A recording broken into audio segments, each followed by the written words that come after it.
Hey, good afternoon, good morning, everyone. Welcome into Flying with Mike on a let's just use the correct meteorological term, crappy day here in Colorado Springs, where we're going to take off and head, hopefully, to someplace a little bit warm. Skosh, maybe. But yeah, it's a truly crappy day. But let's take a look at some of the nuggets being left in here. Look at this flight ramp, folks. It's iced over, don't get me wrong. I can tell that right now. But look, the snow is filling in. And more importantly, what amazed me, look at the KC-10 behind it. Even though it's an okay paint job on it. It's default, hey, whatever. But look, it's accumulated snow. So that's kind of cool. Now, thankfully, we haven't. But yeah, that's pretty cool. We're actually accumulating snow here, folks. So, as you can tell, we've been loading up, yes, the Pegasus KC-46. Not KC in the Sunshine Band, as some of you thought was coming. So, let's go ahead and get rid of some... Uh-oh. Here we go again. All right. I love when things don't go the way they're supposed to here. Makes things always so fun. All right, a little further down. Actually, that might have been okay. Up there. There we go. All right. So there you have it, folks. KC-46, we're loading up here at Colorado Springs. Why? Well, because we can. And two, well, I found it interesting the last couple of days, last week or so in the news, a lot of talk about flying balloons being shot down by the Air Force.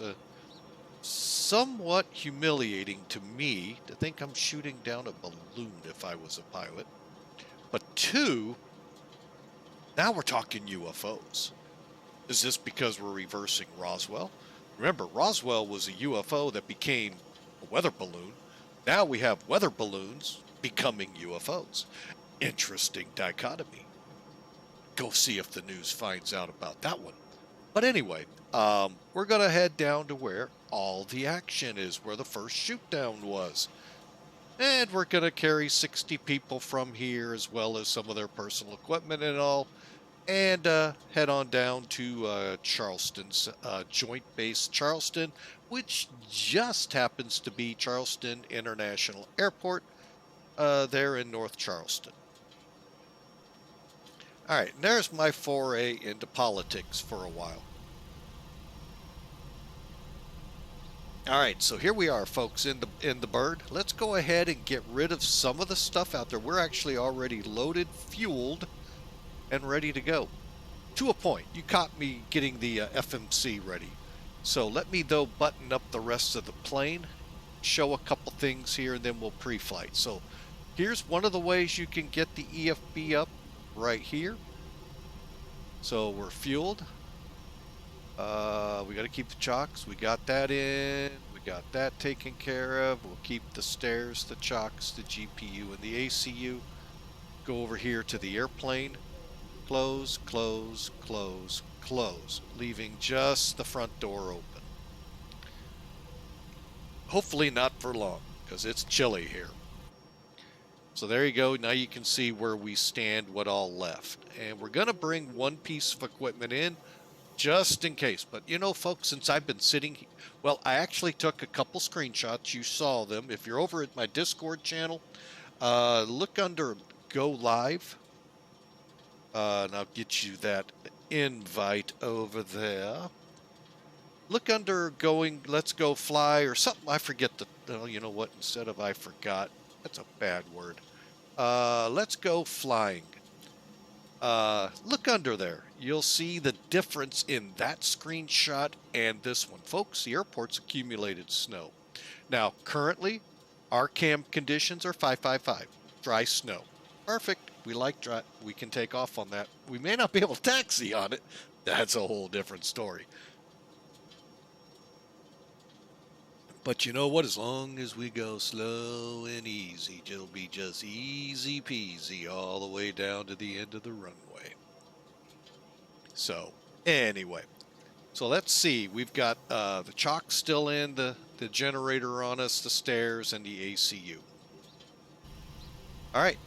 Let me finish up the FMC to the point I was trying to get to, and then we'll go on. And that way we can also see the route real quick. So you can see the first one, LAA.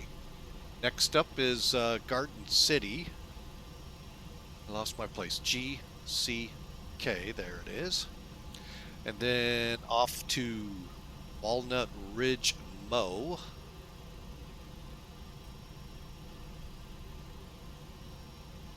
Okay, when you get into this, folks, technically you should pull up the map, check your coordinates, but if you notice, this one here is east, this one's west. Guess what? We're west, so we'll take the west one. And I think we only have one more, IRQ. That is correct, IRQ. And again, look at that, makes it so easy. Activate, execute. Dun, dun, dun. All right. Now, that is not what I showed as a departure out of here. Let me, no. I show Springs. Where is Colorado 6? Or is that Colorado? Oh, that is Colorado 6. Okay. It's like, what the? All right, so 35 right is going to be our runway. We will do the Colorado 6 departure. We'll brief it, hopefully, if I remember. If not, we'll do it right now.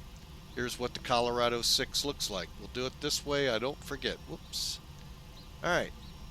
So basically, folks, for the 35s, we climb 352 vectors to our assigned route, as you see in the chart here. Just straight out 352. Then we'll go direct Lamar, LAA. Pretty simple. Execute. No, we're looking quickly for discontinuities. So let me change a couple things on the map.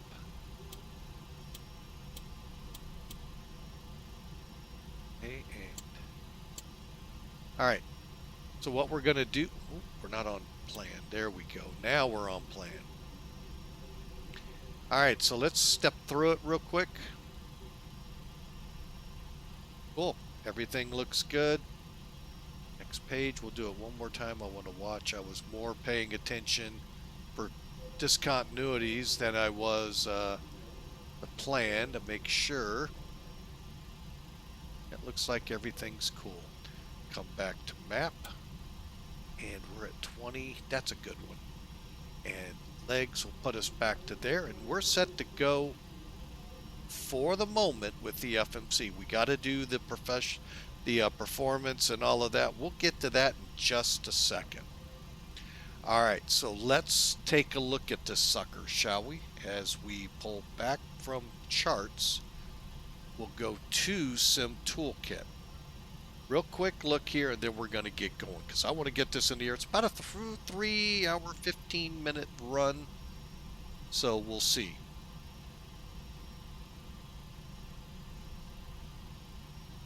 All right, Sim Toolkit's up, and you can see, well, that snow is going to be ending here shortly. How about that? Or at least we think it is. Remember, we got a lot of mountains here, may not have radars on it, so we may not know what's in here. All right. So, for the moment, it looks like we may get a slight reprieve. Cool, we'll get out of here not iced up. Hopefully, we'll get out of here not iced up anyway. All right, so the load sheet for today. We are hauling 70,330 pounds of stuff. Granted, we can only show 3 people on this one because this is actually the freighter version. So what you do, folks, if you're wanting the Pegasus, you have to first have the, let me pull something up here real quick. I should have been prepared. I wasn't. My apologies.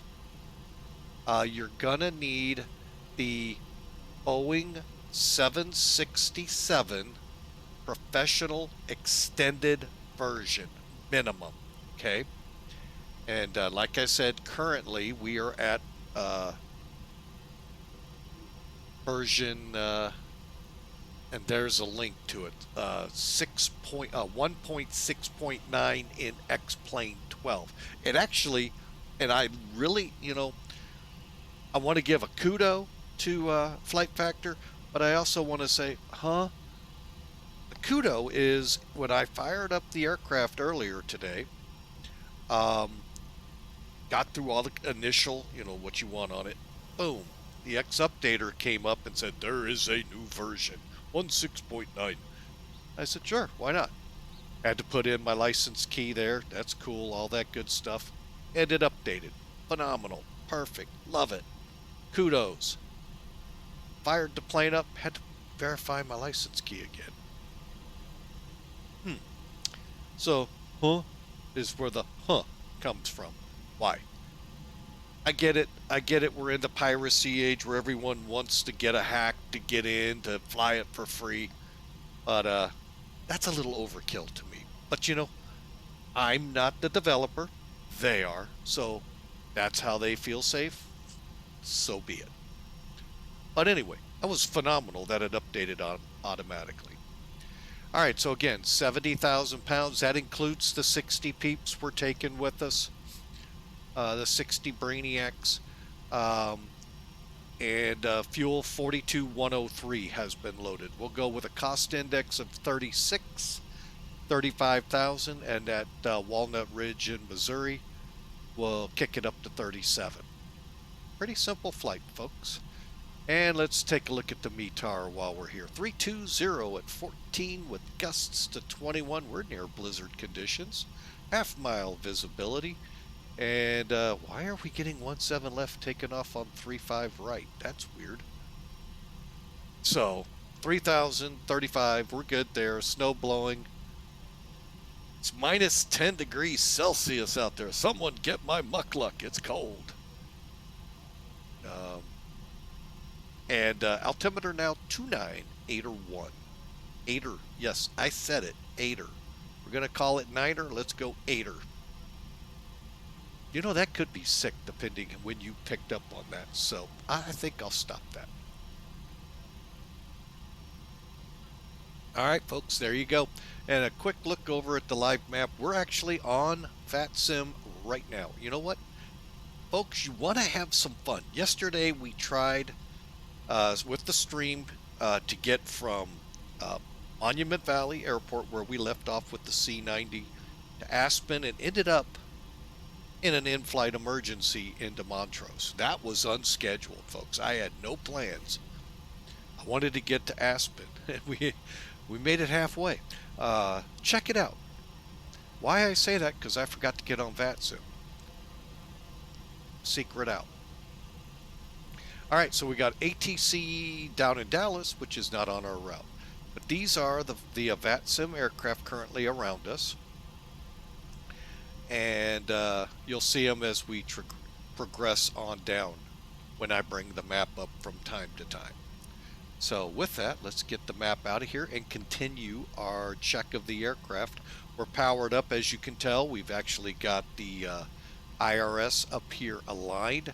Now, I always bring it to heading or heading/STS, which is status. Two reasons. One, it puts my minutes up here to alignment. And two, when it's done, you'll see something to this effect of your heading.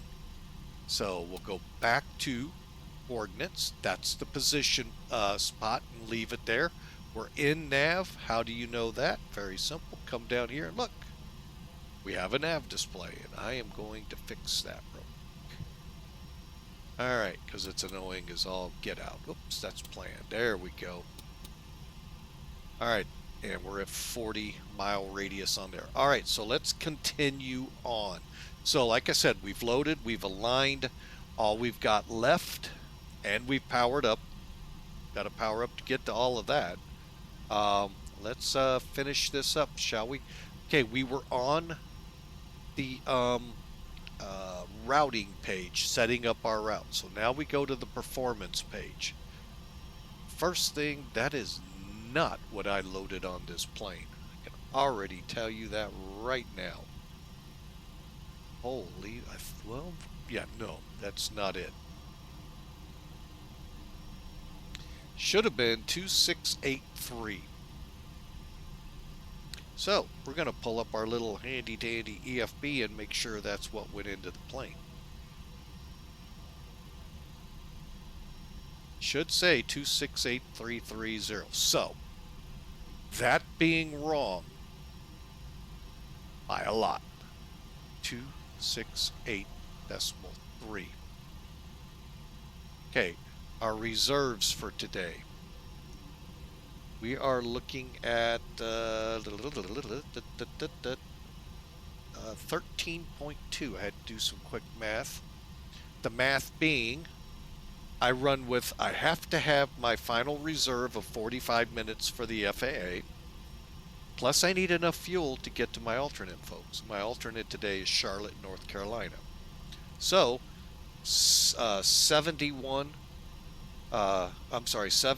drop the last two digits, folks. Just 7.16.0 gives me 13.1. We'll go with the 0.2, gives me a cushion. Initial cruise of 35,000. Cost index 36. Is that correct? Yes. And it's going to show insufficient fuel until we get airborne.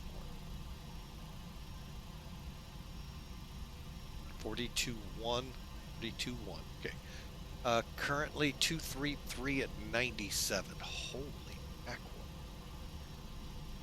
Think about this, folks, if you were crossing the pond eastbound or westbound. Ooh, brutal. Or going to Hawaii. All right, so now we go to the takeoff page. Now, I don't know if this is realistic or not in the 767. I know we have some people who do from time to time check in that are one that is a real 767 captain. And I'd really like to know if they have an intermediate page to this, or we just jump in to the water to the takeoff page. Because it would seem to me you would, there might be. So let me bring up what we use here, and it is TopCat, folks. It's a payware program. Now, you can bundle it with Professional Flight Planner, get a little bit off of both together, and they're really good flight planning tools. I don't understand some of the terminology in Professional Flight Plan, mostly in the fuel planning portion, the fuel policies, but most of the rest I can kind of weasel my way through. takeoff, this TopCat, takeoff landing performance calculator, short TopCat, is really what started me down this. I love this program. Folks, all you do is once you come from the weight balance page, which actually, if you're running Professional Flight Planner, you can export it into here automatically. Just send it right in. So all of that data is in here. As long as this matches that, then all you got to do is make sure your zero fuel weights are right.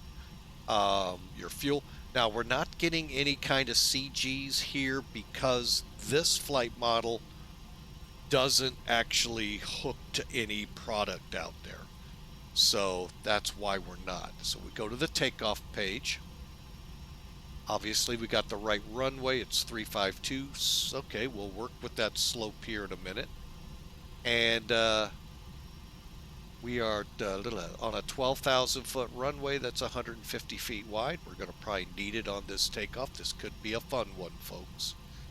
We're going to run with all the engine and wing ice on, plus all the de-ice fluid the airport can pour on the plane as I go down the runway.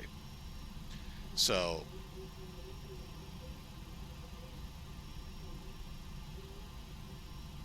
hang on a second. I have to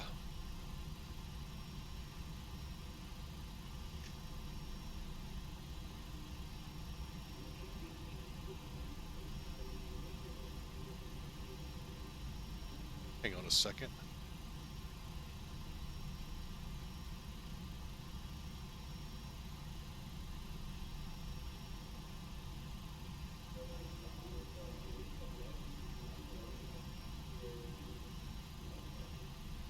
All right, so it's giving you all of this. So you come in here, you click update. It's going to do a quick update, give you the METAR and that's out there right now. And then it's going to fill in, so you don't see that part, but then it fills in the blocks that you see now. 350 at 18 is the winds now. It doesn't show you the gusts into the 20s. It's minus 10 degrees Celsius out there, folks. It's a little chilly.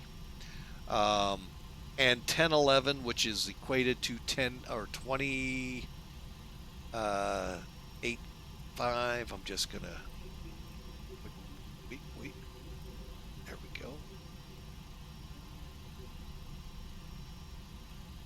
All right, get my altimeters updated. So you're saying, well, so what? Well, watch this, folks. Once I do this, we're gonna go to the next page here, 2 of 2. Oh, look, I can put the winds in. I know a lot of streamers don't like going here because it takes time. It doesn't take really a lot of time, folks, but to them it does. Now, the slope. Remember I told you, I've always had trouble, but if you do it just like you see it there, 0.6, because we are plus 0.6 as you see here. Oof. It now has the slope in it. That's pretty cool. And we can put the outside air temperature of 10 Celsius. And then we go back to page 1. Throw the CG. Uh-oh, it's in up. Why is it in up? That is not cool. I gotta get a CG. How about we put 19 in? See if it'll take it that way. Oh, this is not good. Why is CG not working?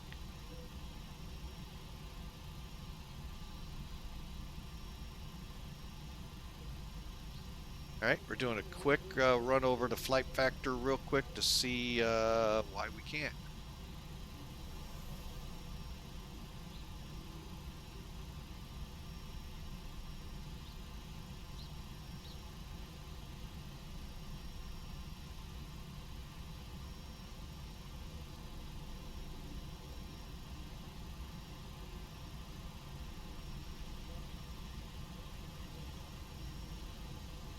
Okay, it's actually not been written up. That's interesting.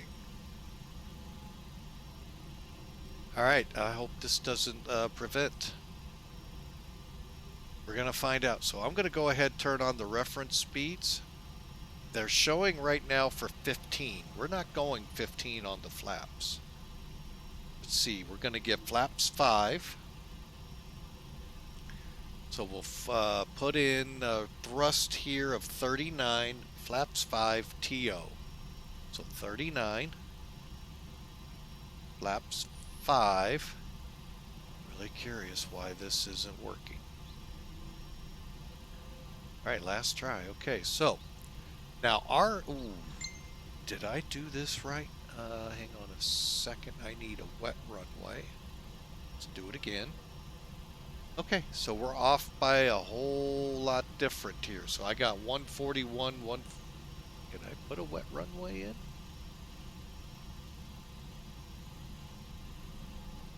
No, I can't. All right, so we're gonna go with let's 150. We're gonna go. Let's go with their numbers just to be safe, since this isn't working. All right, hang on. Let me see.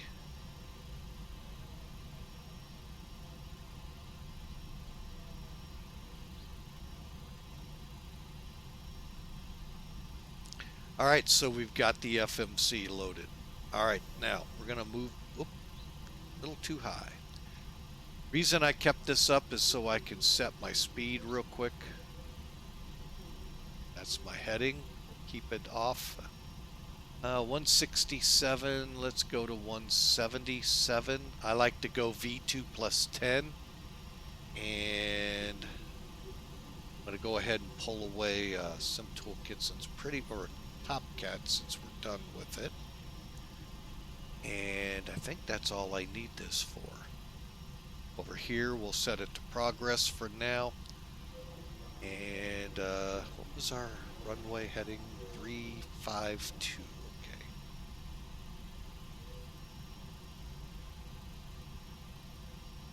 Departure 10,000, set 10,000. 10 minutes later, we get to go. All right, so as we're going to Lamar, we get to go up from there. All right, so there we go, folks. We have part of this set up and ready to go. The next thing, legs, is let's get the flight directors on. And pull back here. All right, so we're going to go back up top. Coming down, yaw dampers on. Okay, our EECs, I've already turned them on. They're in normal, which is funny. They say on here.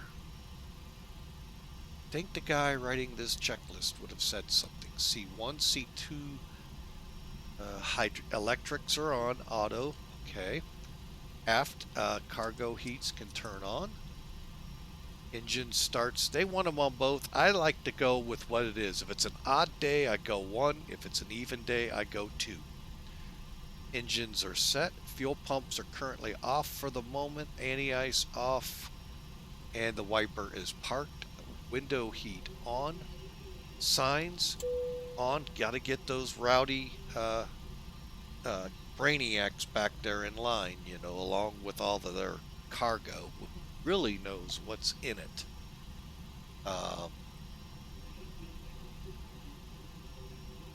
46, so we'll go to 50 on this. Okay. I know y'all are saying you really should set your return there. Yeah, I know. After yesterday, I know. You really never know when that's gonna happen, folks.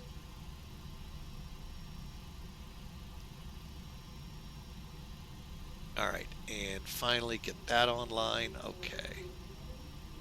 Okay, so we left off at these. Coming down, we need to get our cabin pressure set. Again, 1 or 2. I set for 1 on the odd day. You get it, 2 on you get it. Equipment cooling's in the autos. Wow. And then our temperatures, our cab controls are set to auto. Cabin temperature to auto, trim air, electric fans on, left and right. I turned the packs on right now to help control and heat the aircraft with the ACU. But we are ready now, folks, to fire this bird up. And I have so many things opened up here. I'm trying to find what I want. There we go. All right, so I hope you enjoyed the pre-flight. Now, folks, let's do what y'all came here. Let's go to Fly with Mike. Pump on, and start.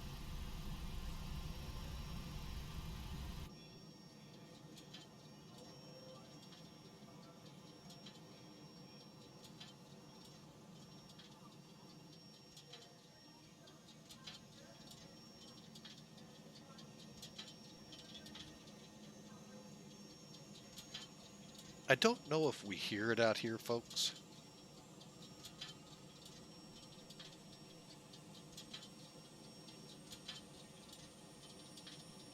Nope, I don't.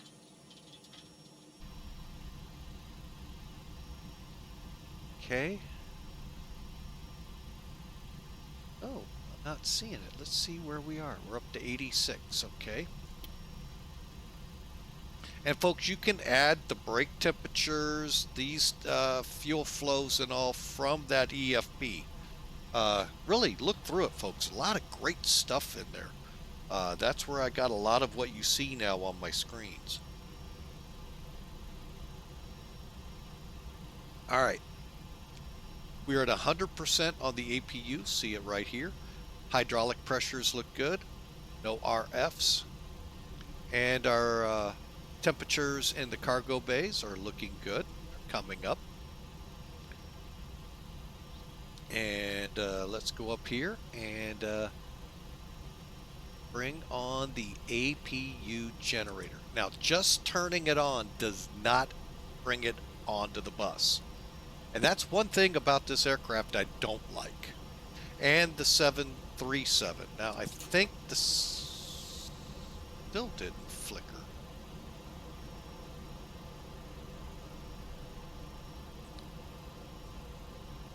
Thought it would flicker, and it didn't. That's kind of weird. Could be part of this 1.6.9. All right, well, we'll give it our best. There comes the APU bleed in. And now we can come up here.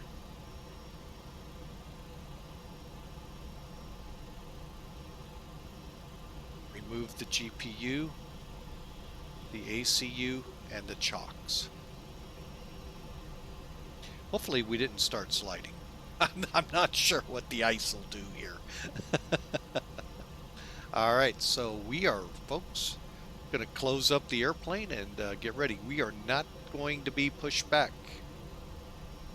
So airplane, close all. Okay, go back into ops to ground, and then pull the stair truck. Now, when we go outside and look, there should be nothing around our plane right now. Okay. So, let's go ahead. I really do not like this default of how they park the aircraft. They need bigger spots. But if you noticed, and if you were paying attention, more snow has accumulated here, folks. It's going to be a fun flight. Woo! Just taxi, I think, is going to be a challenge. All right, so we got all of the doors, the external powers off the plane. Ground equipment's all removed. Left and right packs are on for the moment. We're going to turn them off when we're ready to start. We don't need to tow vehicle. And just checking with Sim Air Force, we are on the ACARS system. And the checklist I use, folks, is this one right here. It's just a simple PDF, put it in your charts. And it looks like this.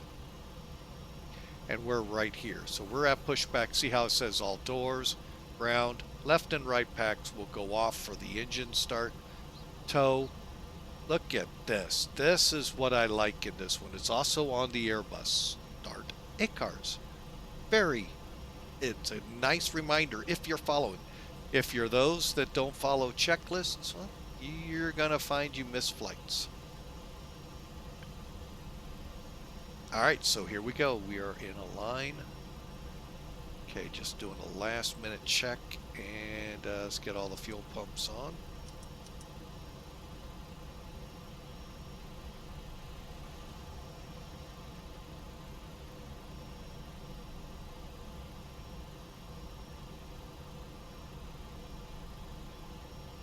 Okay, and we leave the hydraulic engine ones off until engines start. Okay, all right, packs are coming off. Oh, let's look at something. Look at your pressure here, how it builds up. We need at least, well, it actually doesn't say here. But it should, because that's what we're looking for, is it to get over 40. Once we're over 40, we're good for a start. And starting this thing is real easy. Okay, packs are off. Okay, so whichever one you want to start first, we'll go with engine 1. Go to ground, 2 clicks to the left, switch to engine. When you get to the purple, actually it seems to be building up a lot better. Boy, it was a speed demon last time we flew this. I mean, it was boom, up to 20 in a blink of an eye, and it still is a little fast, but see how it goes for the rest of the way. That's the flicker I was looking for, folks. Good. So we're on Gen 1 now. It's all automatic, by the way.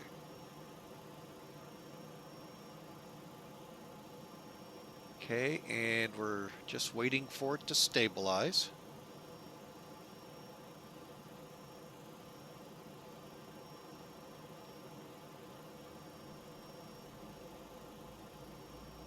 Okay, you know what? I think this is a bit better on the engine starts. I'd like to hear from our 767 captain who jumps in here from time to time what he thinks of it. But I don't like that CG thing. That's the problem that I'm going to get rode up here in flight. Okay, let's go for number 2. Unlike the 737, you do not have to turn the generator. That flicker was it doing it for you. I'll show you the switch that allows that. I think it's still a little fast from 767s I've seen at Mid-America in the past. Again, the word I used is past. Uh-oh. Come on, let me... There it goes. Got a little long. Hopefully that doesn't hurt it.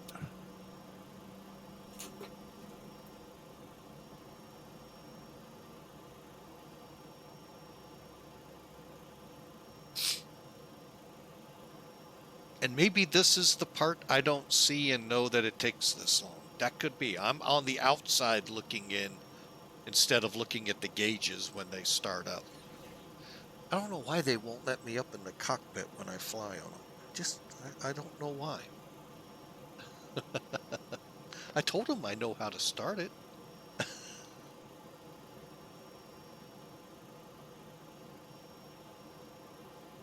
But again, folks, I hope you're enjoying. Try to keep it light here. I mean, folks, it's Wednesday. It's hump day. We're trying to get through the week. You know, we're halfway there, and we just try to keep things a little on the light side here. Sometimes life is just too serious. And as you saw in our verse of the day, folks, a lot of people make that part of their life too serious and don't realize God's in control, not whoever's in charge of the country. So, all right. Looks like we're up. We're ready to go to the after takeoff. All is involved here is, okay, we know the parking brake set. Well, hopefully, are we sliding? No. Okay, tow vehicle we never had. Okay, to the top. All right, now we turn our left pump on, right pump on. Anti-ice coming on now, and we're gonna turn it. Well, we're gonna leave the wings off. We'll keep the engines on. I'll show you why here in a second. Hopefully it'll work here in a second. I didn't think about this. Left and right engine bleeds on. Packs on. You would think you'd want these on before you turn this on. Just me. And then APU bleed off. See how the gauge came down? And then the gen off. And then we're going to shut it down. Now, why it didn't flicker then? It already had, folks. These two switches right here that you turned on during your power up. When you turn the battery on, you turn the standby power to auto.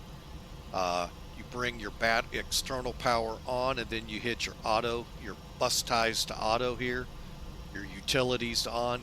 Next is your left and right gen connects to on, and they automatically, once the engine spools it up, take over and switch it to that generator running. When the other one comes on, that generator's added to the bus. So that's the two switches. Do not open these, do not turn these on, or you're going to shut the whole plane down, back on APU, or for maintenance. And that's done on the EFB.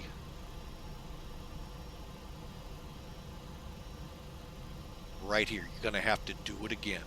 All right, now with this open though, that's a good segue. Let's get back outside and see if I can do it. All right, there's the de-ice truck, folks. That's all it does. It's not any animation to it at all. I am a little concerned. Oh, I know why that is. Why the rudder is still kicked. That's because the yaw dampers are on. We'll turn them off for taxi. All right, de-ice truck gone. Hopefully that's all I need. If not, we'll do it again at the end of the runway. Okay, I said we got to turn the yaw dampers off.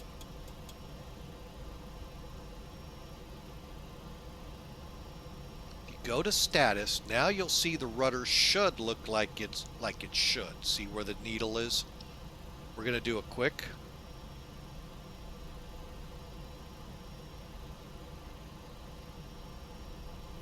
Elevator, same thing.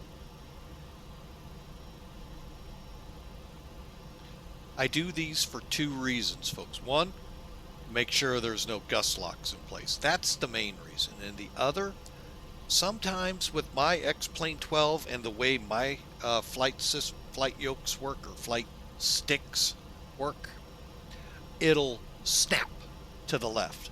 So instead of doing what you see there, moving with how my stick is, it'll go, I'll just kick my stick to where it's just a little this way, but what it actually did is this.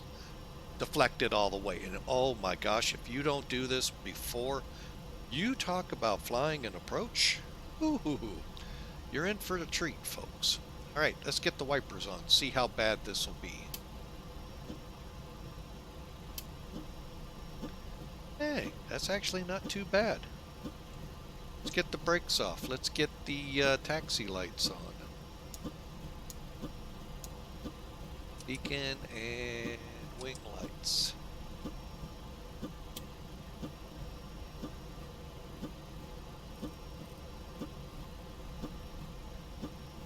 Seatbelts are on. Here we go.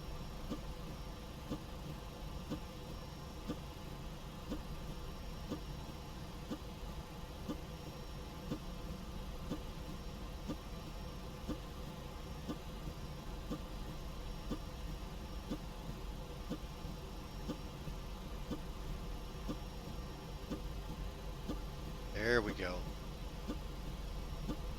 Not knowing how icy this is going to be, folks, take it easy. Till, one, you figure out if it's actually icy or not, which I'm assuming it will be. Looks like we're doing okay.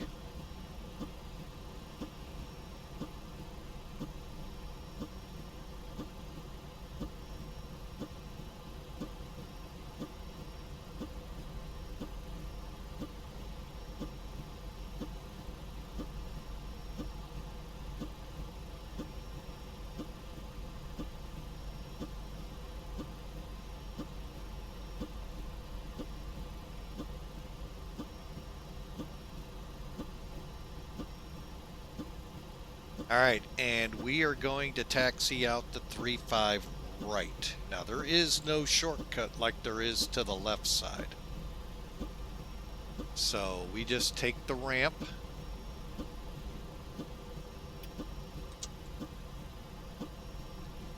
And we go this way, hoping we don't slip and slide. I know y'all are going, come on, slip and slide. We want to see that.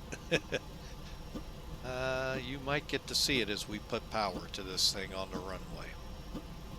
Okay, good. Inset lighting here on the center line.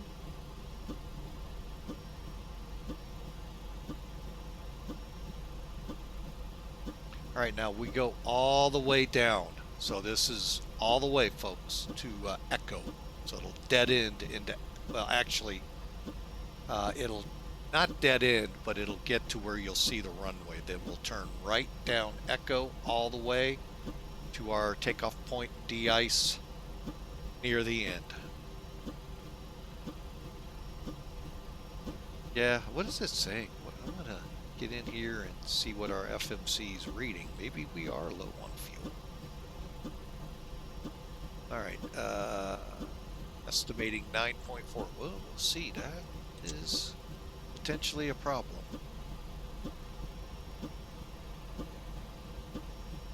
Since it was 13, I think it was, for the, yeah, 13.1. So we'll see if once we get airborne, those winds help us a little or hurt us more.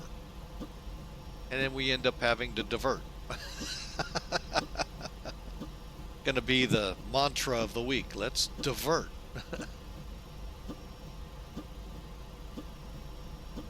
Actually, what I'll do then is go into my sim toolkit or sim brief and modify the fuel burns.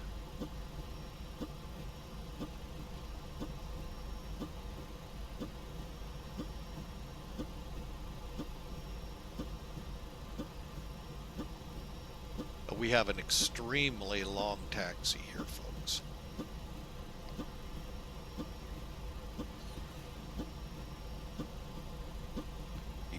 Is off.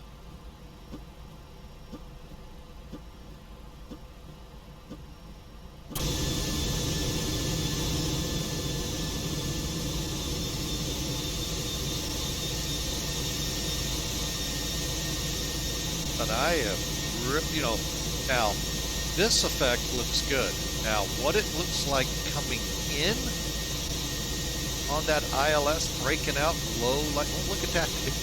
What you get for leaving the doors open when it's snowing.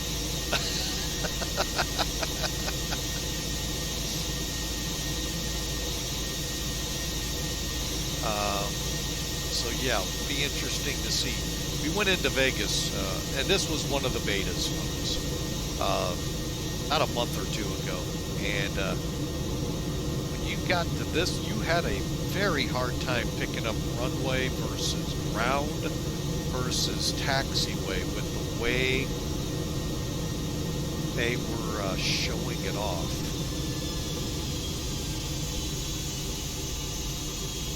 And no, folks, that takes you to the terminal. I just had to look. So I'm like, dang it, I missed a shortcut? Because there's a shortcut to 35 left. But 35 left right now in the real world is closed by NOTAM.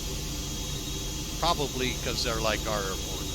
They shut one of the runways down. Actually, two of them here. There's a runway right to our right. That one's shut down too. So they can keep the big runway open, I guess. And it's only like 2,000 feet longer.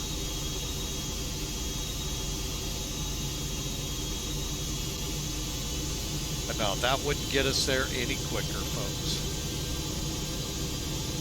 But what I was talking about, we're heading right up to here. Then we'll taxi down, de-ice again at the end, and hope for the best.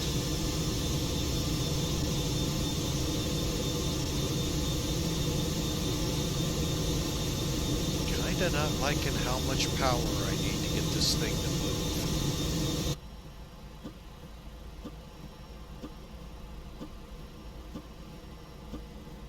Almost, it's like, I'm almost, yeah, we're gonna trigger the takeoff config at this rate.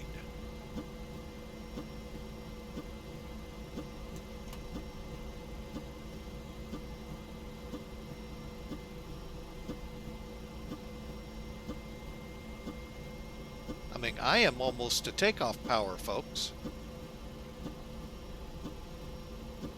So I don't know if we're having yet another problem. Are we uphill? Is that the thing?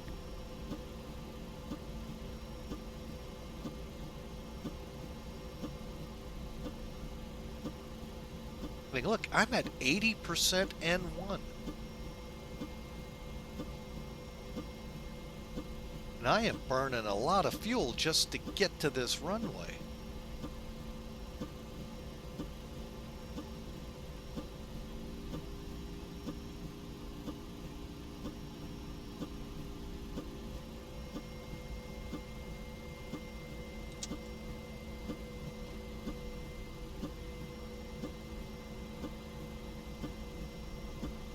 So I don't know what data refs they updated or what. This isn't X-Plane. This is all Flight Factor's new update. There we go. Now we're starting to pick up.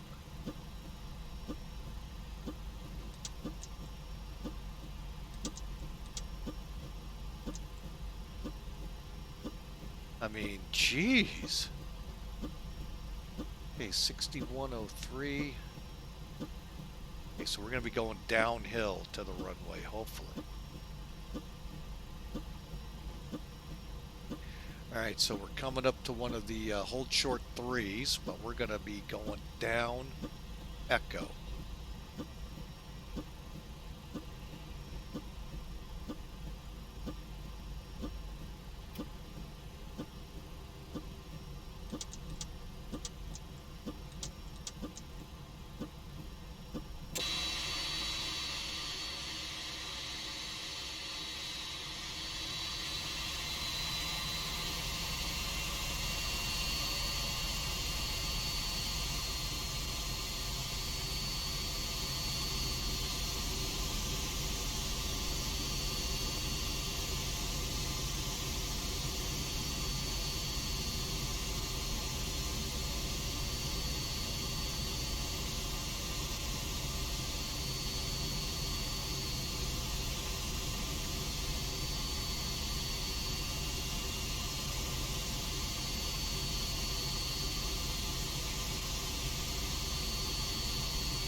All right, well, now we just got pretty much 10,000 feet of runway to basically back taxi on from here.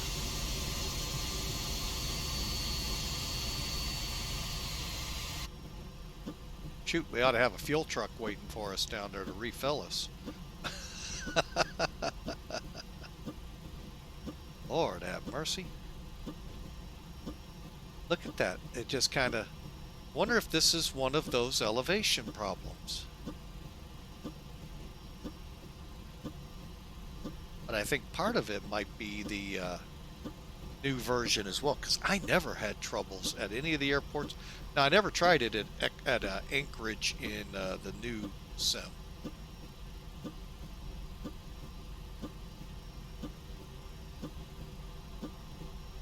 As it does have a very much... very well-defined problems.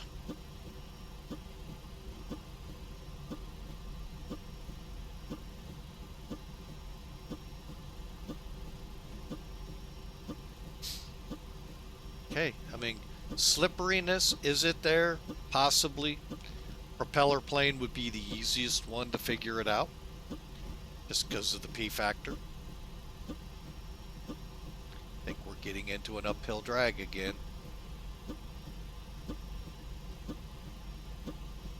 Now, we actually landed on the runway that's kind of parallel the ramp for the military.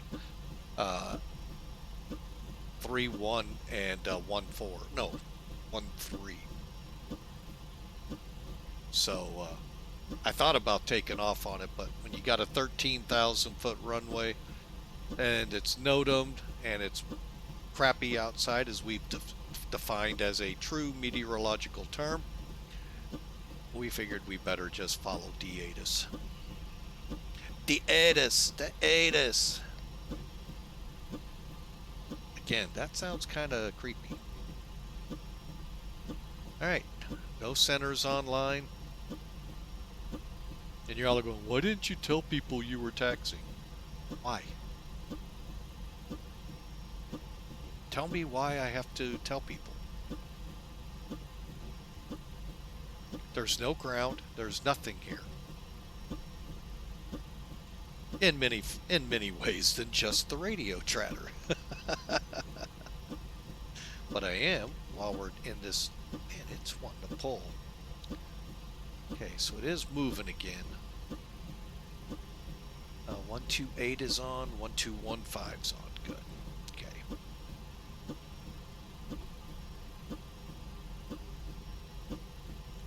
All right, we're getting close to where the de-ice pad is. And we'll roll in there, hit it with the de-ice truck again. I don't know if that maybe internally sets a circuit that says we're de-iced to help us through this, because I can guarantee you there's icing above us. But I don't know the tops of the clouds.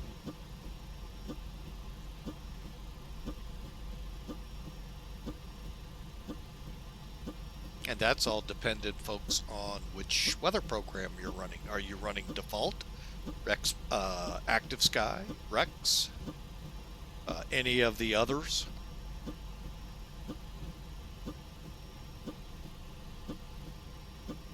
Yeah, I think we had a little bit of a slope. I mean, the sloping in here isn't bad.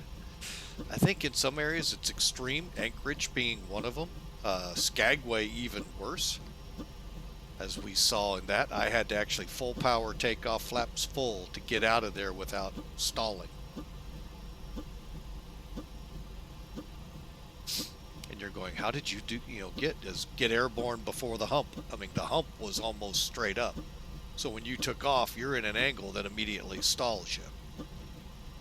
So your angle of attack is way too much.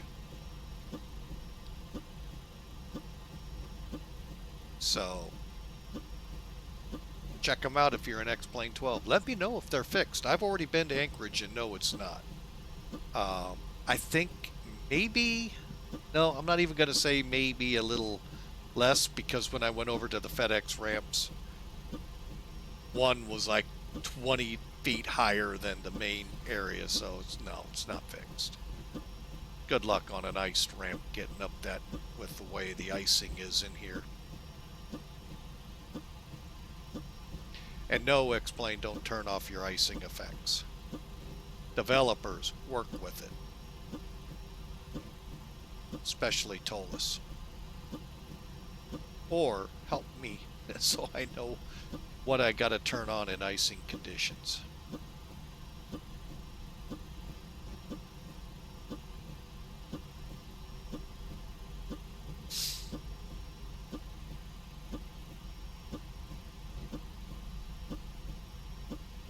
All right, we got E6 right here. Now, next up will be on the right, will be the entrance to the de-ice ramp.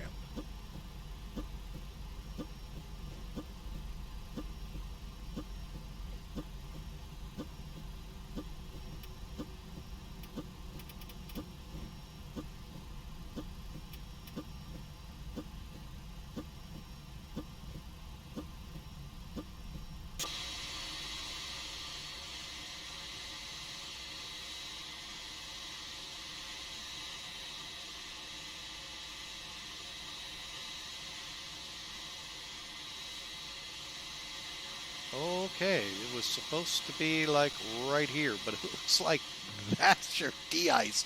Holy mackerel. Well, that's a military terminal apron. Huh. Yeah, there's supposed to have been a de-ice ramp right about here, folks. But they got the military ramp, huh? Maybe that came, something brand new out here. So, they definitely need a de-ice ramp. Get up here, we'll hit that de-ice function. Well, actually, we'll just go. What's the worst we can do? Here we go again, folks. We're up to almost 50%. Not wanting to move.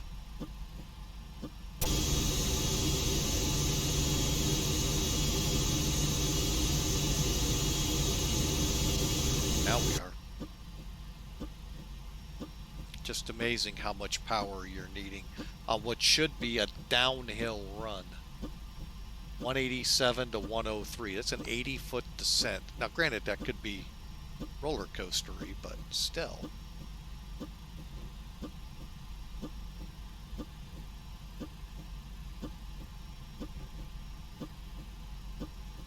I didn't even look down here to see.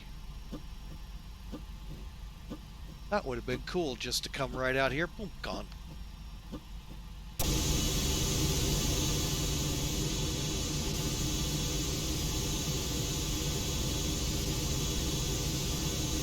That would be a good de-ice ramp.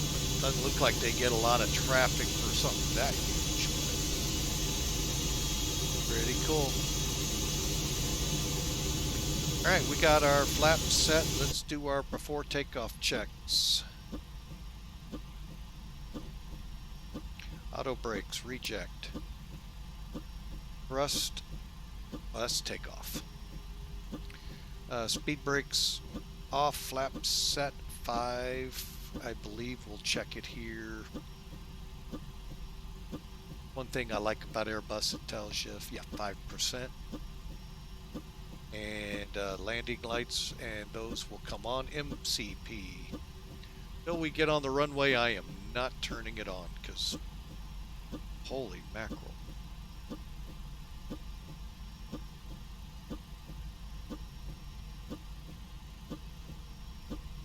Seems like a lot of power to get this thing to move.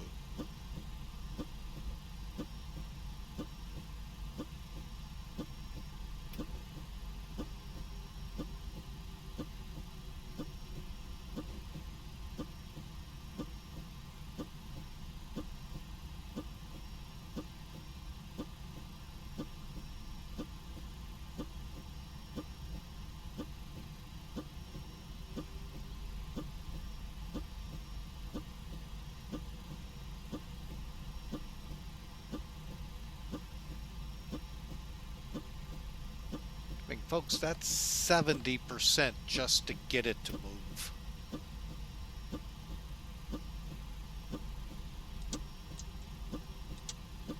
Okay. Brake setup real quick. Gonna hit that de-ice truck one more time.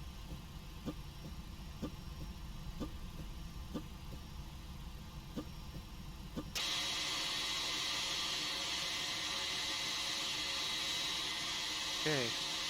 Go. All right, stabe trim. Stabe trim needs to be, because we don't have a CG, we don't have a stabe trim. Great. Leave it there and we'll work with it. Flaps are set, EFIS set. No, let's double check. Radar's on.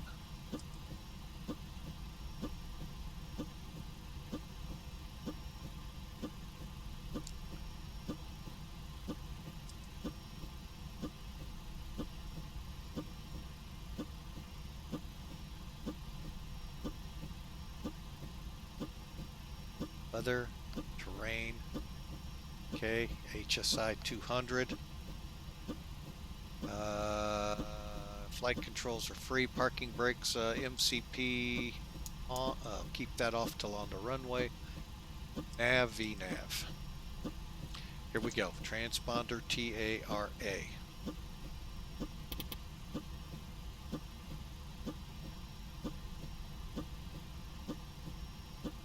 Hang on.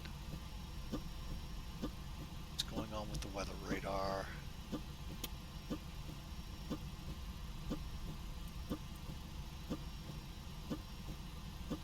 Here we go, folks. Let's get out onto the runway.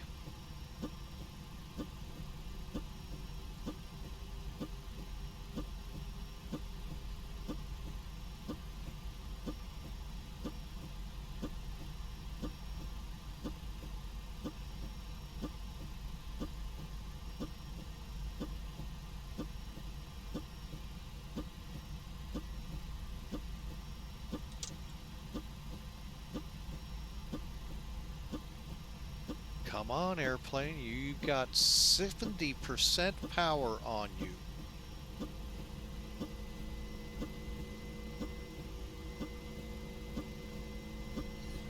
Holy mackerel.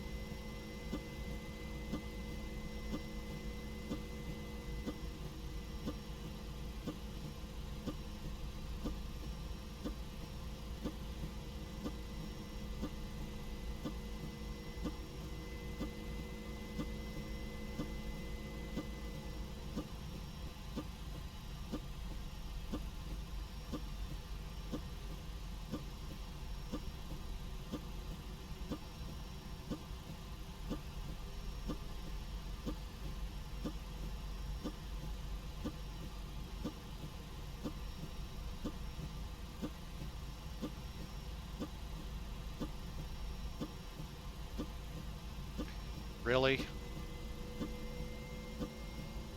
Does this runway slope this badly?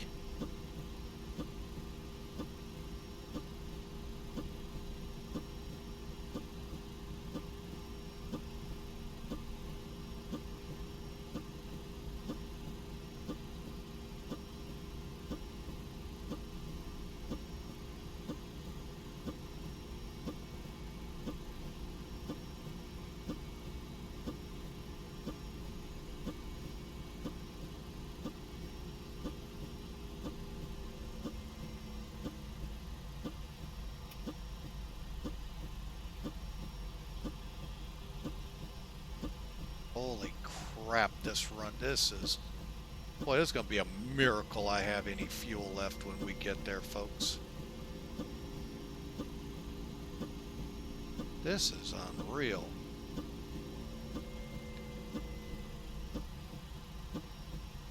Alright, here we go, folks. Let's get the lights on.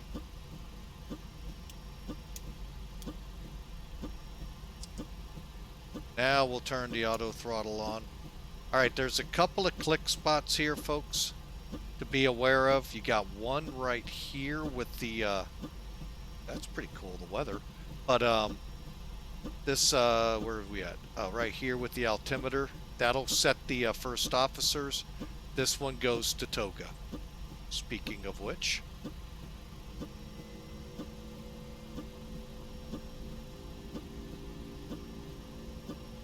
Okay, stabilize at 70 and yoga.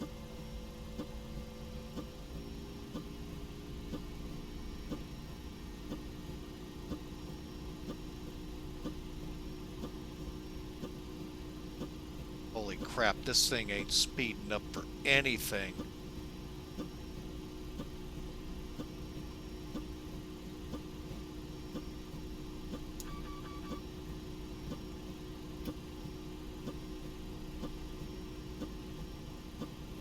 What the heck?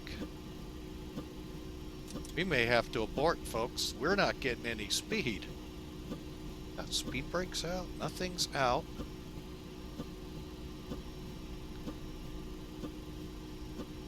I am max power, folks, and that's as fast as we can go.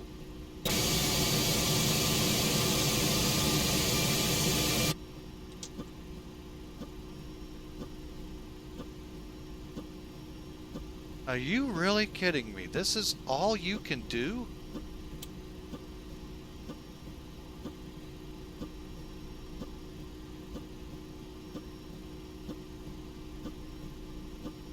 Holy crap.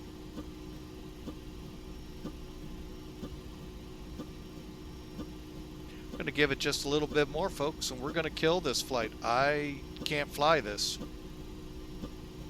That's full power, folks. Not even Toga. We're talking maximum power here. And something is binding it up. Try that. Nope. Yeah, the brakes are like, oh.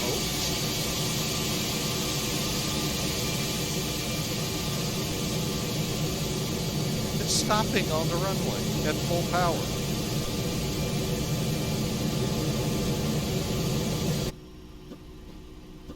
Holy crap.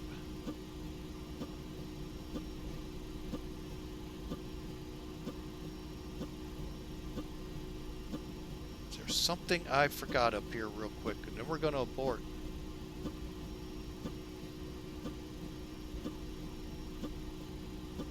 Yep, we're aborting.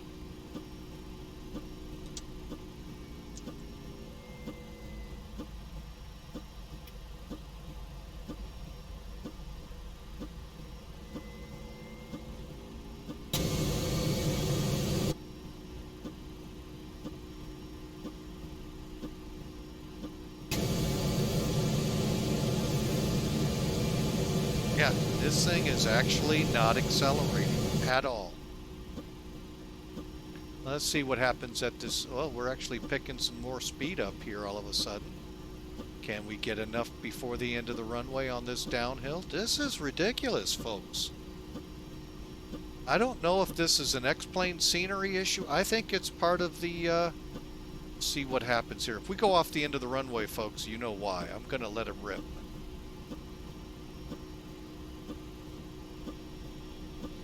We're downhill now, so she ought to just rocket down here.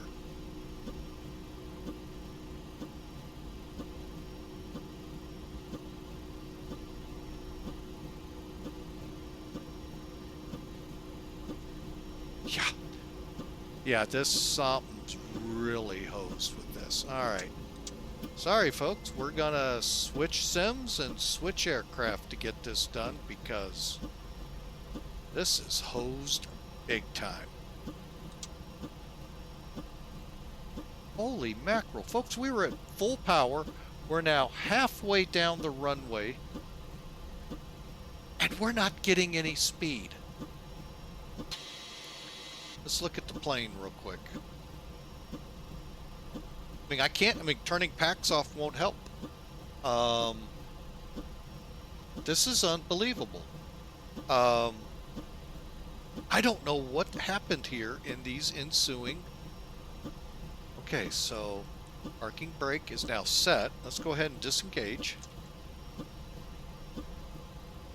Let's see what our brake temperatures are. See if they were dragging. They're 0. So they weren't dragging.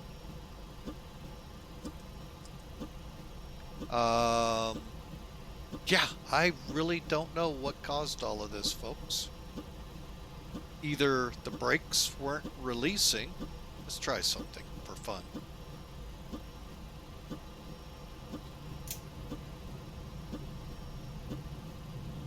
Full power reverse thrust. Let's see.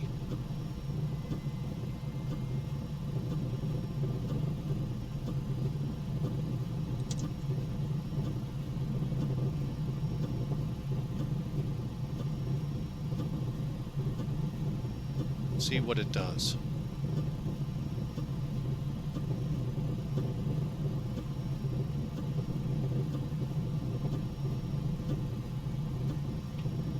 Actually built up more speed that way than its counter.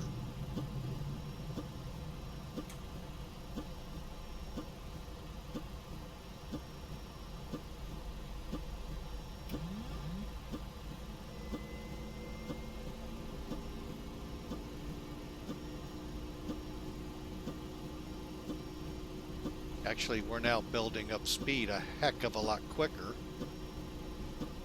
I think the brakes were locked.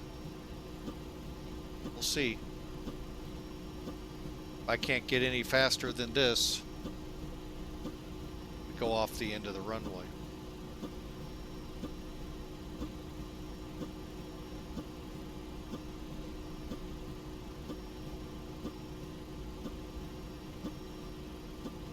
Yeah, we're not getting any speed on it.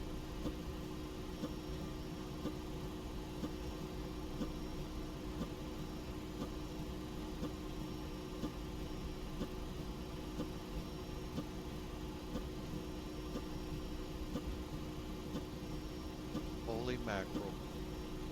Well, folks, sorry we're not going to be able to use X-Plane12 for this flight, and we've chewed up an hour of this time.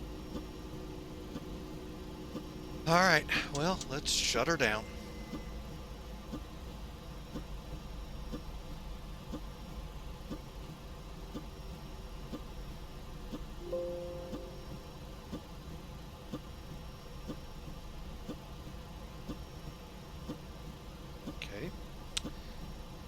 Disconnect. Stand by, folks. We're going to just change sims.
All right, folks, we're back. And as you saw, it was wanting to update here too. As you saw, I said later. Wow. Huh. Wonder how I go back. Oh, so we are now in the bird over here in X-Plane 11. So we're not going to experience a lot of the things we had in the other sim. I'm going to quickly power up here.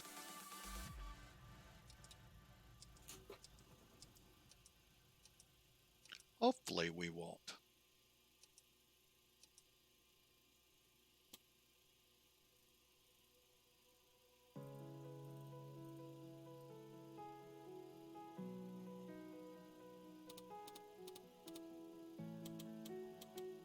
Just getting things rapidly set up here, and I'm going to have to do all my checks and balances again, folks.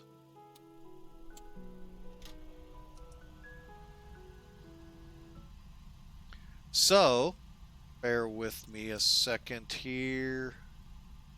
They stay off. These two can come on.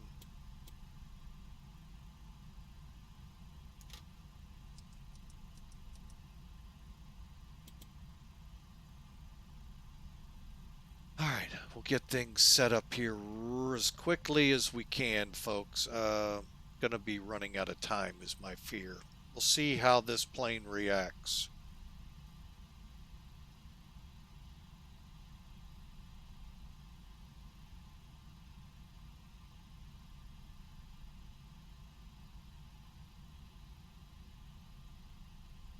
Okay.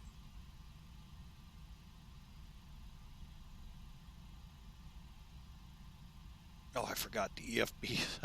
I did that earlier too, folks, thinking the EFB was right there. It is, but let me just show you. The other place besides plugins is right here at the knee. You can do this. Whoop, did it twice. Go to airplane, open all. So it's right there, folks. Give me a second here to get the airplane better situated. Oh. Okay. There we go.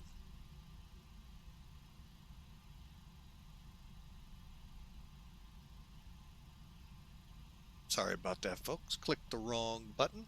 All right, and get that caution light out, and a couple more switches flipped here.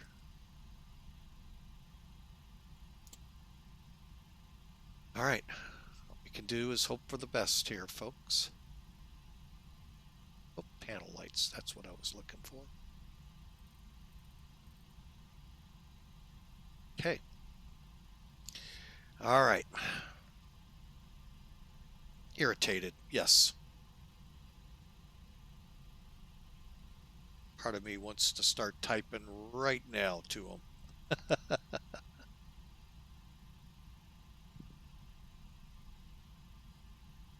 Which probably would have been a good thing because I could reference the stream right to them and so forth. But, yeah.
Yes, I am, folks.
Hang on, I am writing the airplane up, folks. So I don't forget.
Okay, a reason I'm doing this, and I do apologize for all the dead air. I want to make sure while it's fresh on my mind, I get it to them.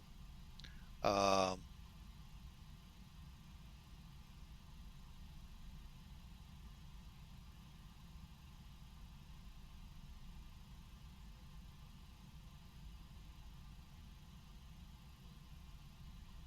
Hang on.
Okay.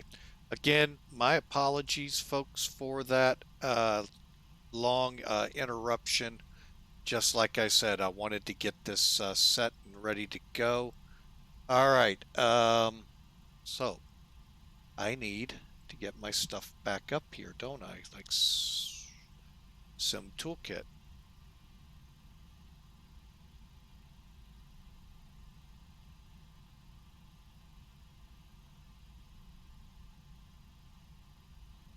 Okay. Stored, and still the same situation. And let's go to X-Plane 11 or X-Pilot. Connecting. Hopefully it connects. I hope that flight plan's still good. All right, let's give it a try again, folks. We are online, ready to go. Well, not ready to go. We got a lot of crap to do. All right, that I normally have done here. All right, so ground, we got fuel truck we're going to need. We're going to need, nope, we're not to de-ice yet. Do maintenance. All right. I believe it was 7 pallets. And let me see what we are at 0. All right, I think it was 1,700 pounds I needed, so we're going for a 0 fuel weight. See, this is the problem. 268,330 minus 266,600. Yeah, 1,730.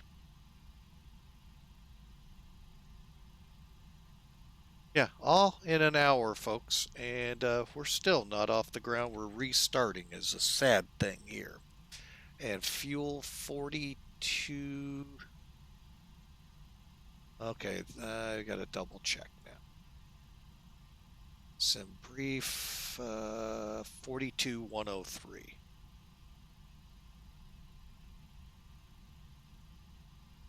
Okay, so we got 7 pallets. 1,730 pounds of extra Now, loading this plane, we're going to get a little bit more in detail because obviously we're going through. Each pallet you load on the plane is 9,800 pounds. You can't change that. This has no effect on it. It is 9,800 pounds. So 1, 2, whatever, times it by 9,800, that's what you're going to get. Now, how I do this is then I subtract what my 0 fuel weight is supposed to be from what we're at right now when I zero out this field right here, cargo weight. Then that number I stick here, and you see our 0 fuel weight now matches. Now, let's optimize. Oh, I don't think I performed maintenance. I did. Optimize.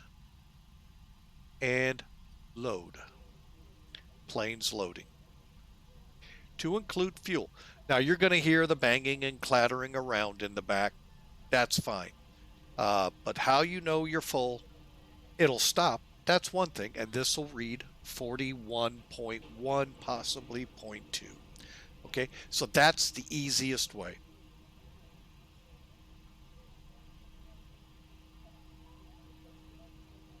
Okay, yeah, they're loading.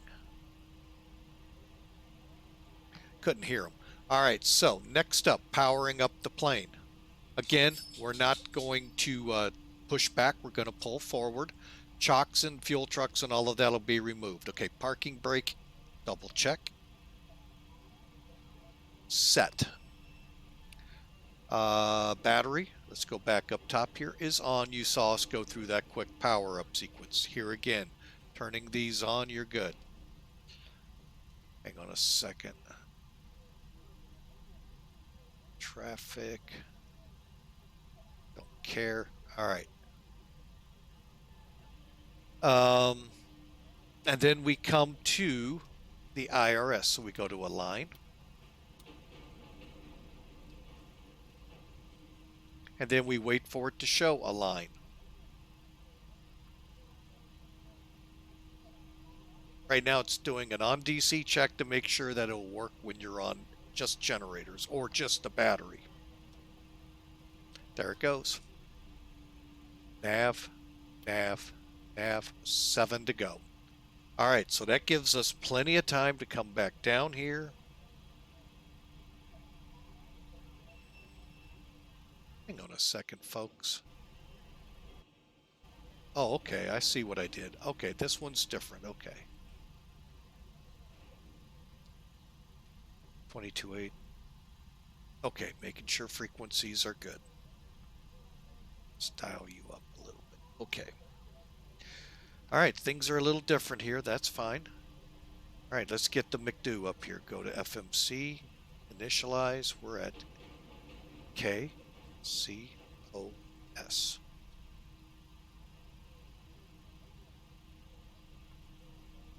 KCHS. Reach 8. Thankfully, it's a real simple flight plan. Just gets a little complicated. 16.9.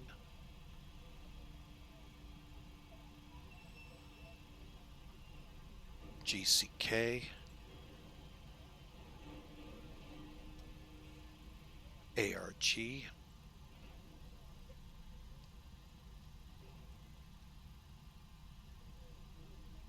$14.50, that one. And finally, IRQ.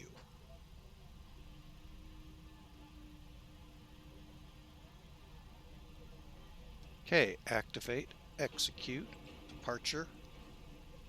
Again, we're going to still go 3-5 right. Colorado Springs, no transitions, okay. Legs, vectors, they're looking good, okay. And legs. Okay. Now, until we're fueled, which I think we might have just got there, we sure did.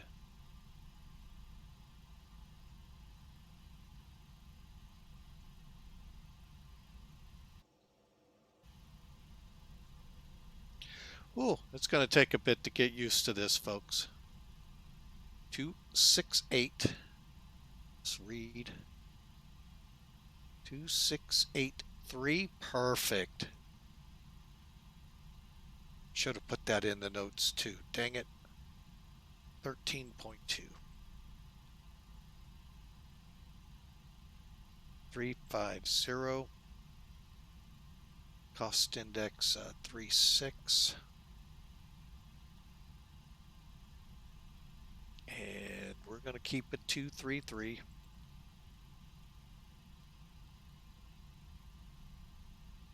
At 97.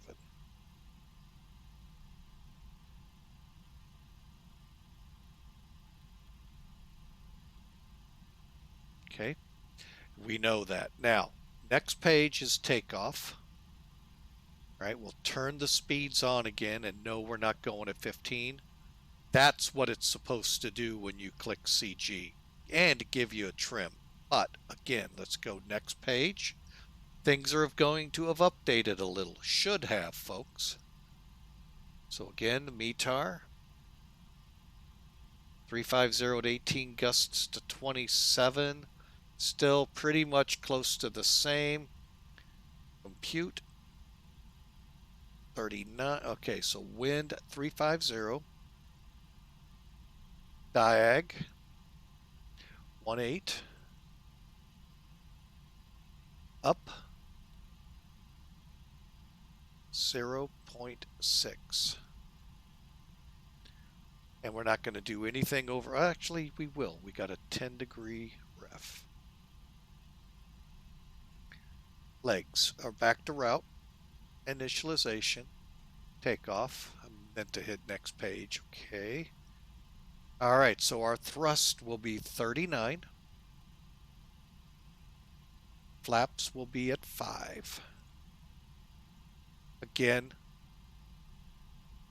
135. Okay, we're a little closer this time. 135. We're actually 141 to 146.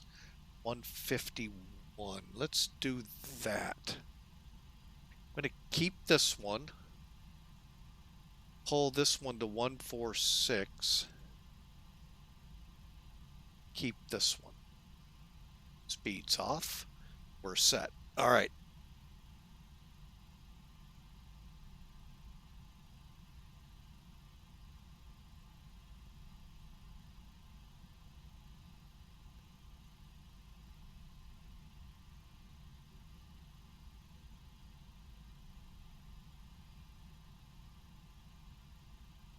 They're about the same. Okay. Actually, put this one on progress. Whoa.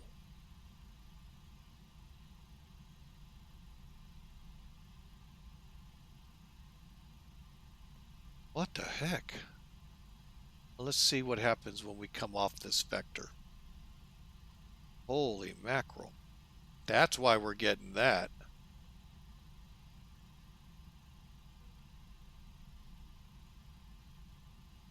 Okay, we're going to go 61 this time.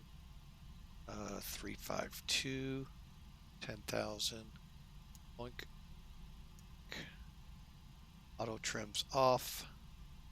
Auto throttles, sorry. All right, so we're set. Okay, now we can go, let's head over here first.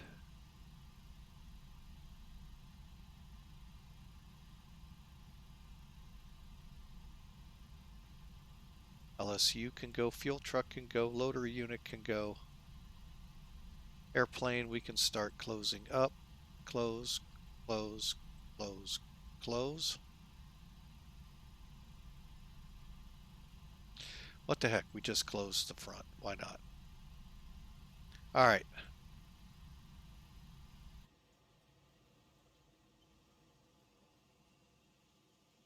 And folks, I'm going to be right back. I need to use the lab. Stand by.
All right, folks, my apologies there. Whew.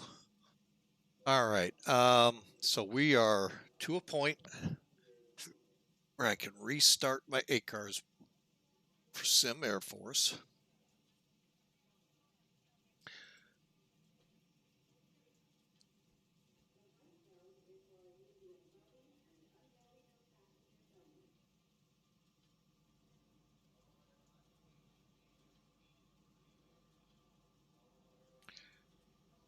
And then start getting this plane's APU on and all of that good stuff.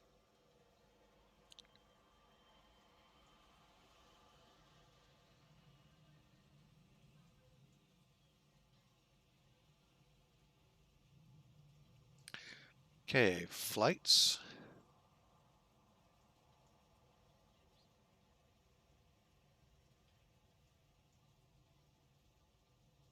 $60 people, 35,000, and our route.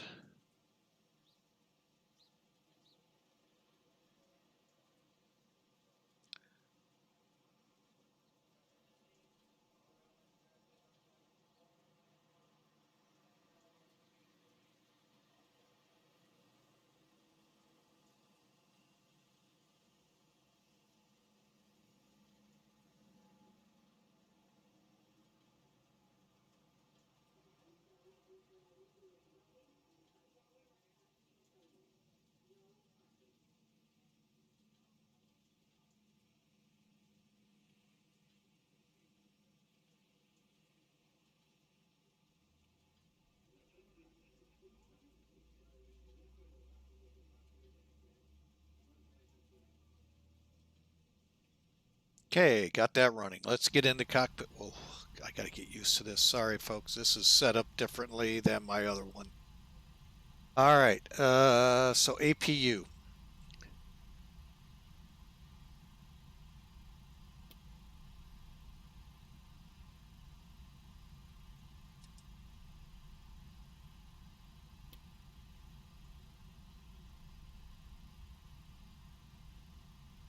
Okay, let's go down here and watch as it builds up. Again, I don't think we'll hear it, but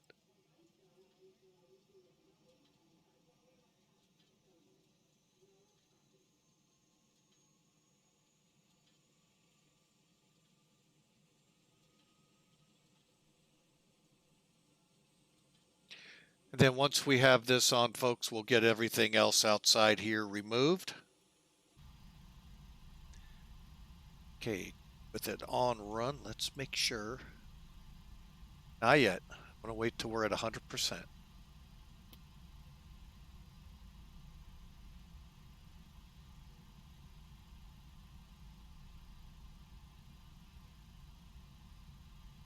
Okay, we're now 100%. On generator, off. That's what I was looking for earlier. Okay, on.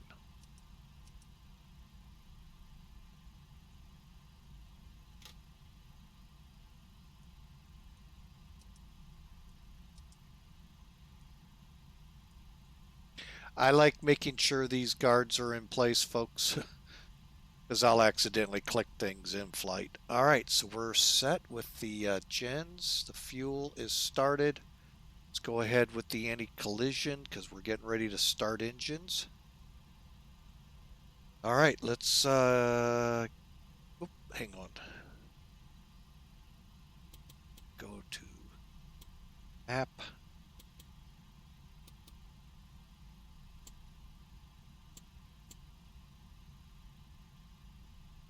All right, we're ready to start up, folks.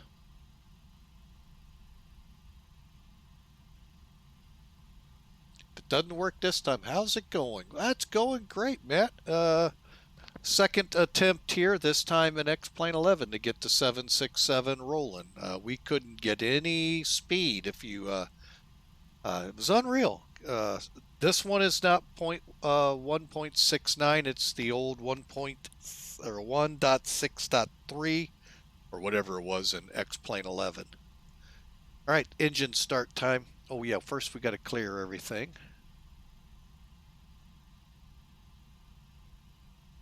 So making sure before I do, APU gens on. Okay. Really?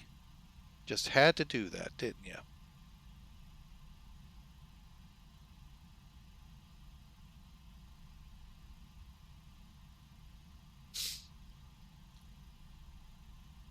I hope you're having a great there, Matt 1997.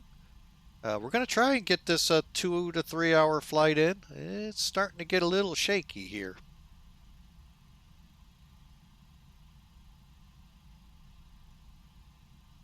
All right, so take a look one more time outside.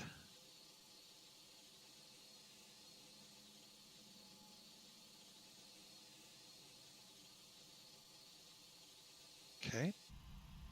Engine start. All right, engine start is exactly the same way, folks. We're going to get the packs off right now. Pressure's over 40.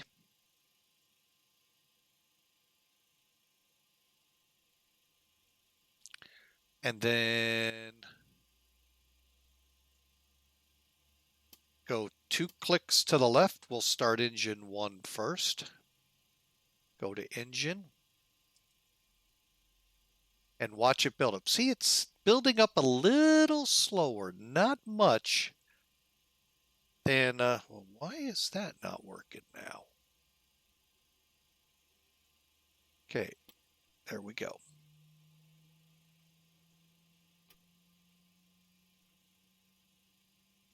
But it's building up. It'll automatically bring on generator 1. It'll flicker. There it was.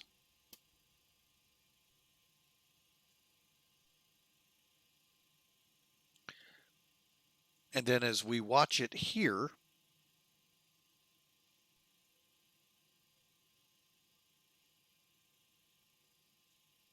once we're stable, we'll kick over engine number 2. Okay, now the fuel progress page has changed. You all saw the... Okay, please tell me you all saw all of that. Nice. You know, I'm wishing now I was in a Cessna 170. There's not a lot that can go or can screw up a flight in that thing other than crosswinds. But folks, please tell me you saw negative numbers before, like 80 and 90, and now it's all of a sudden okay. I don't get it sometimes. Okay, engine stable. Let's go for number 2. And you see how it sets up here? You can see it's getting ready to switch over once I get the fuel over. And what we're doing is when it gets to this magenta line, that's when I kick it over, when I add the fuel.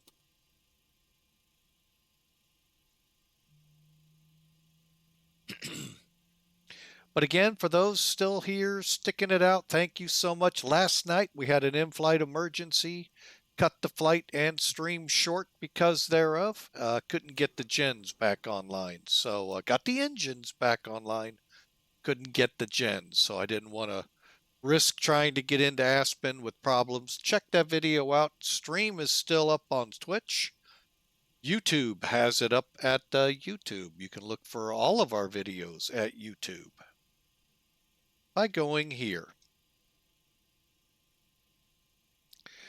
All right, let's see how we're doing. We're getting there slowly but surely. We had to switch over, and we need to set our pressures.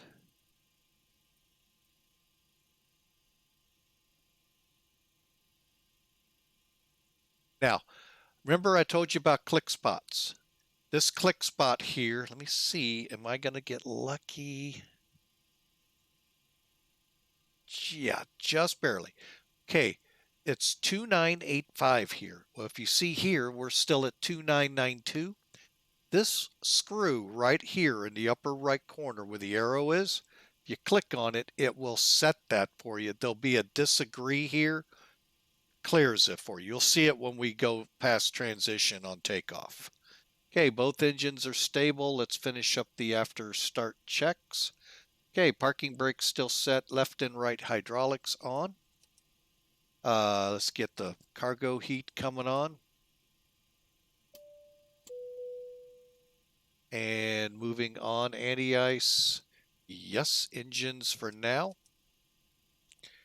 And bleeds on. Packs back on. APU bleed off. APU off.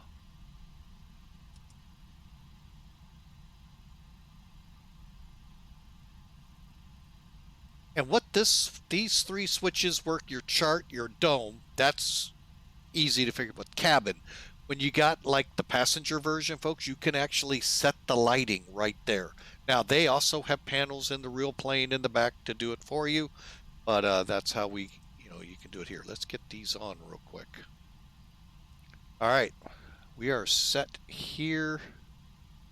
All right, final checks, reject takeoff, VORs, flight that are on, auto. Okay. Stabe trim. Remember, we didn't have that on the other one. So there were a lot of things missing, and we need to be at 3.8, which we're right now a little over 4. So I'm going to set it just about there, knowing we're going to probably have to change it. Weather radar to weather. We've got it tilted up. EFIS panel. We're set. Do not turn your radar or terrain on yet. They're these 2 switches, but you can turn data on. You can also turn, I think it's this one, traffic on, or just turned off. Let's go down here and go all the way on. And that'll say TA only, TA only. All right. And flight controls. Okay, we're going to do the same thing here. See how that stick snaps? We want it to be less snappy.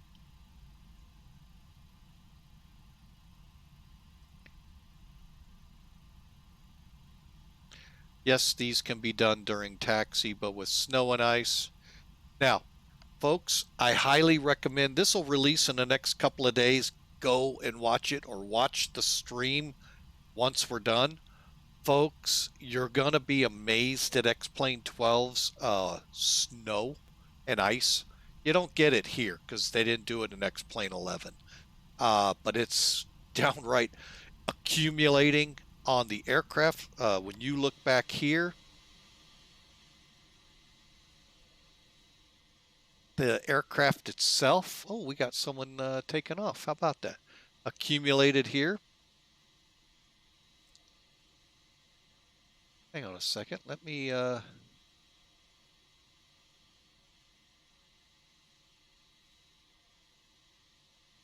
So we are ready to go. I got to get out of here, folks. All right, flaps to 5. Here we go.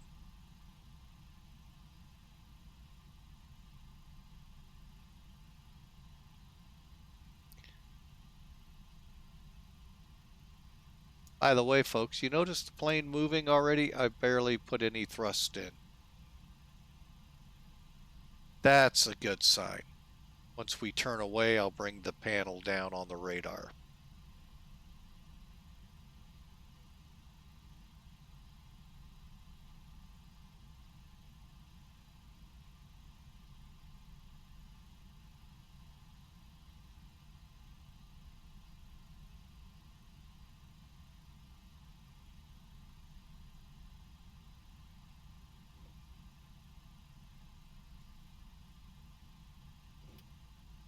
Much better, folks, moving around. Oh my goodness.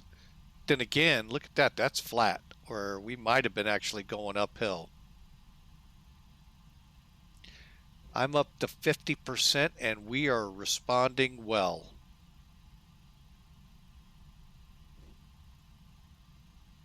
Okay, I'm going to go ahead and kick wing ice on now. Part of me says take off on the, like Southwest just did.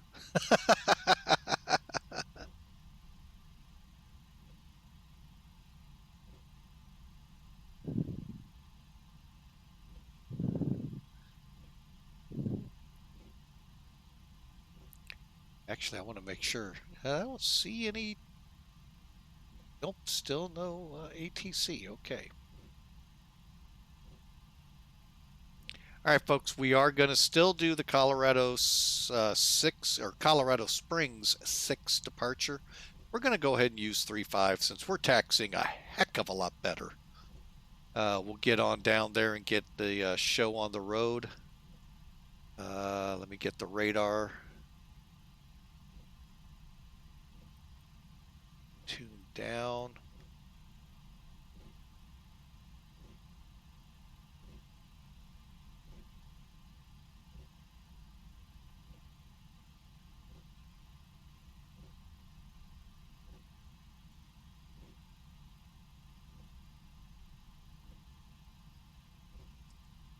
Okay. And let's go ahead and put the radars on. To here. Here. Okay. Actually, it still looks like the uphill we had there in 12. Just not the troubles we were having.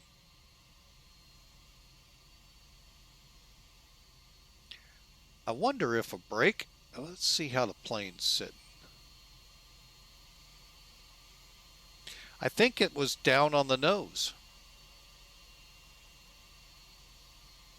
That still shouldn't have caused that kind of an issue. Because we got an uphill... We're uphill right now, folks. Who knows? Who knows? All right, real quick, let's show it again just so you all can be up to date on it, especially those blessed to catch us take two. All right, there's the Colorado 6 departure. Basically, we take off on a heading of 352 vectors to Lamar. So basically how we're going to fly it, we're going to take off heading 352 on heading select. So we're on actually heading on takeoff when I kick the autopilot on.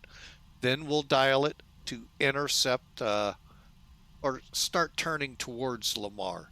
And then we'll go direct.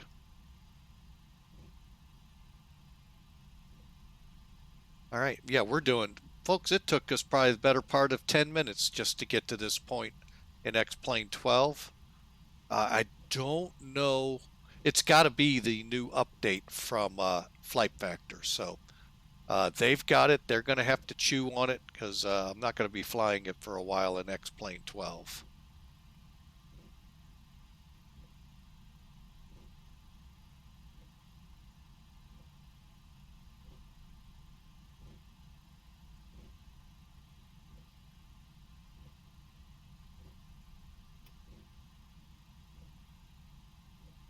Well, whatever they did really messed up some things. That or something's not right with me, you know, and I don't ever rule that out, folks.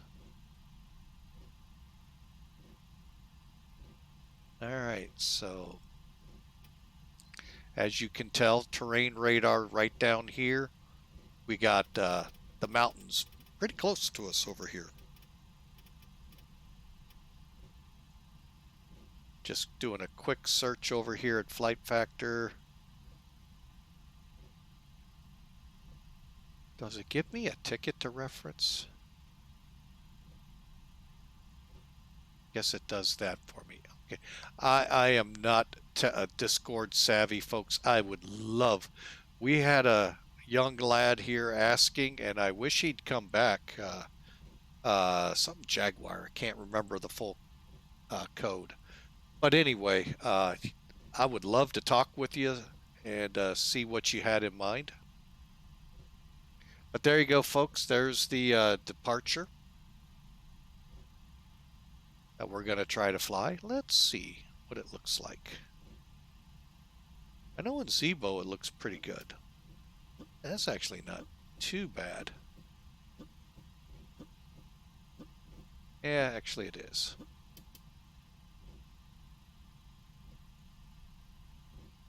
But I mean, if you'd, like I said, get a chance, folks, go to the video when it releases. The first flight will be X-Plane 12. Forget the crap you see with 767 here. Look around. That ice that was on the taxiway and on the ramp was accumulating the snow that was falling. If you look in the cracks, it gets more and more. Look out at the aircraft when I, span around. You're gonna see snow on them. It's really, I mean, that's a cool effect. And we're now back to the end of the runway. Folks, how long did that take us before? Yeah, they've got the drags that they were working on. Oh, they're working on everything there, guys, over at Flight Factor. Hopefully they can tell me what I got to override or what I got to do, or 1.6 point or 1.7.0 comes out. But again, that's cool that it automatically updates when you start it. I like that, folks. Okay, real quick checks here. All right, parking brake, we got it set. All right, weather radar set, flight control set, speed brake is off. Flaps set. Runway edge lights set. And let's get ready here. We'll go LNAV. Oh, wait a minute, not LNAV, VNAV. Auto throttle set. And let's get onto the runway. Try this again. We'll call it take two. strobers. And look, we're moving already, folks. And 40% of power versus 70 to 80% power. I'm not exaggerating, folks. It was bad. I mean, taxiing in this plane. I actually want to say, I think it was more nose. I mean, the nose was down more than it is right now. If that has something they do, I don't know. Just a thing I noticed.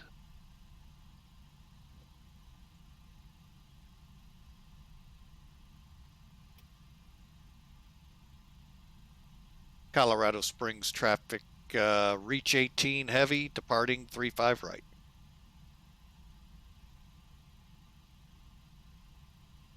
And we couldn't even get it to turn here. Not because of the ice or anything like that. I mean, I was cranking on the power to get it to move. And if it was ice, guess what, folks? I should have done a donut. Wouldn't that be funny to watch? No. In a sim, yes. In real life, no.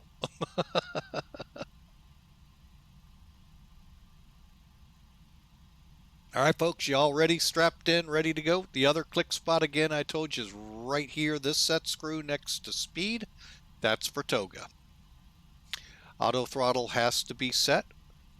Final takeoff checks are set. Transponder is transponding TARA. Let us get going. Coming up to 70% power. Lights on. Toga.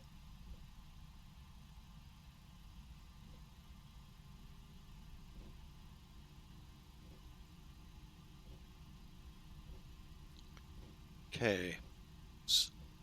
Building up speed. Much better. Hey, we're above 60, almost 80, folks. Lord have mercy. I'm going to get a nosebleed.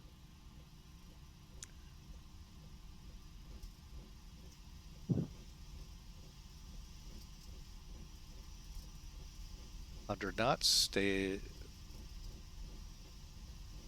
Keep building. Folks, we're going 10 times better now. We're cooking on Crisco, probably driving on Crisco. V1. Let's rotate out of here. I think I might have just hit the tail.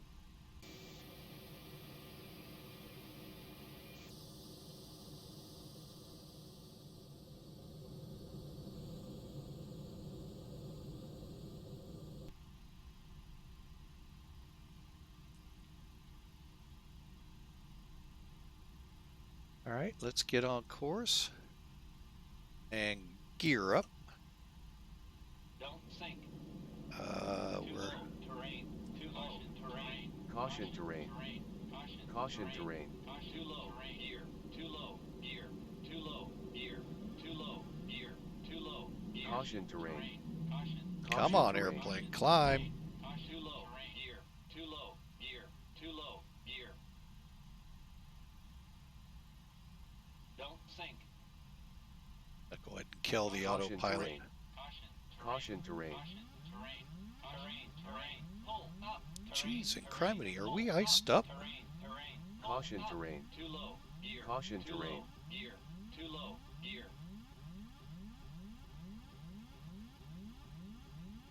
We're going to stall if we're not careful.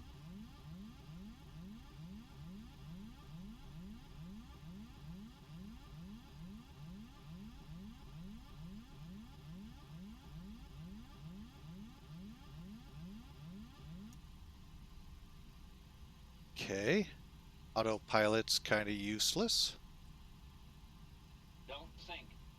Did you cut it out, airplane?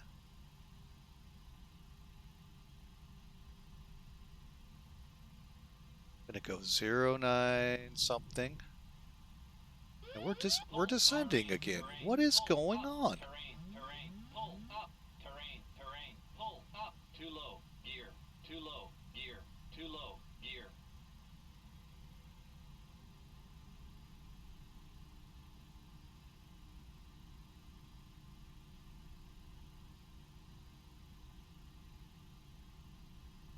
Don't sink. Would this plane Too low, quit sinking? Too low. Terrain. Too low. Trimming, and it's Too not low. wanting to trim. Too low. Terrain. Too low. Terrain. Too low. Terrain.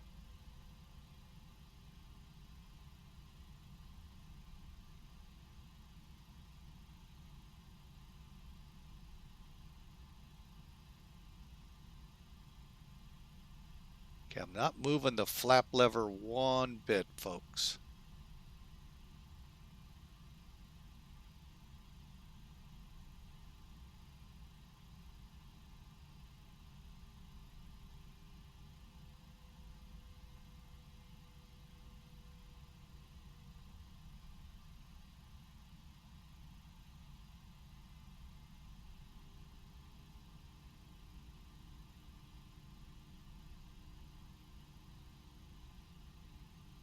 Nice and gentle.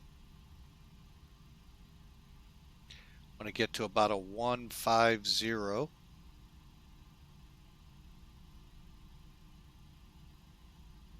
Boy, I have a feeling if we'd have gotten airborne in X-Plane 12, we might have iced up.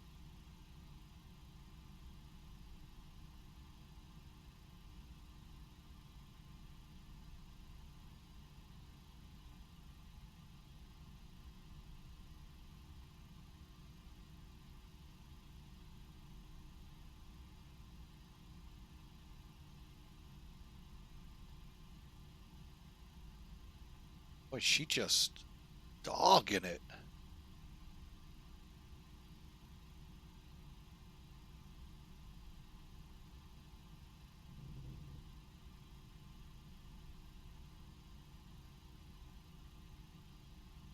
All right. Let me see what happens with the autopilot now.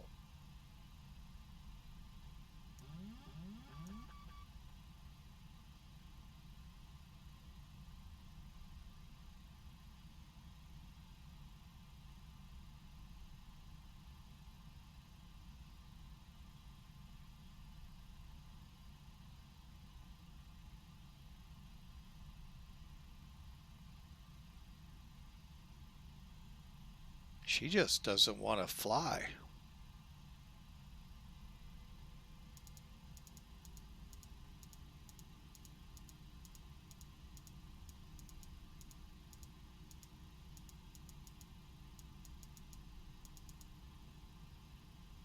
Okay, now we're getting too much. All right, let's roll back slightly. Get some airspeed. Maybe.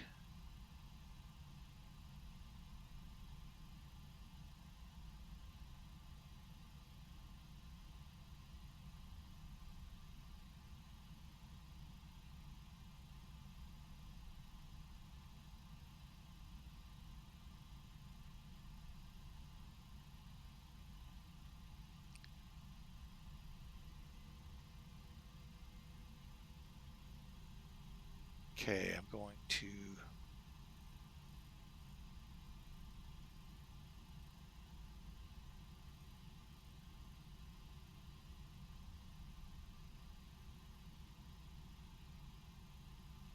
all right, let's go into climb power at least, see what happens.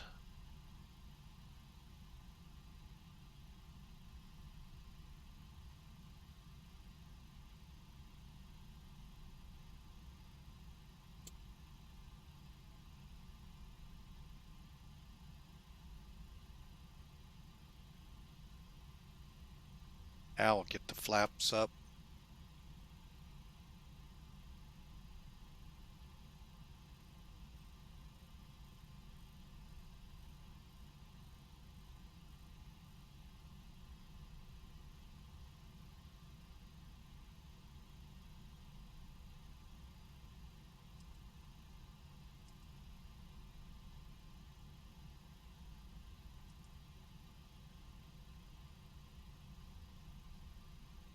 All right, we finally got her reined in. Holy mackerel, what a ride.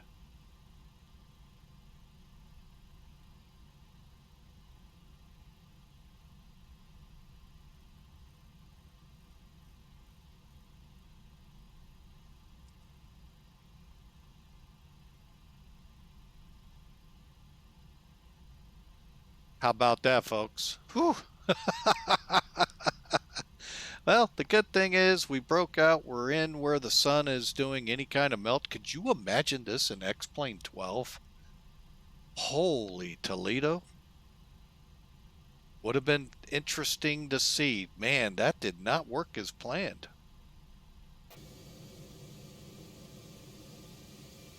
Yeah, the gear's up. All good there. Okay, we're above 10,000, so we can do this. Let's go here. Airspeed's up. I may have to take over.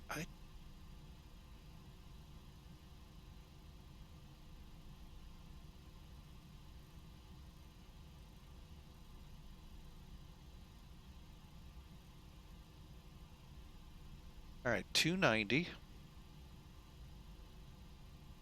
That's why.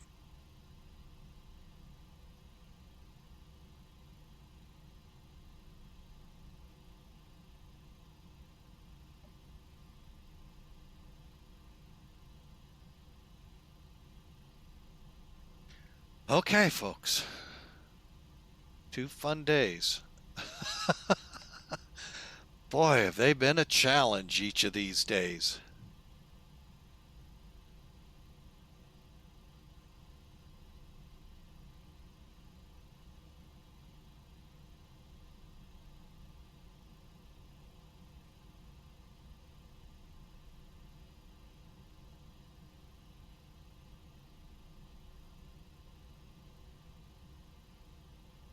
All right, now we're on our way. Oh, wow. Okay, folks. I highly recommend. Whew, recommend this to your friends, folks. This has been what we could call in the aviation world a day of just flat out, oh my gosh. The last 2 flights have been noteworthy, to say the least.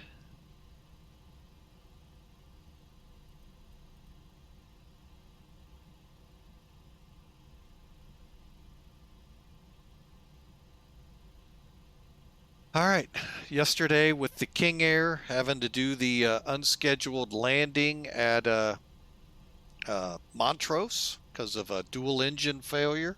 That was on me. I didn't turn the transfer pumps on.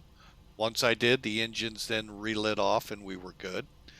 Matter of fact, now we're going to go let it take care of speeds.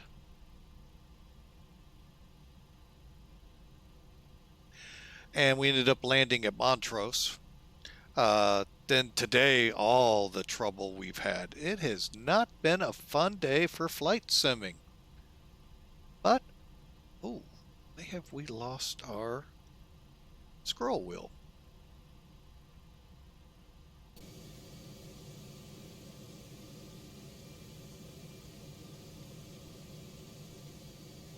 That's interesting.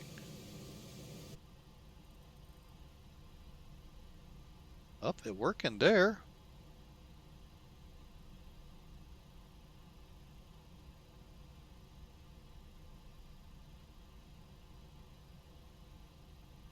I must have it disabled here.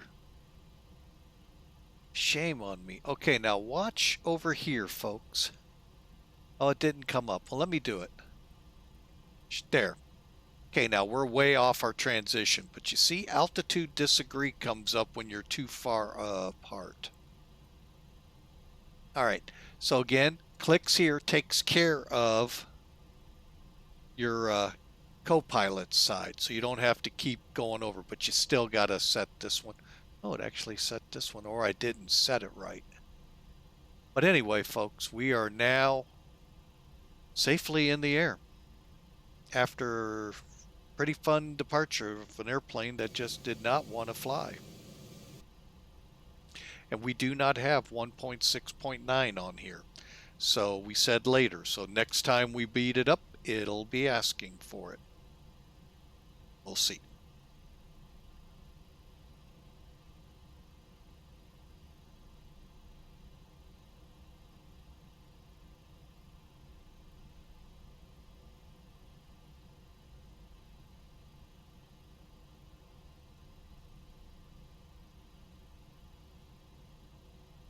Oh, I wonder if I'm supposed to go to...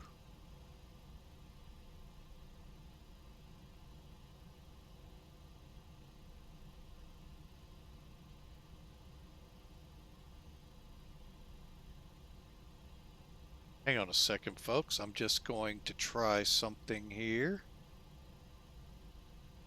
I think I'm supposed to be here.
Okay, folks, just a couple more things to enter here as always.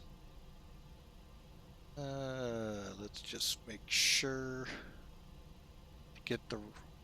Okay. There we go.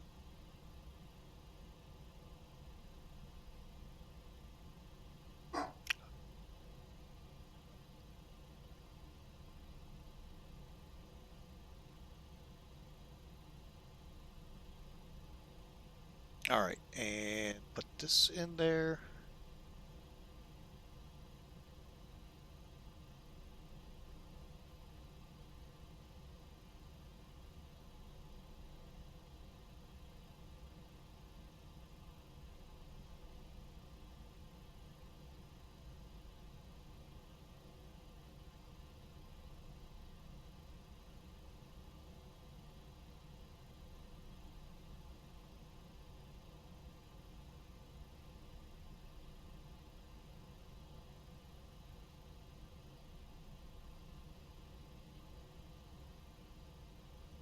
Okay.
All right, folks, I'm back with you. Do I get a ticket number? Never actually done one.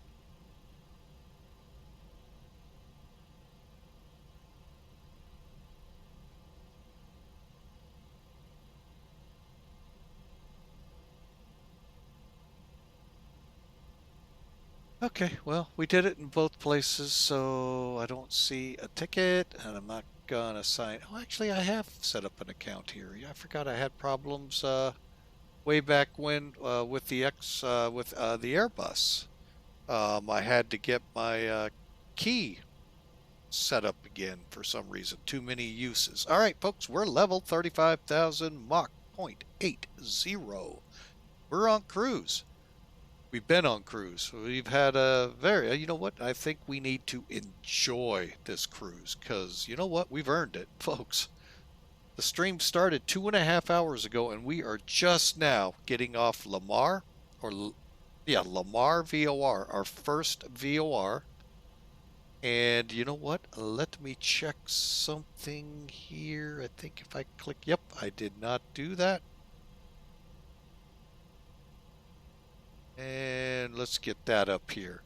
So there you have it, folks. 2 hours after 2.5 hours of trying to get this plane to fly. Yeah, we're going to go wipe the sweat off the brow and, kind of kick back and go, dispatch, what the heck are you doing? No. Then call my union rep and say, this plane sucks. No. So, but anyway, folks, all tongue in cheek and having fun. But yeah, folks, right now, if if you're wanting to fly the 767 out there with X-Plane, it works. 1.6.3, we flew from Anchorage to Oakland a few weeks ago. Great flight. It's up there as well. No problems in X-Plane 11. Don't remember the last time oh yeah, I do. We flew to Israel. I'm sorry, we flew from Israel to Rome, I think it was. And Anyway, we didn't have any problems. So something in these things, as I look at their Discord channel, folks,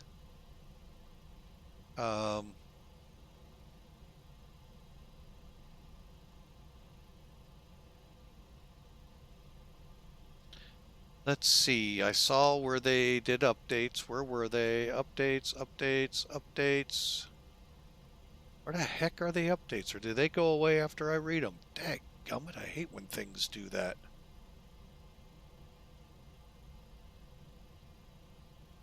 Dev questions, general. Oh, I know why. There we go. It disappeared. Huh. Because, yeah, I told you what you got with the update. Ah, I didn't know they had a Unicom channel. People in there, I could have been asking them.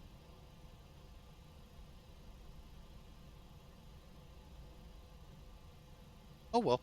Anyway, folks, there was an update thing in here that told you what was updated.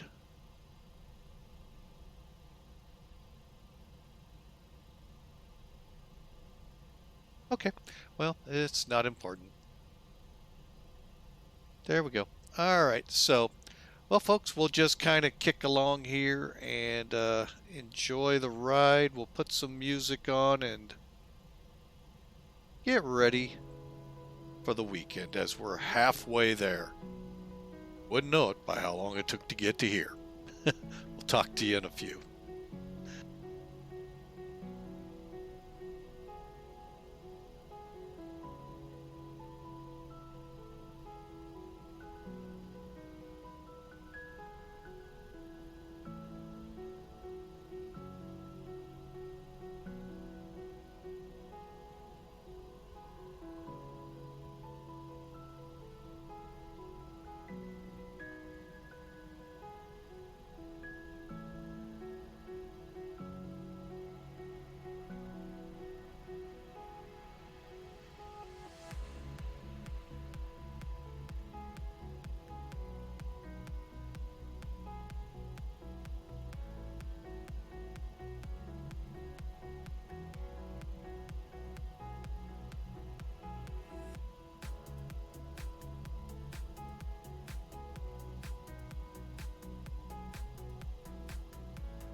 Cool.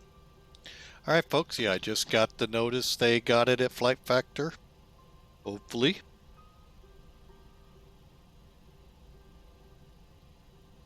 Hopefully rather quickly.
Oh, that's great.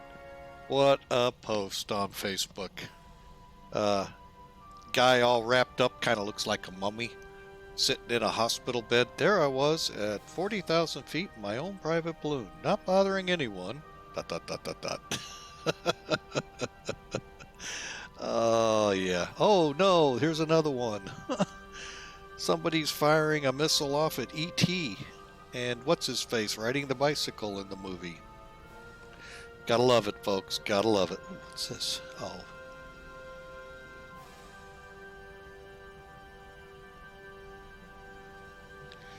Alright. I missed something I wanted to say something to. Now I'm gonna have to dig. Alright.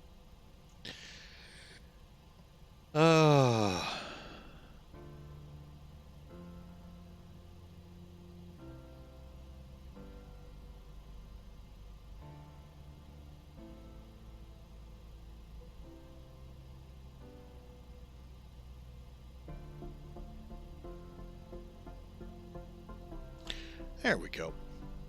Alright, sorry about that, folks. Alright, we're high above Kansas right now. Well, actually Colorado to Kansas. On our way to Goodland and then to the middle of Missouri. Here in Missouri, it should be a clear sky.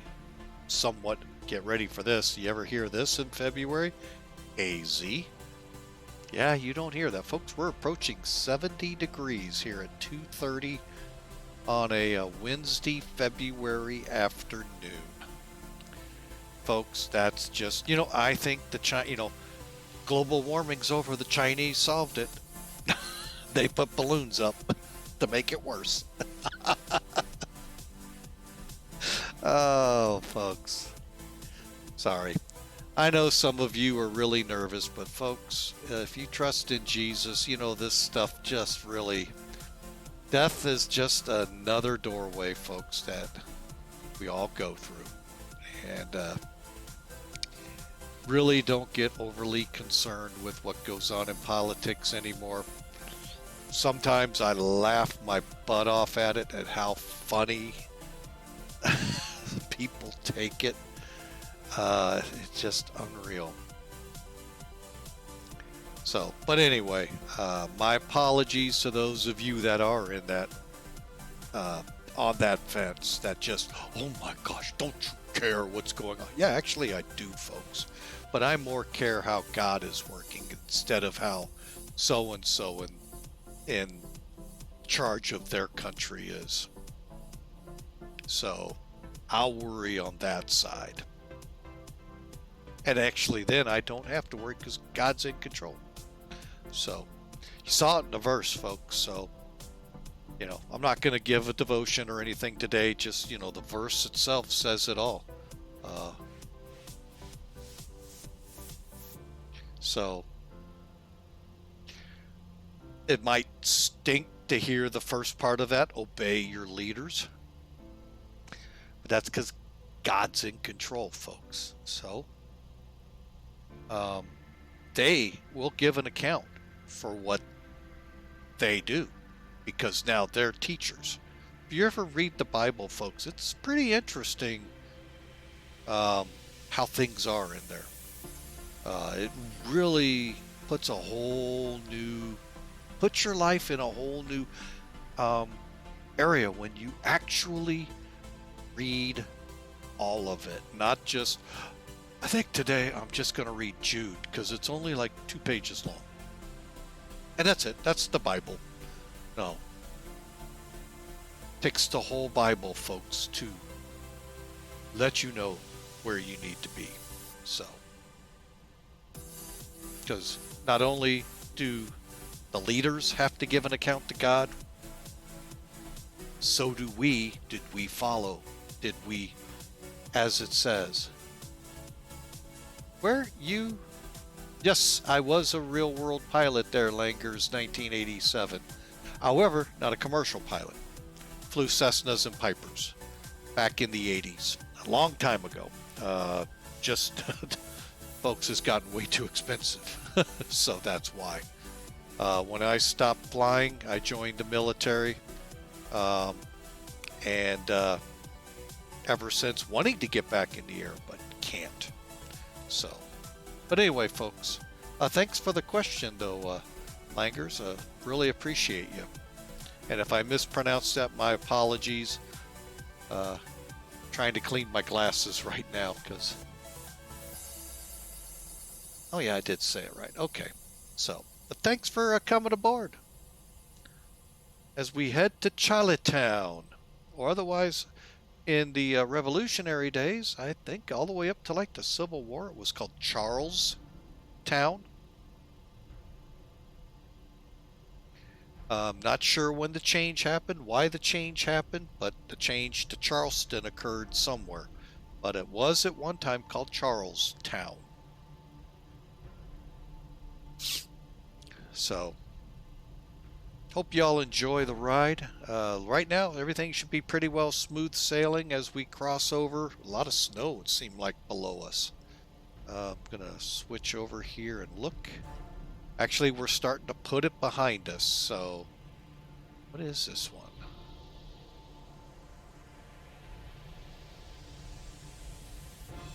I hate when that happens. What is looming out here? Alright, let me refresh.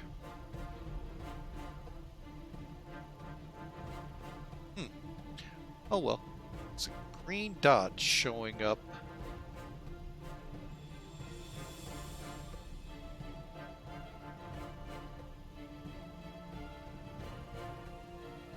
I think it's an observer. Okay. Because they don't have a frequency, and even updating SimAware, I don't see a controller. I was thinking we're going to be getting Kansas City up here soon, but nope. But yeah, folks, we are on our way, just past Goodland, on our way to Walnut Ridge, Missouri. About, 70, 80, wait a minute, is it Missouri or Arkansas?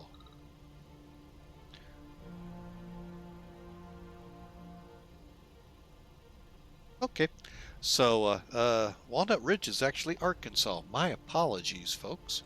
So we'll be there in a few minutes. I've got to make a phone call to the wife, so I will be right back.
All right, folks. Sorry for that. Had to get a phone call made to my wife.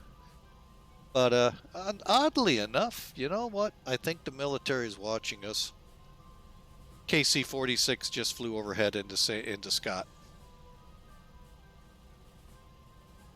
showing me probably how it's supposed to be done. But when you boil it down, folks, this version has a couple of flaws in it. One, should have been a 767-200 to start with. The other, you see something missing? Yeah, the boom.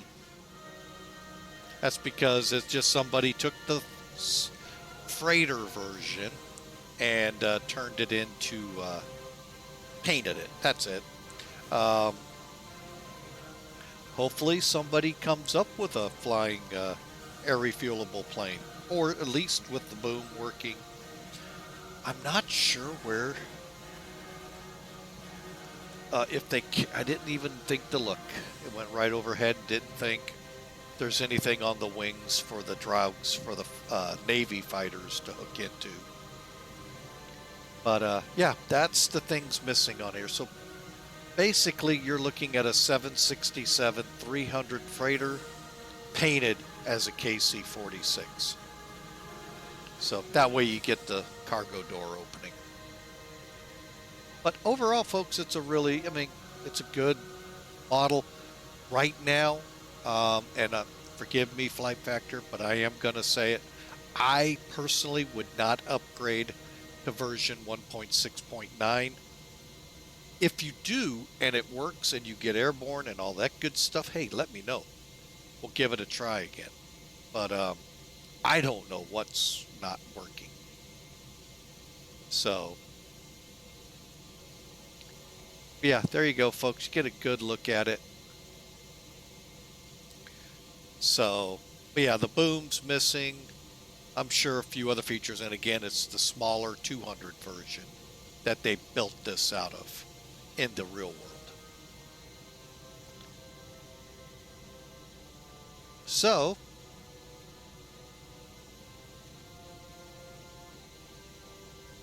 but yes, was at one time a real world pilot, aspiring to be a commercial pilot, actually aspiring to be a military pilot to build up more time to become a commercial airline pilot.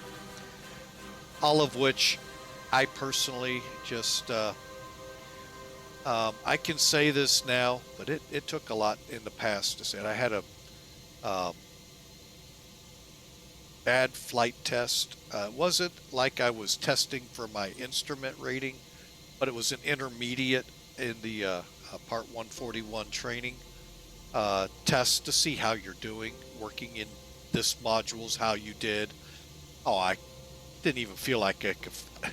You saw my takeoff, folks. The flight itself seemed to go just like that.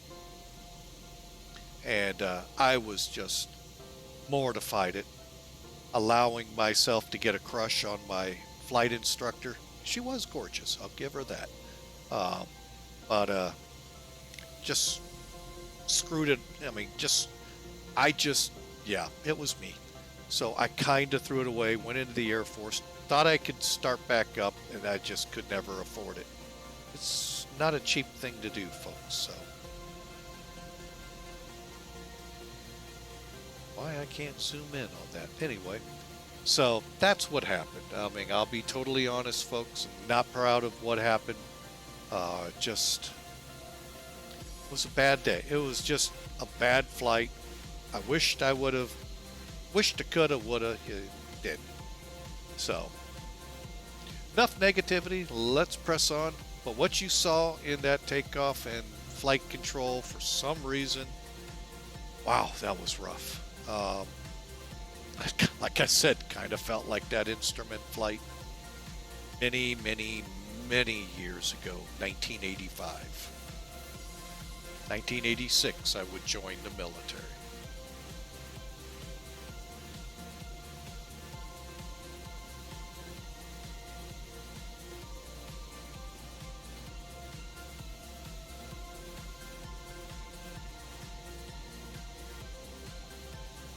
But as one last note to that, but as I've learned since then, all I can figure is God had closed that door for a reason.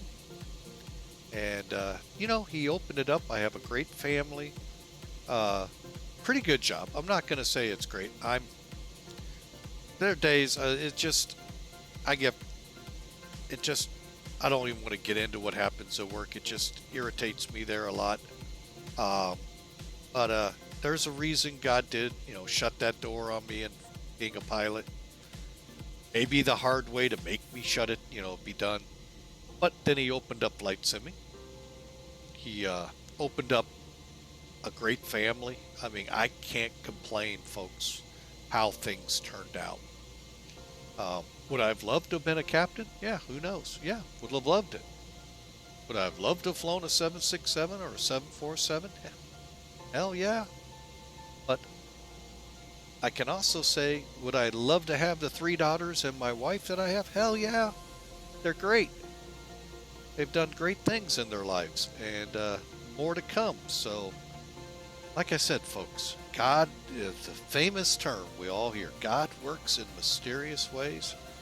When you think you figured him out, get ready for a curveball coming your way, folks. So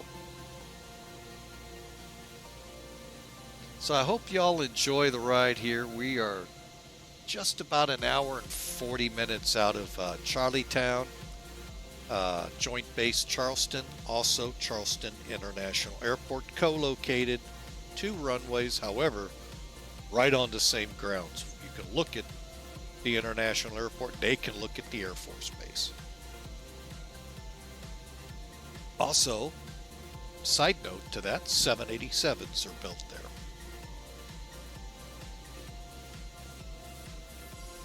Or I should say, I think it's final assembly is there, because it's like everything now, folks. Everywhere seems to make a piece of it that then comes together in the final assembly plant.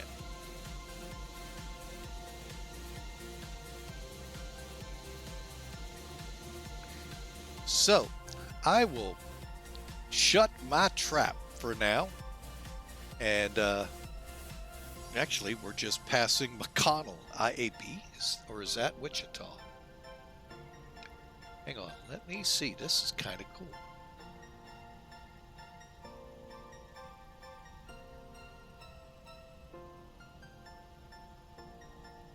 Yeah, folks, IAB right here is McConnell Air Force Base VOR TACAN. That's where the the first squadrons were based. Then they started filling in out at McGuire and Travis. About that. Just abreast of it right now. So, and we're looking at 314 miles to Walnut Ridge. Correction in me, Arkansas. I forgot that was in Arkansas. Actually, a cool story there. When my daughter oldest lived in near Hot Springs, Arkansas. That was in Missouri. That was actually hard. We took 67. Yeah. Well, now I'm questioning everything. But anyway, straight to Little Rock, it's 67. Once you get off the bluffs in Missouri, down into the flats, is it so much fun to run. It's a 2-lane road, so yeah, that part stinks. But broaden your horizons, look up a little. You'll see this time, well, not this time, not another month from now, crop dusters start flying all about, and it's pretty cool. We actually, a couple of trips down and back from there, it was cool to watch these crop dusters flying, dusting the fields. Looked into it. I mean, I'd love to do it. It looks fun, folks. I mean, hard work. Yeah, I'm pretty sure to make any kind of money, it's long days.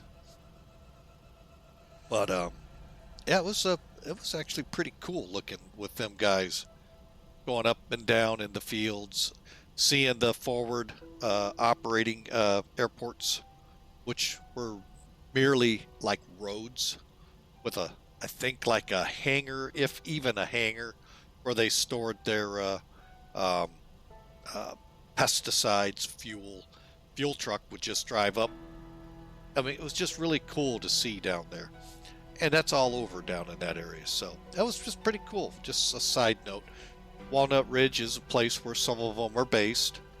Over in Caruthersville, Missouri, a couple of other areas, probably Jonesboro and stuff like that. You'll see them based with a whole bunch of them there.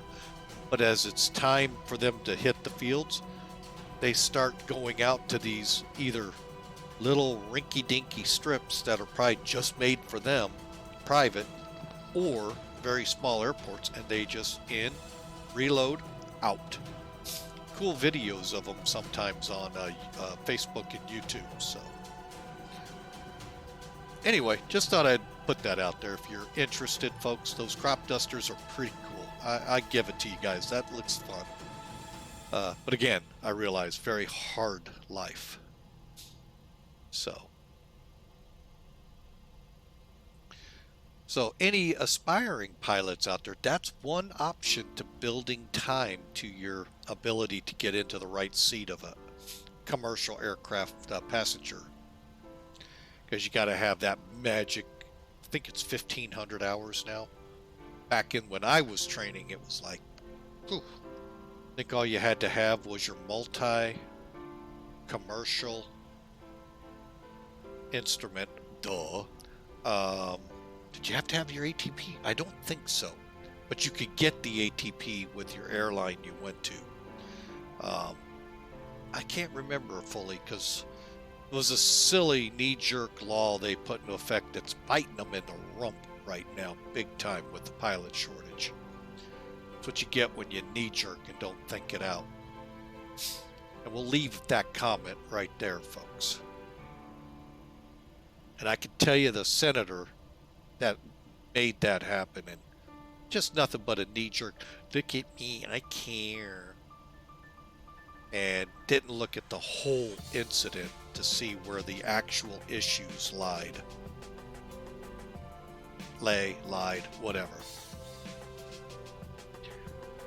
So we have what we have now, a pilot shortage, and good luck. It's tough to get 1,500 hours out there without spending a boatload of money. So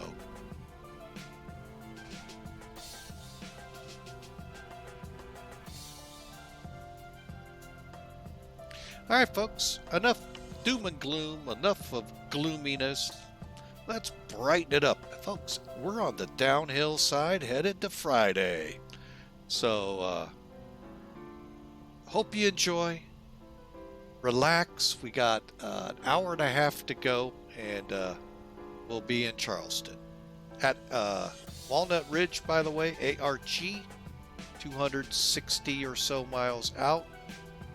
We step climbed to 37,000. So we'll let you go with that and enjoy the flight.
All right, folks, we're still cruising along, coming into Missouri as we speak.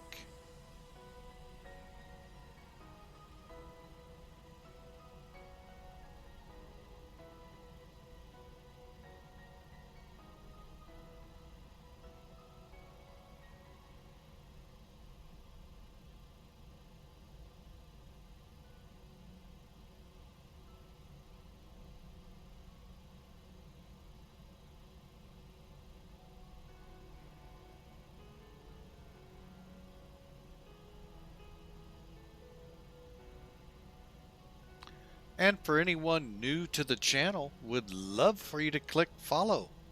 We actually have had a pretty eventful couple of streams here. From yesterday's late, was later than I normally like to. Started around 4-ish, I think it was, 4 or 5 o'clock, maybe even later than that. And we were going from monuments, oh, what is it? Monument City? Let me go look at what I've got on YouTube.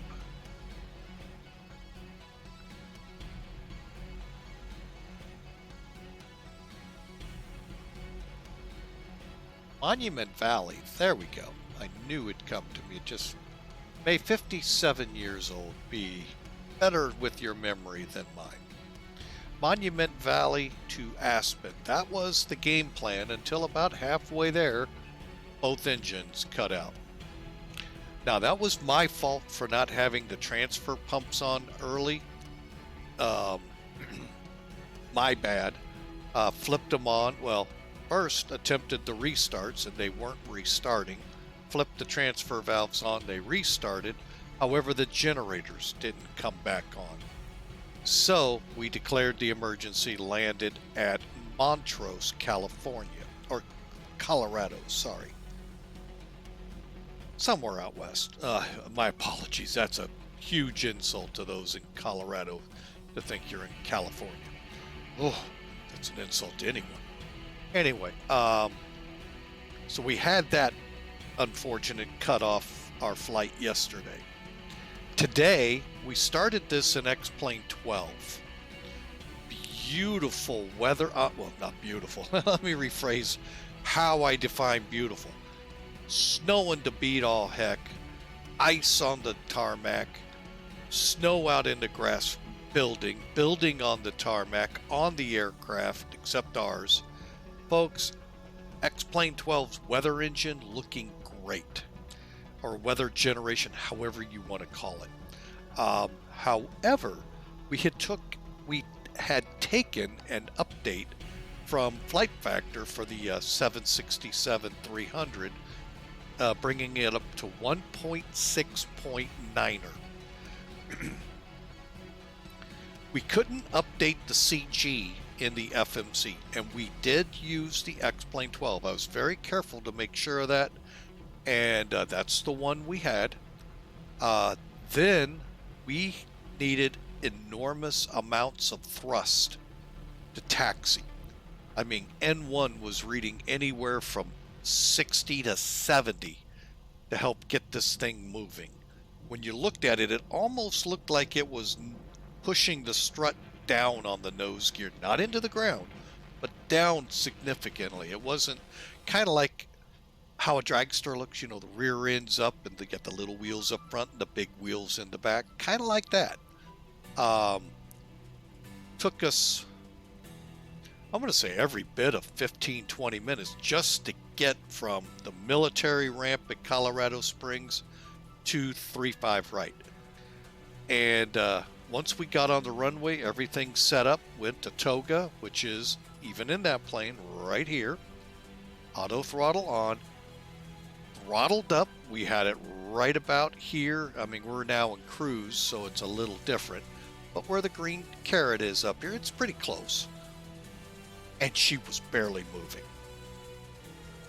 I mean, it was like brakes were locked. Something in data refs that they updated for spoilers and flaps and other things. I turned the auto brake off, still nothing. Turned the auto throttle off, this switch here, went to full thrust, and we were right up on the red needle at about 104%. Still not. Came to a stop on the runway, threw it in, put it in reverse thrust just to see what it would do. It backed up, but again, it took a much more. And granted, you don't normally do this with the plane, but I thought, let's see. And we did build more speed, it seemed like, going backwards. So then I stopped it again, threw it back in, and she just would not build up past 30 knots. So hopefully the ticket I have in at Flight Factor, both on the Discord and at Flight Factor themselves, will address the issue. This is X-Plane11 because of that. Not updated. So now I may take the update at a later time to see if X-Plane11 is doing the same thing. I highly doubt the weather at Colorado Springs had anything to do with it. When it didn't update CG, it didn't give me a trim, didn't give me anything other than the speeds. And yeah. So I think something is not right. And we'll find out when they get back to me. So that's why we're in X-Plane11. And I apologize, because I do know the stream is still saying we're in X-Plane12. That's where we started, folks. This is where we ended up.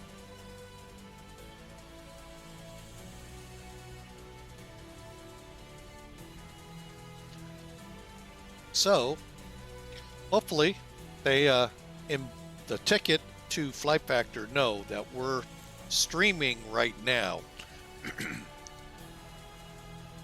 and that hopefully we can provide them good information from what they see of what we did.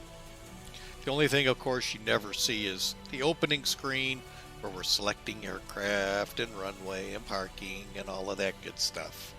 So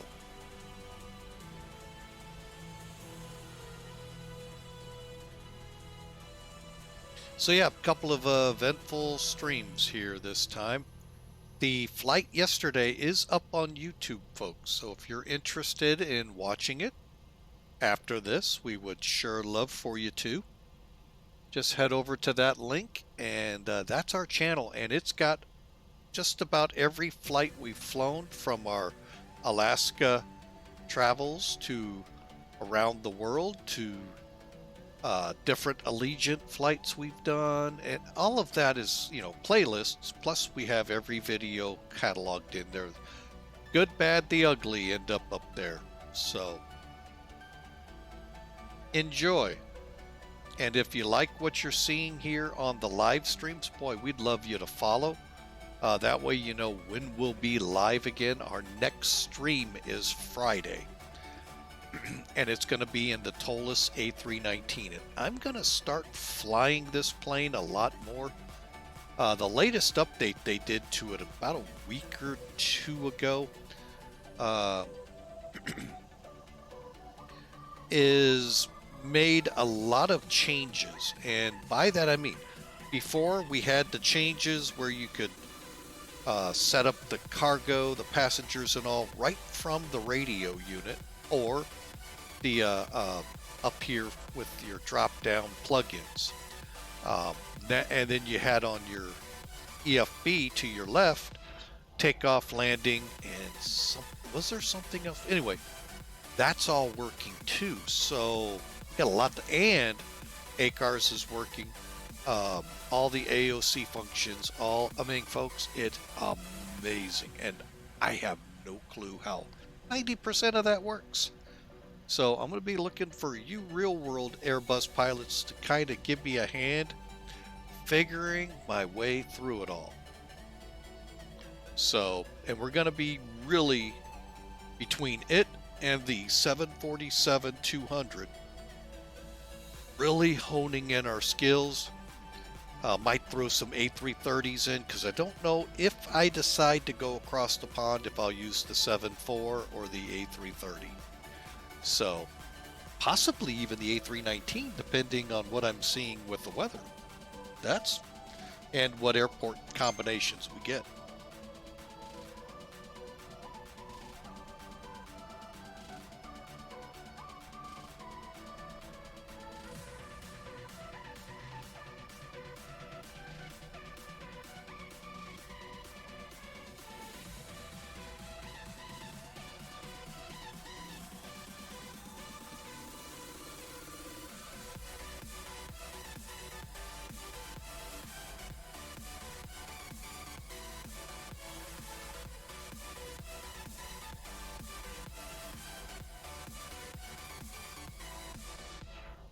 All right, just alerting a friend of mine that if he updates, be ready for problems. And of course, he'll probably have no problems. That's just the way it goes sometimes. So, but yeah, we definitely had problems in 12. All right, folks.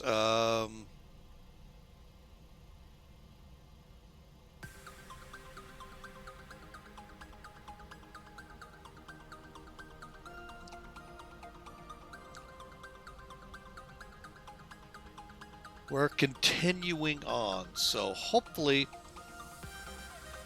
our troubles back in Colorado Springs, boy, did we have troubles getting airborne. Even in X-Plane12, just did not want to climb. Unless, I think I know where the problem was. Now I know. I didn't even think about that. Oh, boy. Yeah, that would have been the problem. When I finally got this thing to climb, my speed, it was on speed at a 160. It needed to be dialed up probably to my 240, and then we would have had a heck of a lot better climb out. I think that's where my problem was now looking back at it. Oh well. Well, we got airborne. We stayed out of the trees, I think. At least I think we did. And eventually got on course. So we are now 113 miles from Walnut Ridge. And we'll start talking through the arrival. Oh, in about 30. Let me see. Can't really read that. And about 30 minutes or so, and then we'll start down for an arrival into Charlottetown, South Carolina. Leaving all that cold and ickiness behind in Colorado Springs. Snow, like I said, folks, the weather, the X-Plane12 part with the weather was phenomenal. The airplane just wasn't. So, oh well, those days happen, folks. So, but the weather, folks, if you get a chance, even just looking at the original, the board I used to let you know what the stream's going to be for the day, you just sat there and went, oh my gosh, look, the snow is building in the cracks and on the ice and on the planes. Not your plane, but the static ones that were on the ramp. It was, they looked at it all. So I'm going to have to say kudos to X-Plane on that. So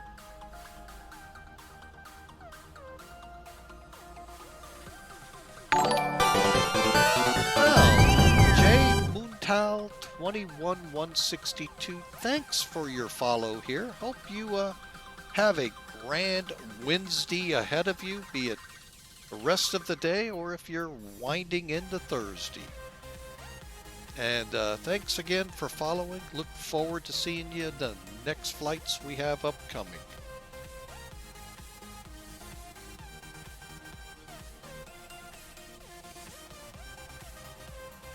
I accidentally disconnected. Whoops.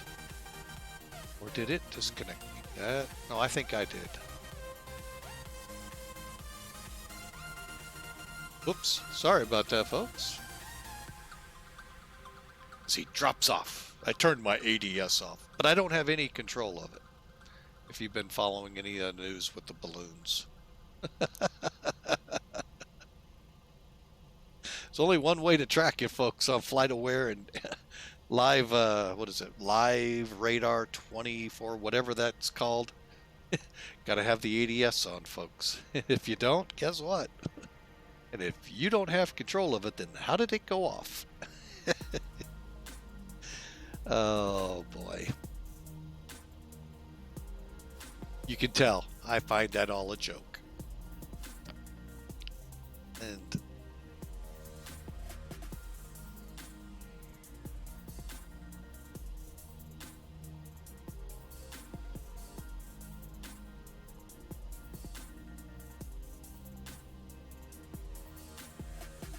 They talk about another kind of world.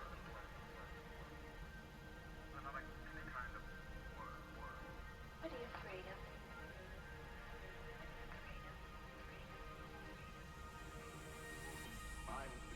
And if y'all want to get a little bit of a flavor what it was like back in Colorado Springs, here's the METAR. I turned that timer off. Whoops.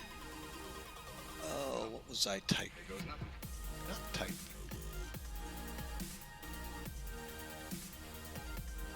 Huh.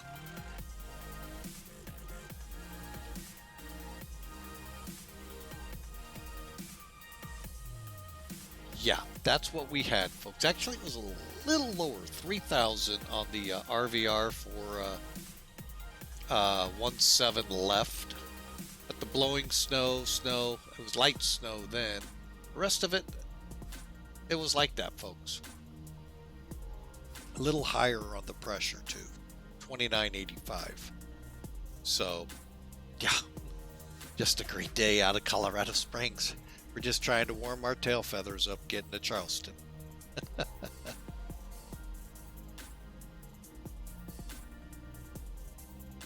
Oh, so yeah.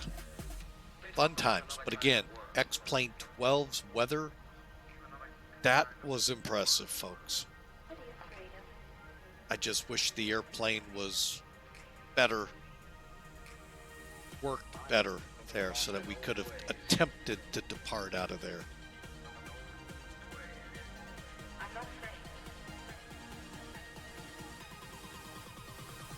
Just listen.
All right, what's going on with Chatbot here?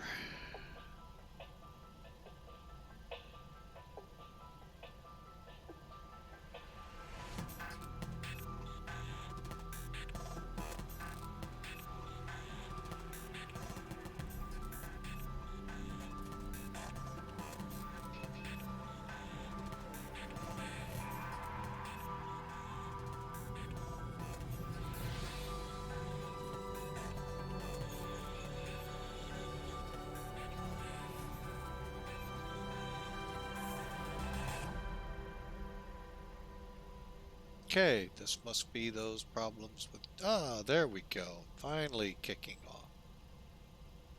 Okay. They said we'd have troubles with chatbot, and it looks like they weren't lying. We're starting to have troubles. Thought that was supposed to be this morning, but hey, whose morning, we don't know.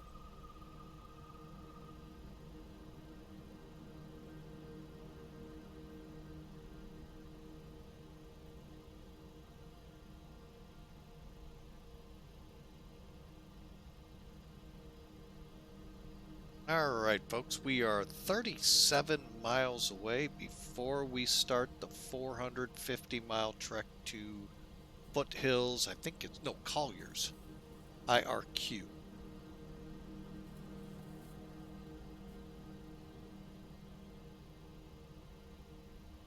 Which will begin the Osprey 7 arrival. So, folks, enjoy. We'll talk to you in a few.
I don't remember this.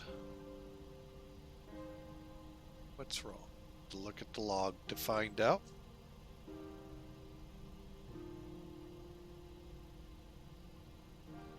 I know in X-Plane12, Memphis, a lot of the scenery floats.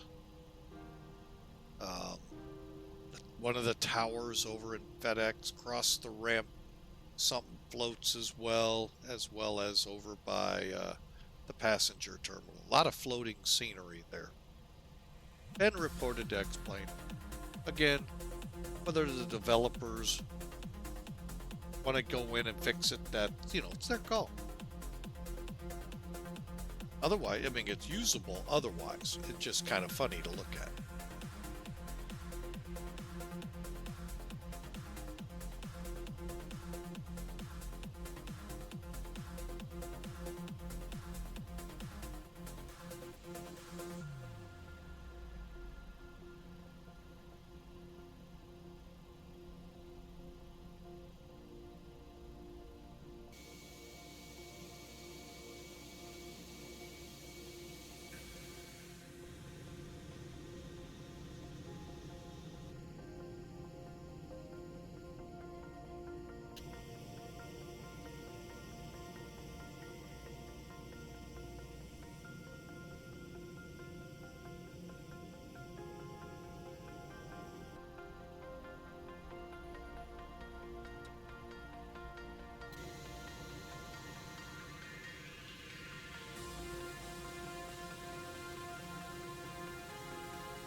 And by the way, folks, as we get closer to Charleston, when we get to that range boundary, we'll get the same error. I have no idea, unless it's something in some kind of scenery config file that's not lined up right. I have no idea. Granted, I've been with X-Plane 11, 12, 11 for three plus years. 12, of course, like everyone, since just before sometime November, December time frame. Before that, I was FSX.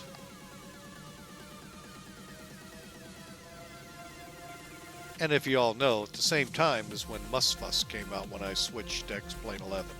Reason for the switch, new computer. And the more I watch Musfuss and some of the streamers that I like, trust, hated it. So I stayed away from it. And you know, I'm kind of glad because I still see things, even when I would watch certain streamers that fly it. It was just not, something wasn't right. Now the scenery, don't get me wrong, phenomenal. But the weather, the clouds really, it's like X-Plane 12.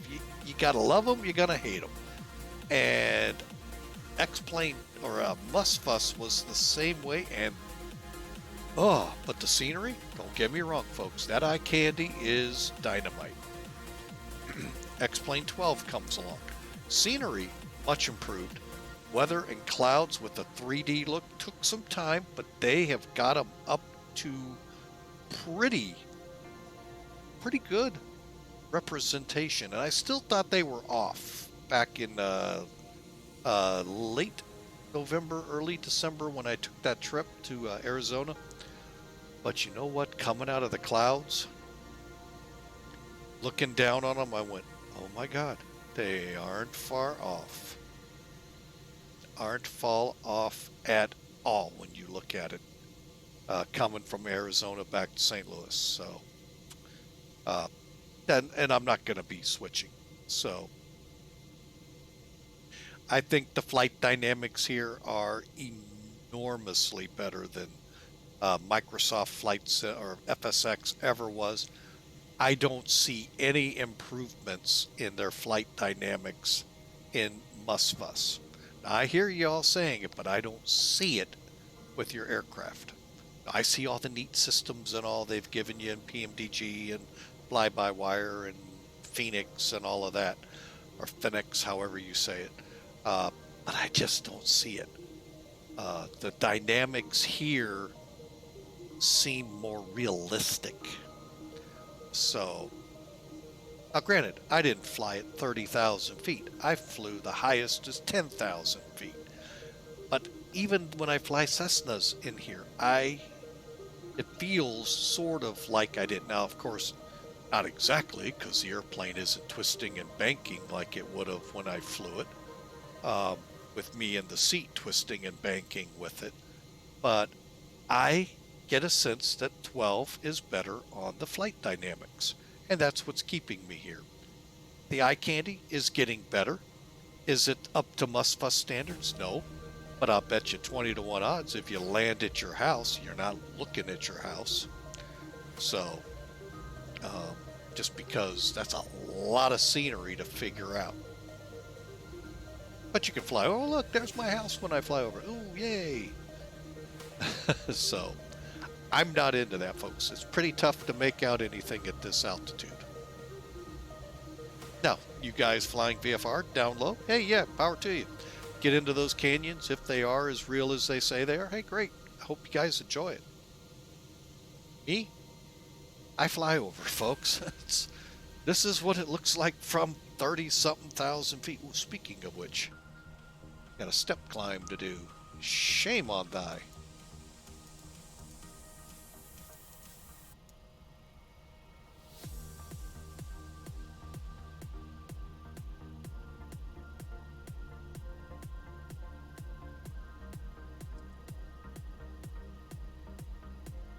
There we go. So yeah, from up here, folks, you can sort of, kind of, maybe make out what you're wanting to see. But I'm here to tell you, I took a flight once, folks. Thought we were flying pretty much I-70, and no, we weren't. That's why nothing was looking right. So, it's going to be the age-old battle. Is it tomato or a tomato? Is Microsoft better or X-Plane? I have other problems with Microsoft than just the simulator. So that's the other reason I'm not going to be over there. That we don't need to get into, but I have other issues with the overall company than just that. Okay, what do we got here? What is this one? Oh, altitude alert. Okay, cool. So, but anyway, hope I haven't drove anyone away, but that's Captain Mike here and why you're not going to see me on Musbus.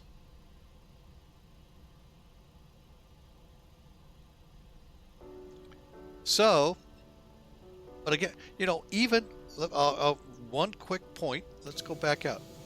Okay, granted, they're not of a 3D as Austin said in Oshkosh, volumetric clouds. But folks, that's actually not really that far off right there. And look out here, you got some kind of a building cloud here. I mean, even in the flat so-called 2D arena, I think is what they call these, they don't look all that bad. Now, don't get me wrong, X-Plane 12 looked horrible at points with the clouds. I wish we could have got up and flown it, because not only did the ground look good with the way the ice and the snow, would love to have seen how it shaped up as we got through it. So, another flight, another time.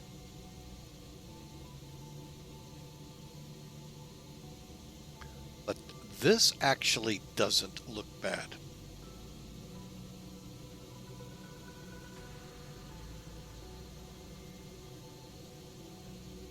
Like I said, I am waiting for springtime so badly here in this country to see how, okay, it's going to sound kind of horrible of me, so forgive me ahead of time, folks, to see how the severe thunderstorms look in a default sense, let alone, I mean, I know what active sky can make them look like.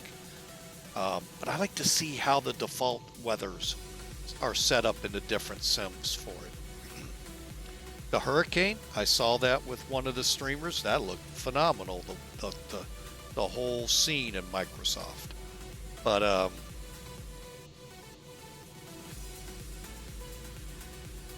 I'm waiting to see when I can get a good. Flew into the hurricane into Punta Gorda. It wasn't too bad. But and the winds, yeah, they were they were bad. So, and I don't mean bad in the whole I hate the sim. No, they were what the winds were at that point of the hurricane getting to them. It was still on approach.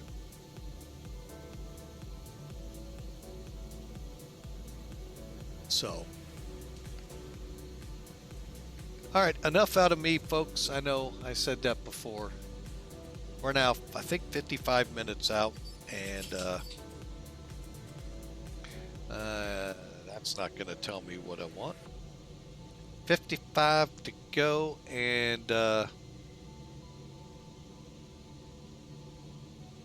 we got a light set of thunder showers ahead of us here that we're getting ready to cross over. So, see how the weather pans out.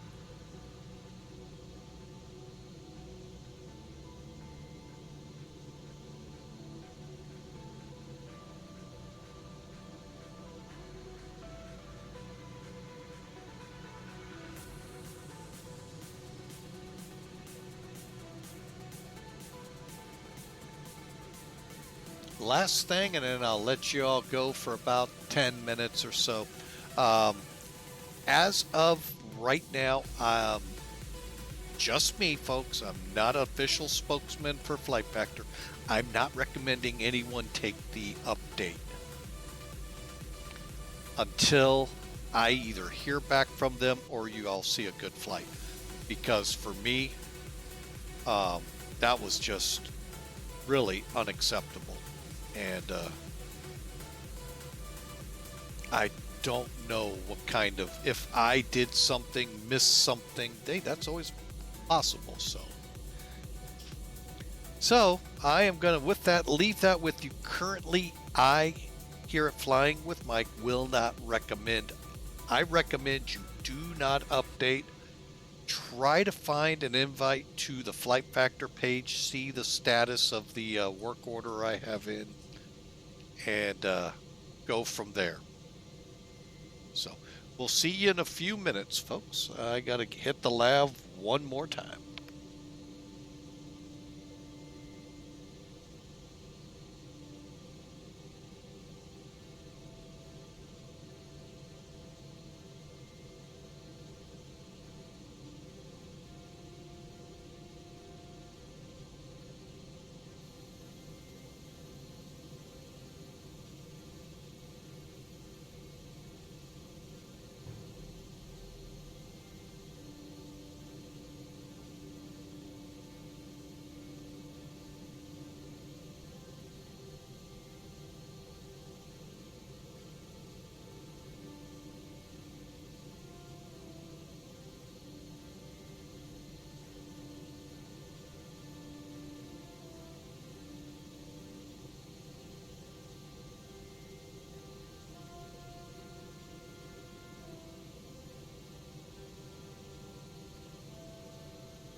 All right, folks, we're back with you. And let's see. We're about 40, we'll call it 45 minutes out.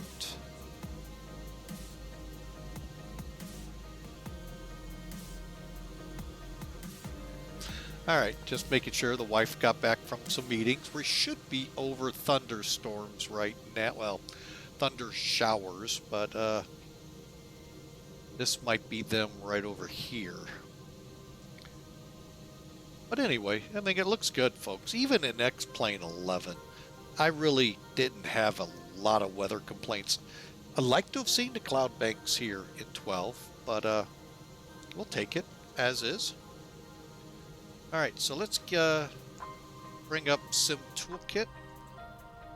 Reason I'm doing that is I do sometimes like to throw you all something to pay attention to. Sim Toolkit's free, and you know we briefed the pre-flight on it. But there's so much to it, so many tools over here for you to just get into and use to help you improve the way you fly on the sim. So here we're on the live map, so you can see all the VATSIM traffic here. They're in green. This little guy here, all the blues are Sim Toolkit only pilots. May or may not be on VATSIM. Like these may be the same, and so forth. So you can see where it's projecting our top of descent. I haven't looked yet, but let's look at it real quick. We'll bring up NavGraph, and I had a feeling, had to switch it. Okay, so let's find it. Colorado Springs to Charleston. There's where we are right now. Zooming in. Let's see here. We're doing the Osprey 7. Let me do one other thing, and you can do this as well, folks. If you go to this web address, I say cautiously. If not, I'll pull it up for you.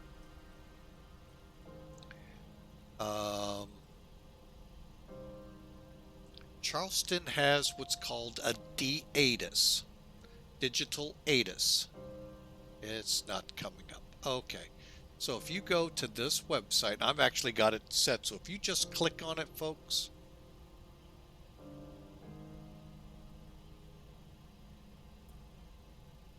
it's going to take you to Charleston's ATIS, current real-world ATIS that's being broadcast. It's as of 2056, about a half hour, 40 minutes old. So you're going to learn that we got winds of 210 at 14, gusts to 20. Okay, now 210 is actually a runway there, a 21. 10-mile visibility, a few clouds of 4,000, broken 25. Beautiful day. Hallelujah, we're going to warm our tail feathers up. That's what we're looking for on this flight. 25 degrees Celsius, folks. That's mid-70s. Let me look at my little cheat sheet here. What the heck is it?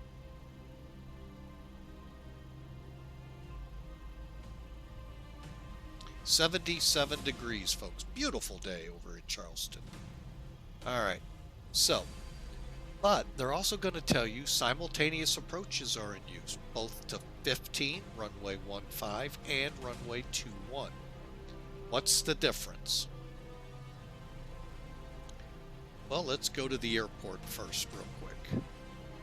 15's a 9,000 foot runway, 7,000 foot runway. We're going to go ahead and do the 9,000. Okay. And we're going to have a crosswind, as you can tell, because 2-1 is like this. Nearly, it's actually partially tailwind. Not sure why they wouldn't bring us in on 3-3. But anyway, we're going to play nice, as the DATIS says. Now, this is not VATSIM. The DATIS that I gave you, folks, is real world. Okay? So, VATSIM would come on. They could switch it. The airports around kind of funnel to help each other in making it easier on the controllers. That's a pretty stiff wind coming in. I'm still really shocked at it. So, and you also have a land and hold short notice in the D-ATIS as well. So, holy mackerel. Yeah, land and hold short 3-3 right here. What? It's like 2,000 feet down the runway, if that. Oh well. By the way, this is where the 787s are made. This is Charleston, Joint Base Charleston here. Part of me says let's do, we're going to stick to it unless told otherwise by ATC, which is not up. Just making sure. York Center is only thing up right now. So we get ready to cross over Chattanooga. So let's take a look at this now. So 1-5. Osprey 7 coming in off Colliers right here. All right, real quick, over here is the meat and potatoes. So it's telling you the ATIS. I'm shocked it doesn't say D-ATIS. Airport elevation is here. It's 46 feet above sea level. And you need radar, you need DME, IRU. Hey, we have all of that. And it's an RNAV 1. This is for turbojet only. So monitor ATIS for landing. We did that. Expect your runway, this and that. So for runway 15, we just follow these instructions. Osprey to Luther, Luther to the ILS.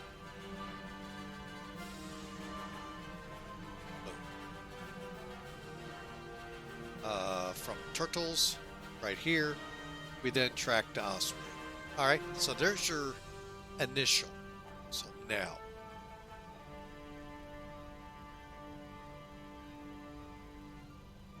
hang on, I'm going to go ahead, clear this out. So we're going to go with ILS runway 15 transition Luther. And it's going to show up. There it is. Now we have it down here as well. And the Cat 2 if we need it. So from Luther, we're almost 20 miles out. Oh, you know what? I didn't look at on Osprey. We did. Okay, so Beefy, 24,000 or higher.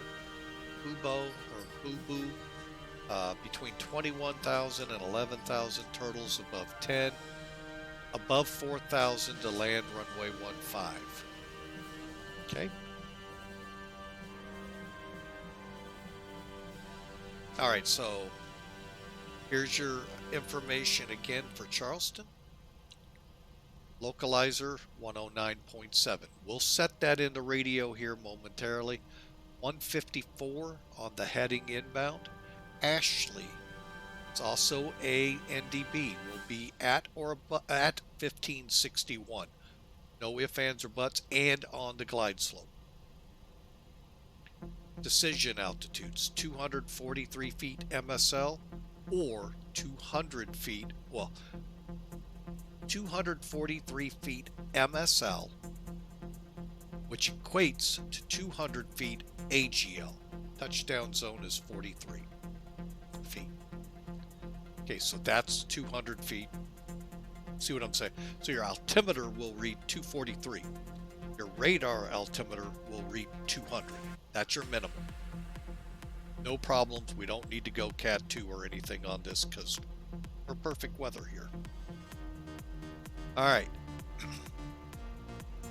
There's your missed approach. 3,500 feet to Wandu. Here's the requirements for the approach. We do have simultaneous approaches in progress, 2-1 and 1-5. Kind of strange, but we do. Vertically, Ashley is 1,500, what would we say, 1561, and then we're on glide path. So as long as we're 243 or VTAR reads 200 feet or better and a half mile, we're good to come in, and an RVR of 18 or higher, we're also good with. There you go, folks. That's our charts. And I am going to pull Sim Toolkit away here real quick. And then, so let's get in here, program this thing up, because if we cross IRQ, we're out.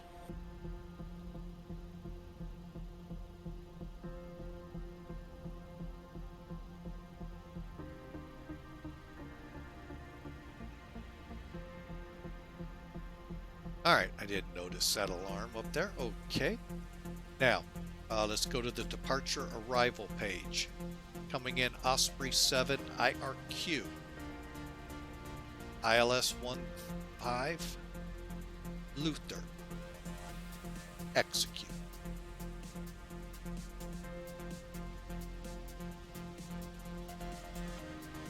And there we go. So top of descent stands 180 miles out. Alright, so that takes care of the charts in our arrival brief. Now let's talk airspeeds. And we're going to do that with TopCat.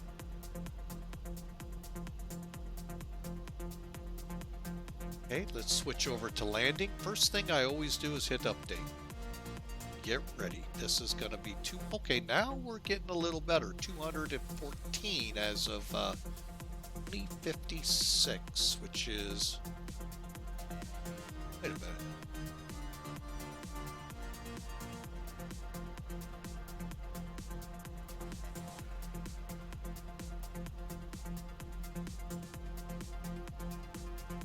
That is, oh, that's an hour old.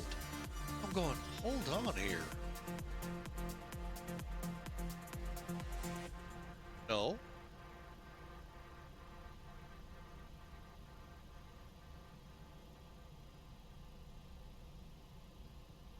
As of 2056.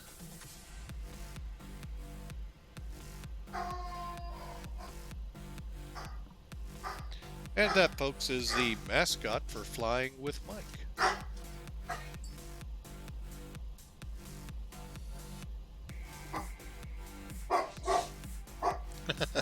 I'll let the dog have the floor.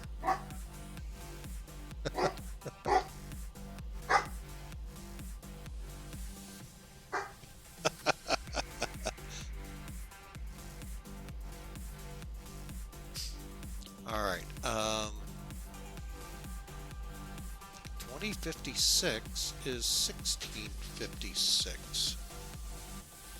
It is only 2150 right now. No.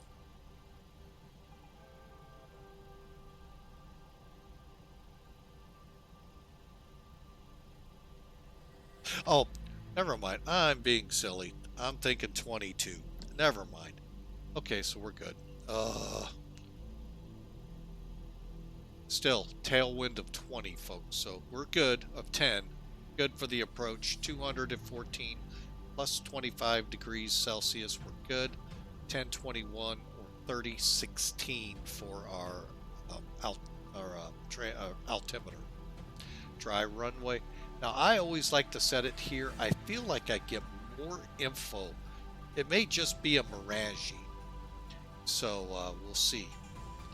Runway. Oh, now we got a headwind. Okay, there we go. Helps to have it on the right runway too. VREF will be 136. Approach 140 to 150. Looking at that chart again, folks. Stand by.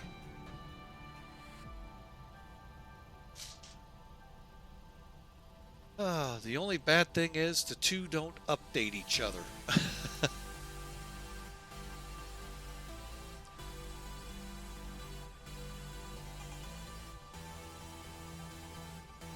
Right, now they did. Let me take a look. Okay, so it's a minute 58 from Ashley to the missed approach. at about 700 to 800 feet a minute. And I'll show you how I got that here in a second. All right, so 140. How far out again? 45. Let's go ahead and set it. So just go to your initial reference page. Now this is where Airbus seems to have a whole lot more information they want to help make the landing, I guess, either more precise or whatever. We seem to always just have this much. Don't we? Don't get it.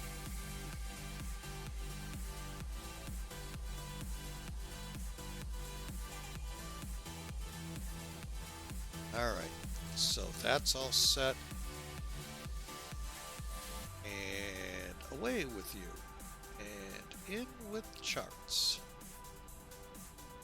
We're going to just look at the chart real quick, folks. Okay, let me zoom in. I'll show you where I got that speed. We got a little bit of time. That's why I'm doing it. Okay, down here you got this nice little grid. You saw our approach was 141. It's between 140 and 150. So that's where I'm getting the minute and 58. 743 to 800. Good luck trying to set your plane right at 743. Let me show you why. Now, the 737, you can see a little bit more to how when you get the needle down to around 700 where you're kind of at 710, 720, 730. Good luck figuring that out here. Alright, so we are now set up for our arrival into Charlietown.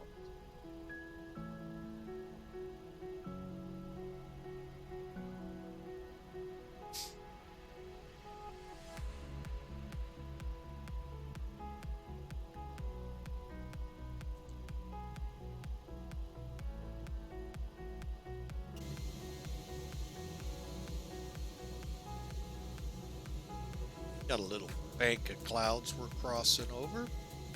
Give you a nice look at the tanker. Again, all it is, folks, is if you get the extended version of the 767 package, just have to buy it. You don't have to get two packages. Just get the middle one. You'll get the freighter, you'll get the 200, and the SF, which I believe has a working cargo. Don't quote me on that. You get this, you could have this. And the reason they went with the freighter, I'm assuming, is because the working door. But there's no boom in the back, or the... I'm not sure. I guess they would have those here, the reels coming out, for the fighters.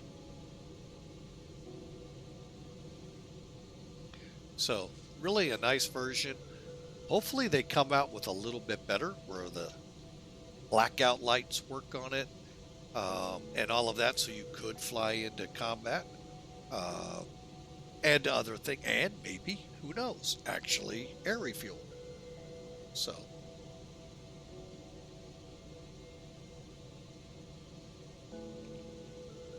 all right, folks, so there you've had the arrival brief and another good look at it outside. Really wish we could have got X-Plane12. My only thinking right now, looking back at that whole saga,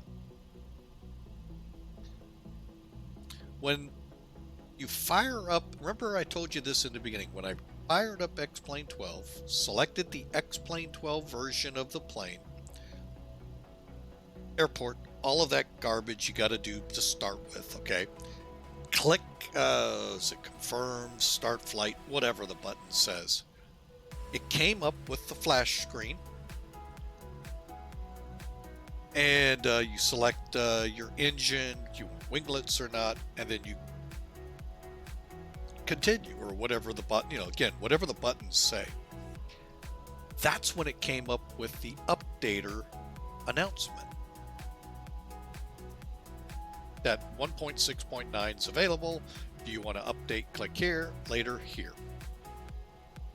I'm wondering if it put the X-Plane 11 inside here. because you all can correct me. I thought when you run the X-Plane updater, you got to make sure it's in beta. And it obviously pointed to the right airplane, but got to make sure. I think it has to be in beta. So they'll tell me. But I'm wondering if that's the case. Because I remember I had troubles with the 747-200. Now this is a totally different updater. It when I got done, started to fly it, I accidentally fired up the X-Plane11 version. Didn't realize it, and that's why I had some of the troubles I had on the ground. Wondering if that somehow happened in that update process. And I don't think it had a spot for me to change that. So, again, caution. Use caution with that message. 1.6.9 is out there. Be aware. Make sure you're doing it right. Because I think I did it wrong.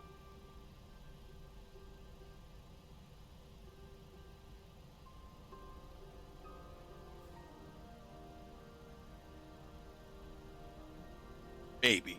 Again, we'll see what Flight Factor has to say. All right, folks, we are now a whopping 4 hours into this stream. We should have been long done. This should have been done a long time ago. Finished, as they say, finished and cut, kaput, and done. And we're still trying to get to Charleston. So, hope y'all enjoy. Again, Jay Mootol 21162, thanks for the follow. As with Bayan 120, who followed a couple days ago, the alert didn't come up on him. So thank you guys for following. I really do appreciate you, and thanks for coming along here. Just making sure I didn't miss anyone else.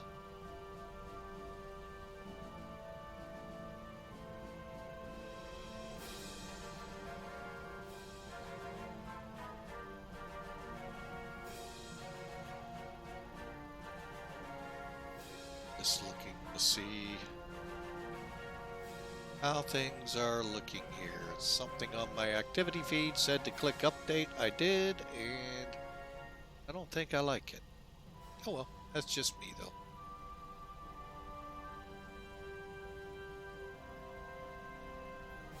Oh, I see how the dates are. Okay.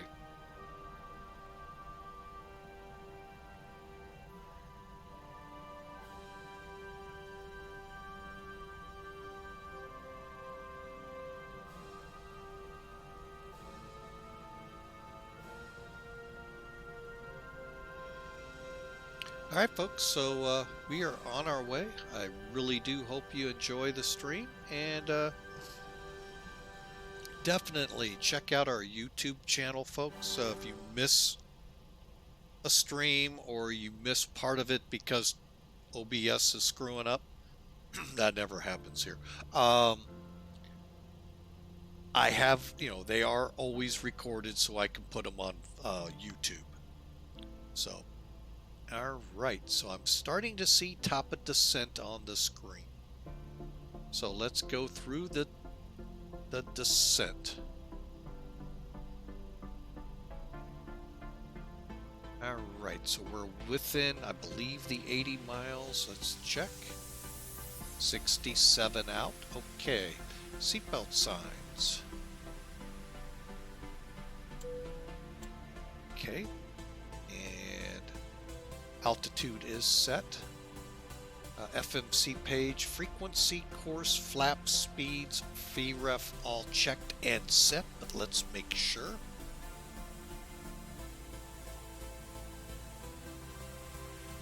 Okay, VREF speeds, flaps will be 30 degrees, 137. Actually, we could make that 136.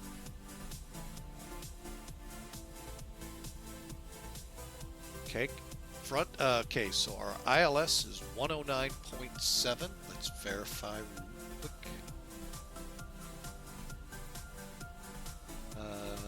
109.7. Perfect.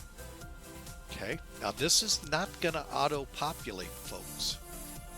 So we have to come down here and do it for it. So 109. Let's see if I can come down. There we go. 7. Front course 154.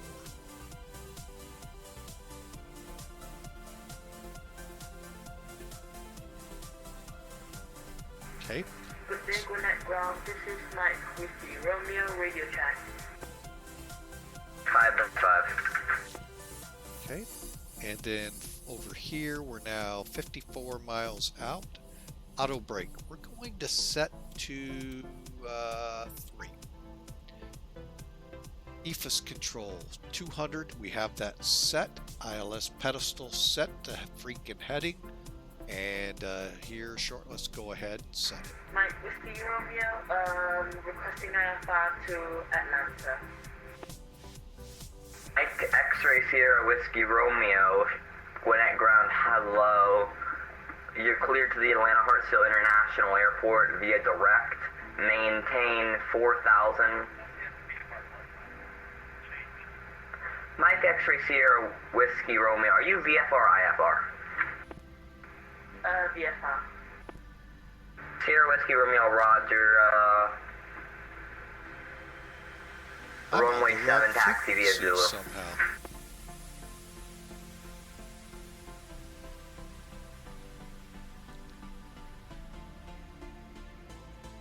I'm like, why am I hearing someone reply back? LZU. I don't know. Is that Raleigh? No. The heck is that?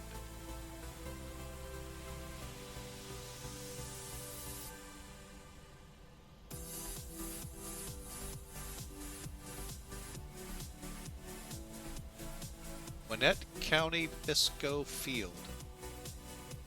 Huh. Something to put in the back of my mind of a place to fly when we do the GA aircraft. Alright, we are closing in on top of descent. We said we need to be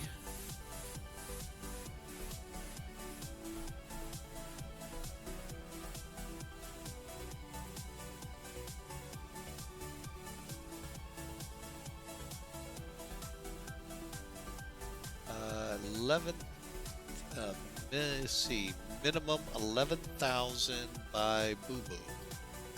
Set that up. Wait a minute. Go to 24 first.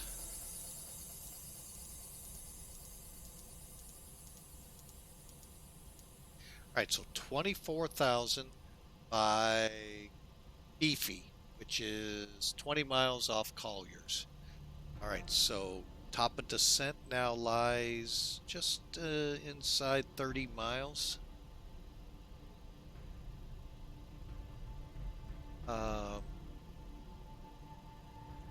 Now there's a couple of ways, folks, you can make this descent happen.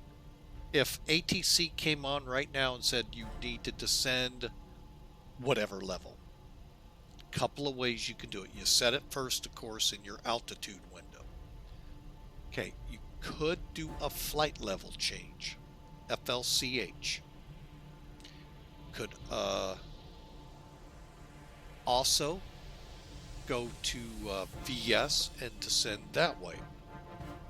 Or on this version, you can click the descend button and then descend now.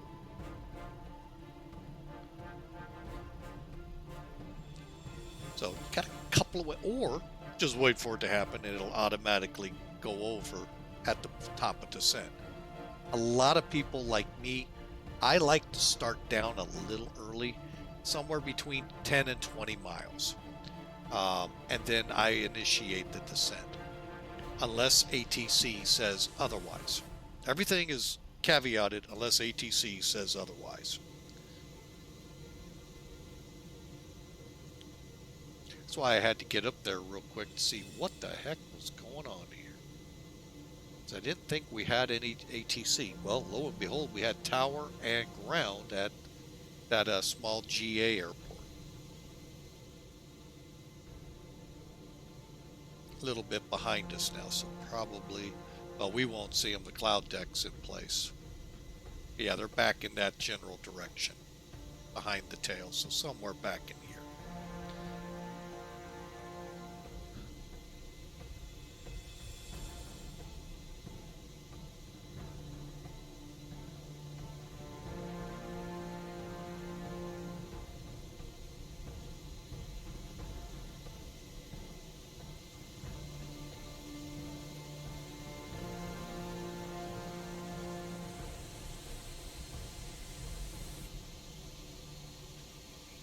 Okay, so we are ready to set the descent.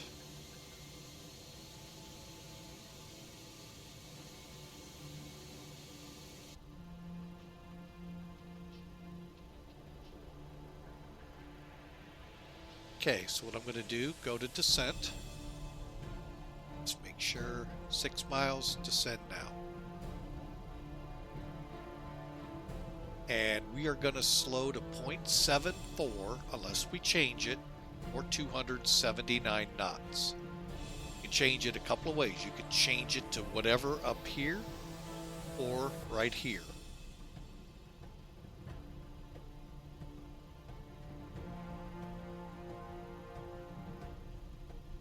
But as you see, we're right on course.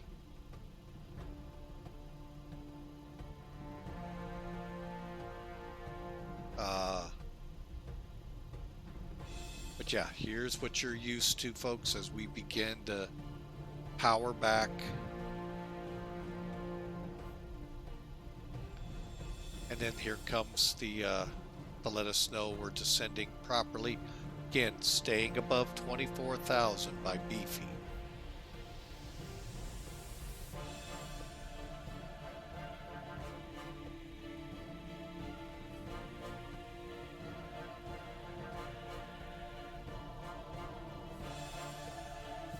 Just in case ATC pops on us here out of Jacksonville, we're ready in case they throw a direct at us, which they really probably won't. Reason being, we're on the approach.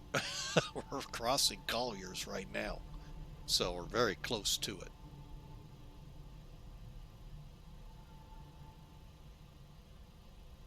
And it is pretty much a straight shot to Charleston. Other than that little zag off of, I forget the name of the fix. It might be Osprey.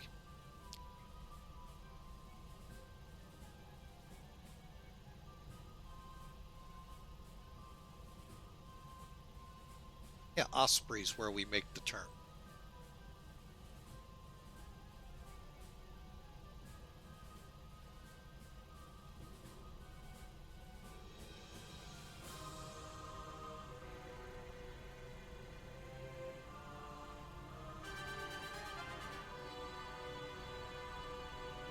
So now we just write it in. I kind of knew this. Some scenery textures could not be loaded. Maybe this may be an instant. Folks, I don't know how to fix it. Everything's in there that's supposed to, but like I said, if there's a CFG file equivalent in X-Plane that I've got to line these things up right with, that's the problem. I don't know. These were things I knew off the back of my hand, where to put them, how to put them in. X-Plane doesn't really tell you, and that's sad. That's my only gig against X-Plane.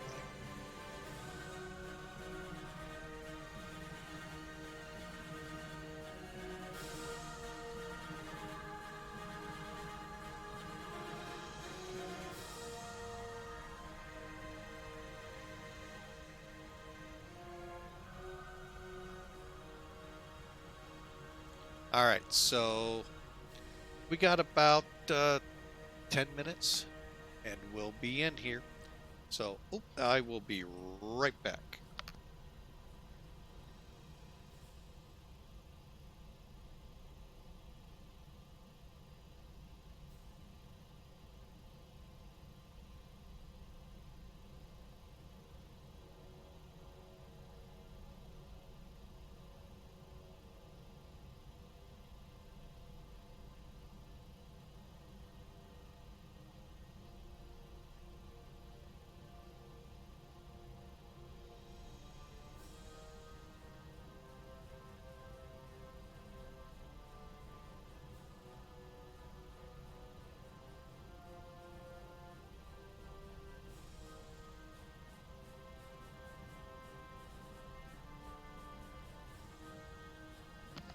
Okay, folks, sorry about that.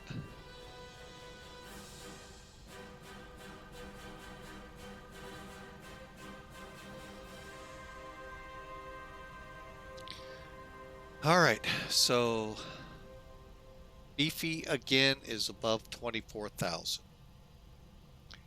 And we're going to probably be just about right.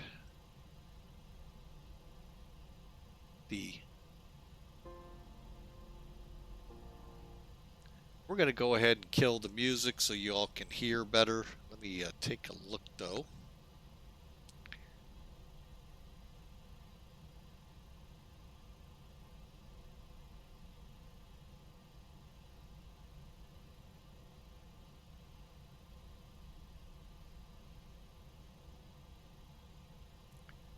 All right.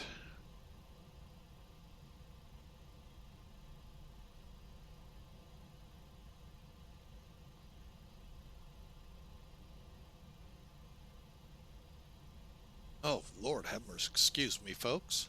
Okay, 26, 3 miles. We're gonna cross just fine. Next up is 11,000.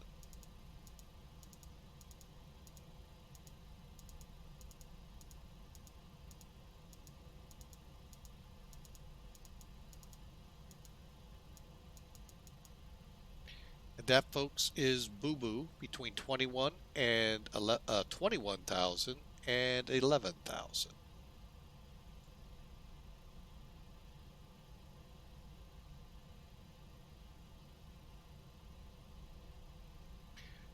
All right, we are on a good descent path here, folks. Let's take a look outside, shall we? Again, X-Plane 11 you're looking at here, folks. My bad, I did not change things to read X-Plane 11.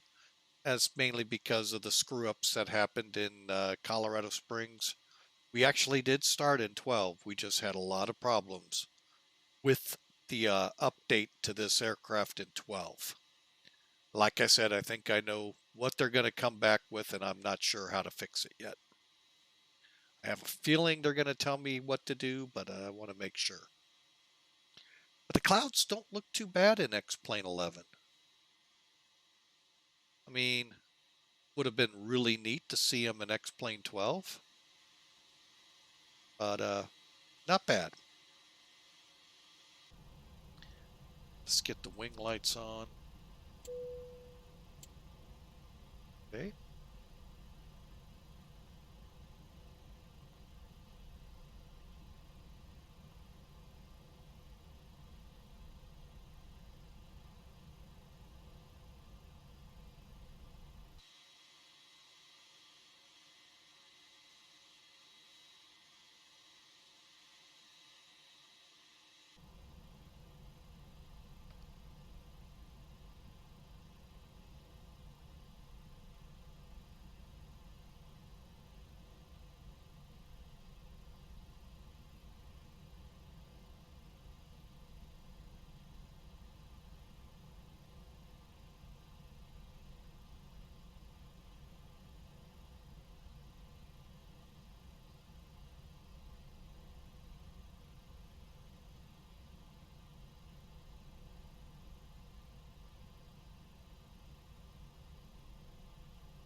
All right, folks, we are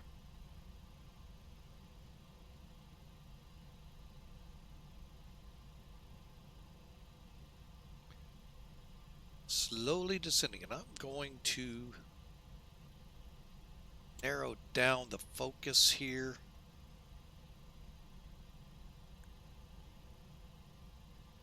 Okay, 18,000's coming up. One last look here. Charleston is showing 3017.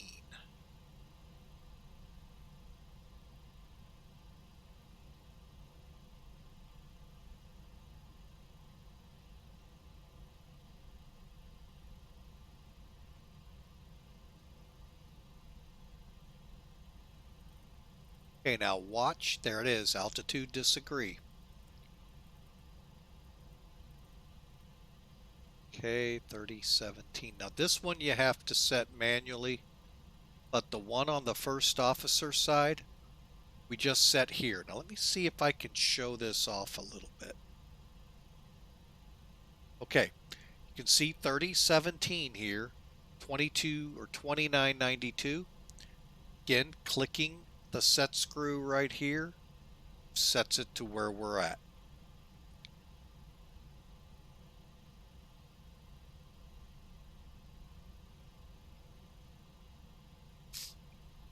Spaceman, welcome aboard. Hope you're having a great day. Things are going well. Not so well for the start of our stream. You can go back and watch that if you want. It'll be on YouTube here in a couple days. We updated X-Plane 12 flight factor 767 to the latest and couldn't even get it to accelerate. I think I know where that may lie. We'll find out from Flight Factor when they reply back. There hasn't been an update, by the way, to X-Plane, folks. It was to the Flight Factor 767. We did not take the update to this one because I want to make sure before I mess up one that's working. All right, we're coming down to 14,000. 11,000's the bottom on this, but welcome aboard. Hope you have a great day. And again, looking out here, folks, look at these clouds in X-Plane 11. They're really not bad at all.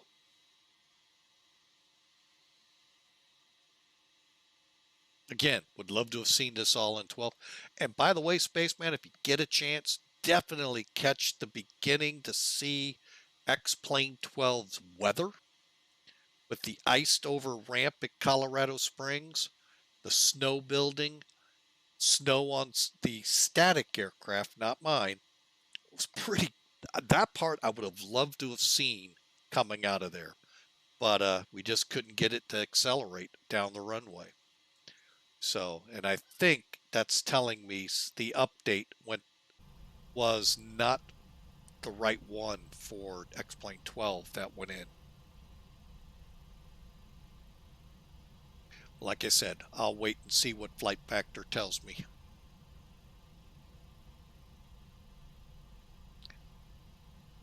All right, we're getting close to the bottom altitude here of 11,000 for the next fix, which is Turtles at 10,000. Then we'll drop to 5,000 at Osprey and begin setting up for the ILS runway 15 into Charlietown.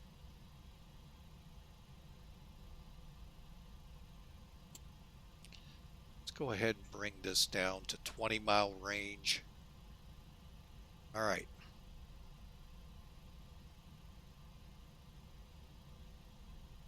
And somehow we were on the wrong Unicom channel all the way across. That was great. All right, so we're coming up.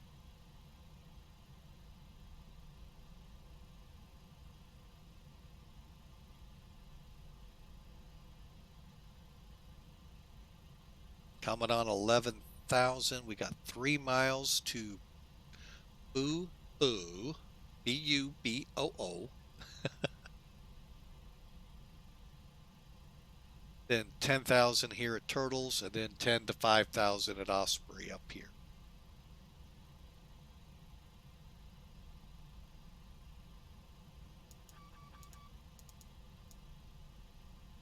Okay.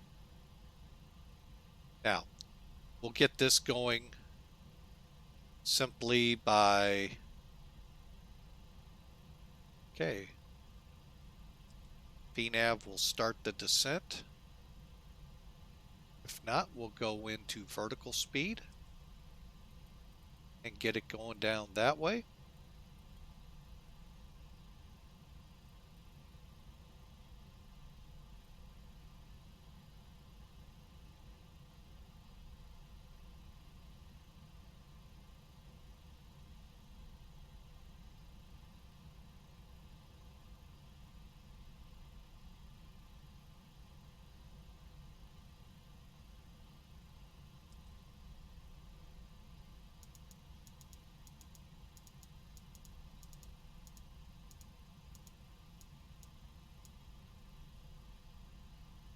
Okay, we're across turtles, so we're set for 5,000 at Osprey, 4,000, and hopefully onto the ILS. Okay, we don't need the spoiler anymore.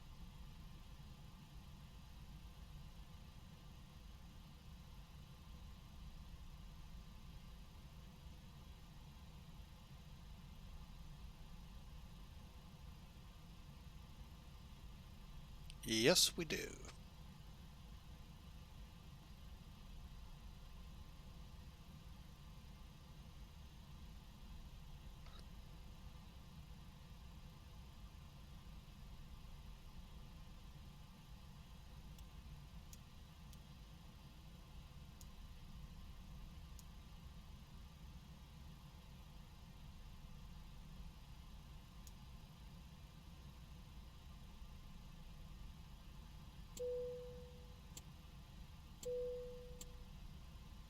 Okay.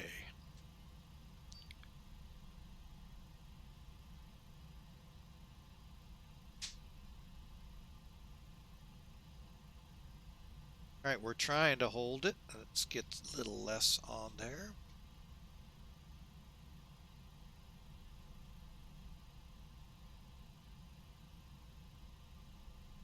Perfect.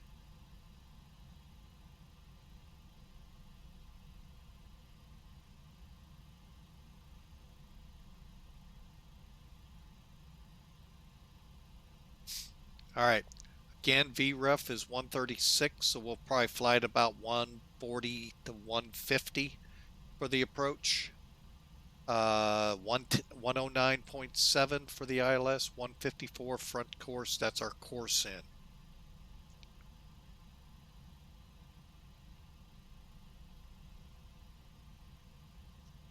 Currently 4 miles. Be perfect through there. As long as we're above 5,000, we're good. We need drag.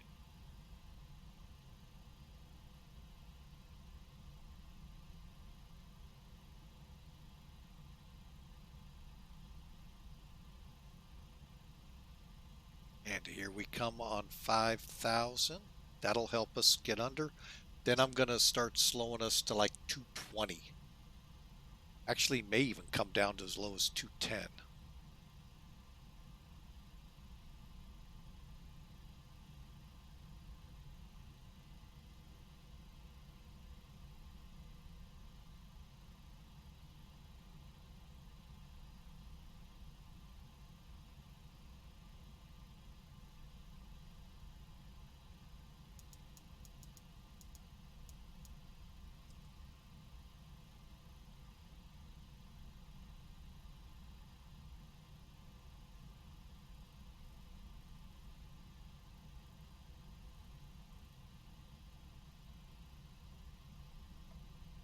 Okay, I've got the localizer, got the glide slope, so what I'm going to start with is the localizer.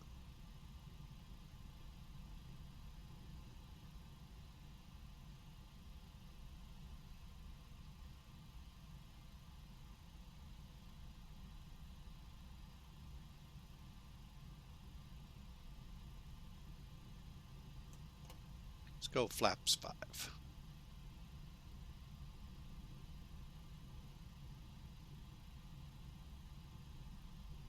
All right, so we are now working towards our ILS.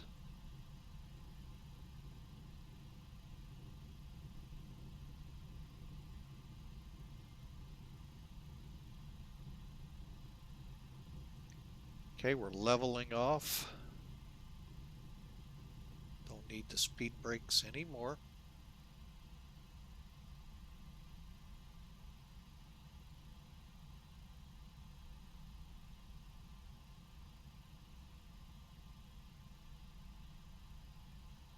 The reason I haven't clicked approach yet, I want to make sure we're on the right one. Think we are. I clicked early once and ended up on the wrong ILS, and I don't remember. It looks like we're turning. I'm going to begin to slow us to 180.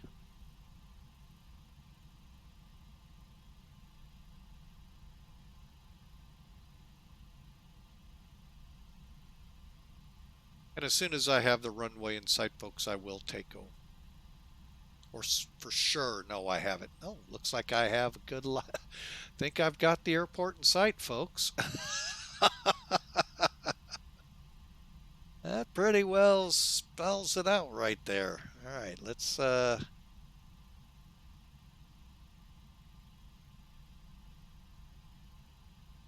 to flaps 10. Go into approach.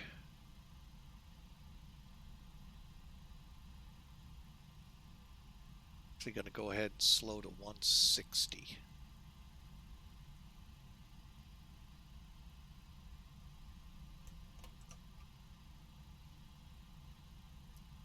Okay, we'll bring the gear down.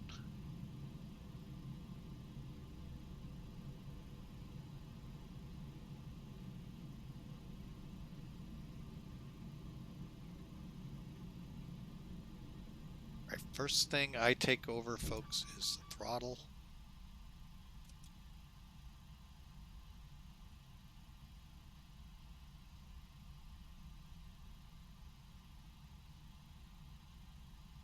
Still on the localizer, though. And actually, we're fully established.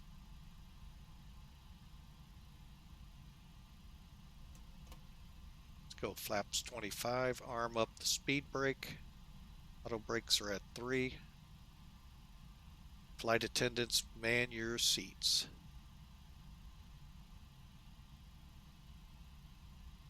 Get a good stabilize. Goodbye, autopilot.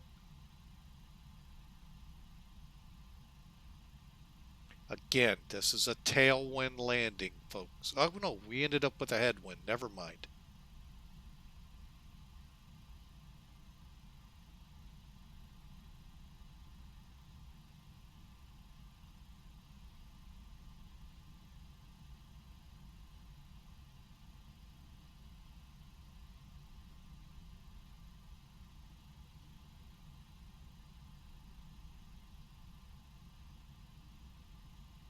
But I think it was like 200, so it's going to be coming at us.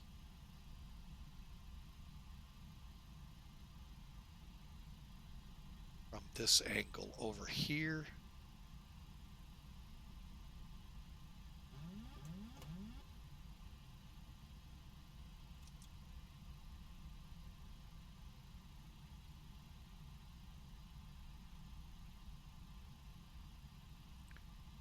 Charleston traffic, reach 18 heavy, approximately 5 mile final, 15 fully established, gear down.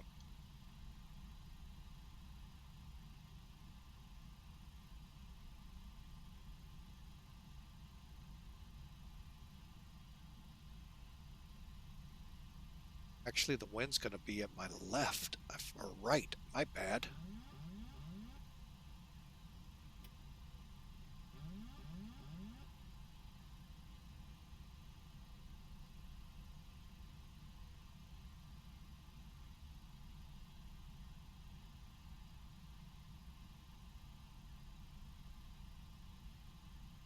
Reading it all wrong.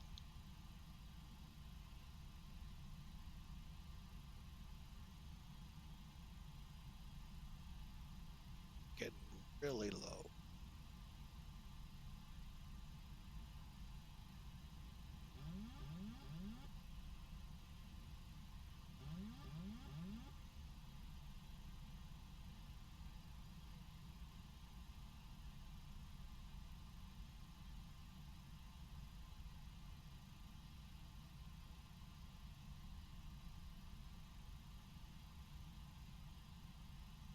All right, runway and sight, we're stable. For the most part.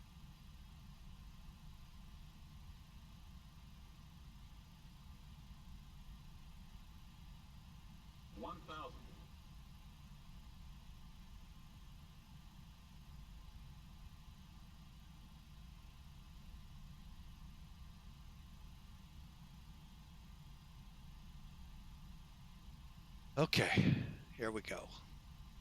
Right on. Okay, let's see how the winds are reacting now.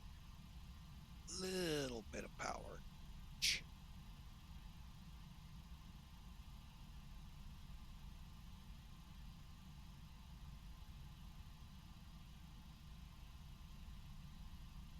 Oh, 550 landing. 500. Kick it.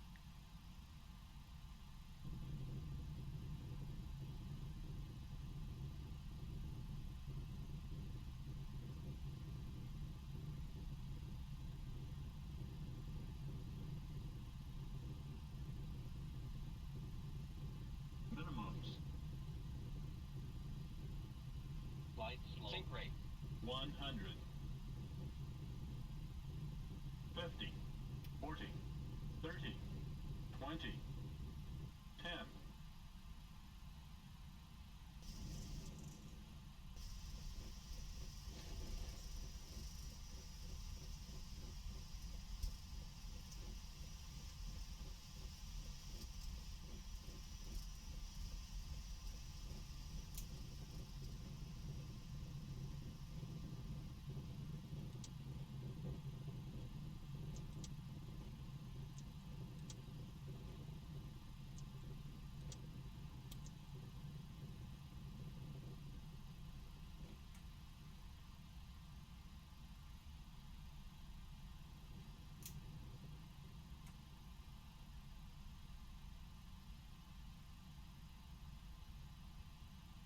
All right. All right, well, we're supposed to land and hold short. And we're cleared. Back taxi.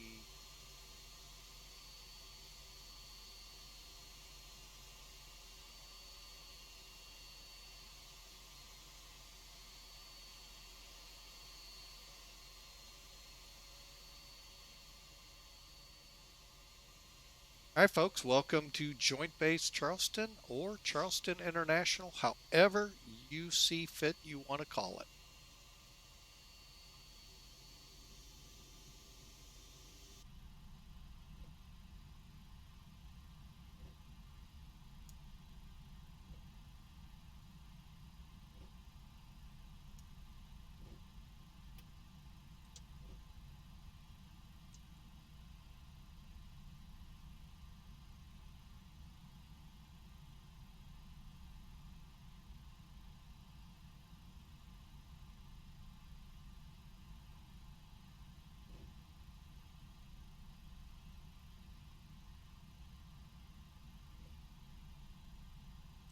Well, folks, on a flight that should have ended 2 hours ago, well, hour and a half, 2 hours ago, somewhere in that ballpark, we finally made it to the joint base of Charleston.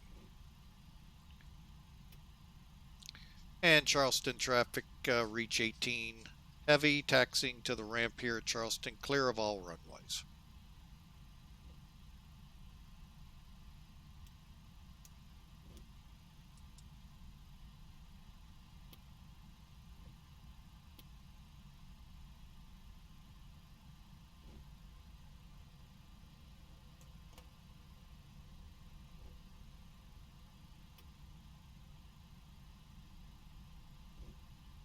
Okay. Let's see, what else do we need? Anti-ice, if any's on.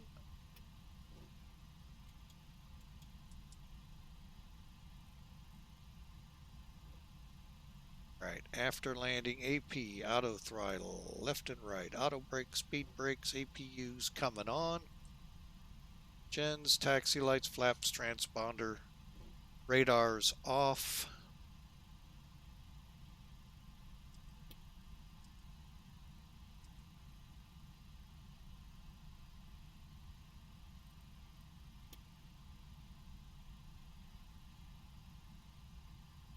right, where do we want to park? I think we'll head more towards the terminal. How about we park next to that pier? Is that that's supposed to be a KC-135? Look at that, folks. We have B2s here and all. That's right. This is X-Plane11. Keep forgetting that, folks.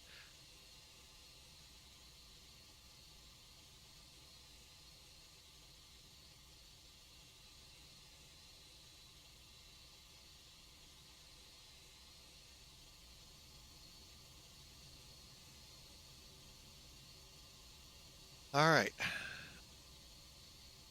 So I hope y'all enjoyed the long flight. This turned into a really long stream. I think that is a KC-135. Wow. A chart up here.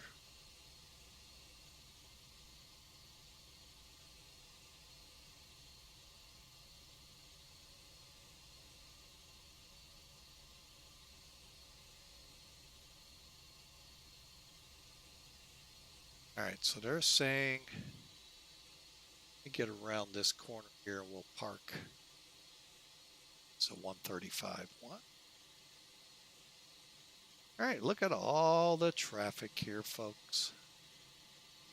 Whoever, I can't remember who made this scenery for X-Plane11, but it looks really good.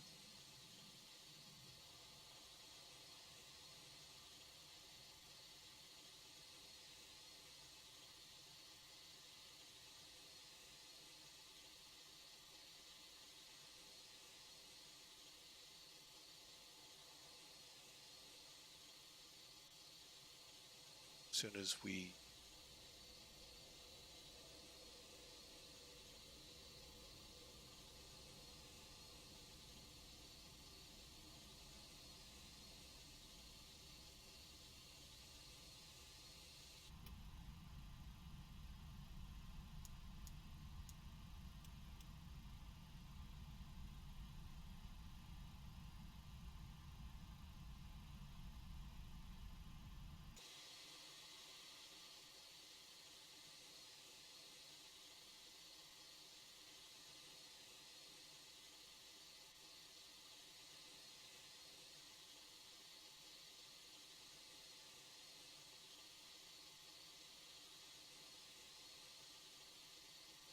welcome to Charleston, folks.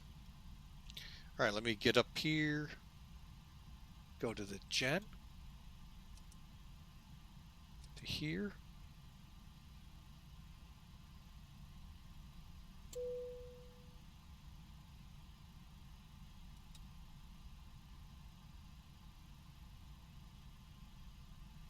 All right, with the APU, let me make sure gen's on, leads on. Go ahead and shut them down.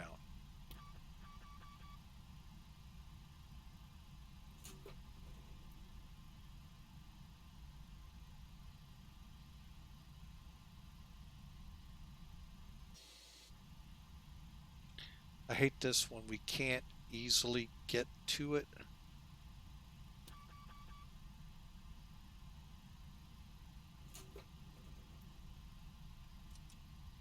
All right, engines are off. Fuel cutoff, okay, and fuel pumps.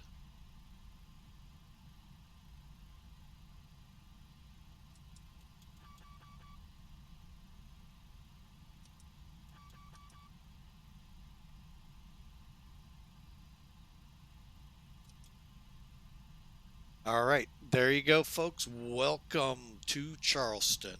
Not the way we wanted to get here, folks. Not by a long shot. But nonetheless, we are here. Wanted to do this all in X-Plane 12, and well, it just shot craps for us. So, all right. Well, I hope you've enjoyed. We're going to go ahead, take a look at the landing performance here as I clean up the rest of this stuff here. Finish, file. Just make sure Sim Air Force received it. That's all I care about. Don't need it to be approved or not by me, which I can, but I'm not. And let's get in here and get those beacons off.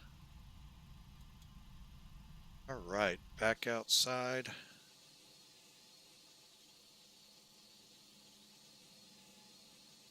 Kind of neat seeing the C-17s and all here. All right, so that's taken care of. All right, let's see, anything else? For the moment, let's see.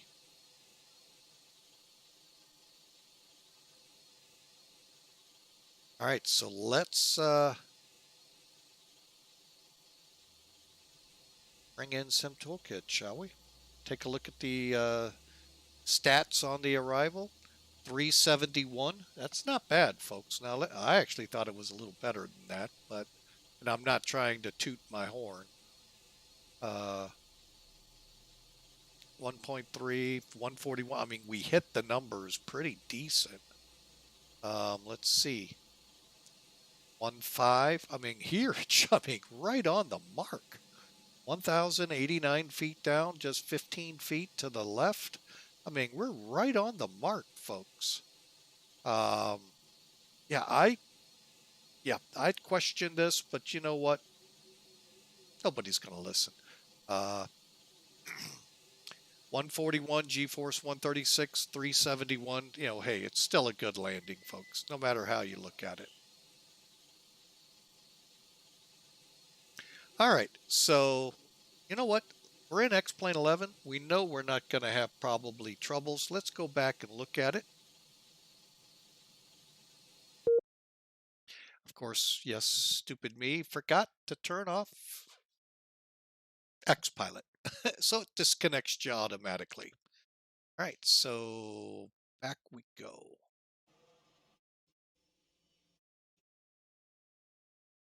See how far out we are. I think that's, you know, we'll go a little further.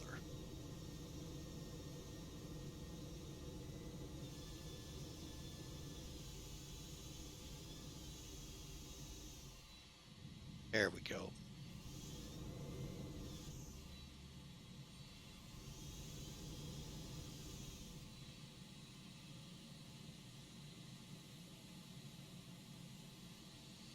All right, let's let the music roll.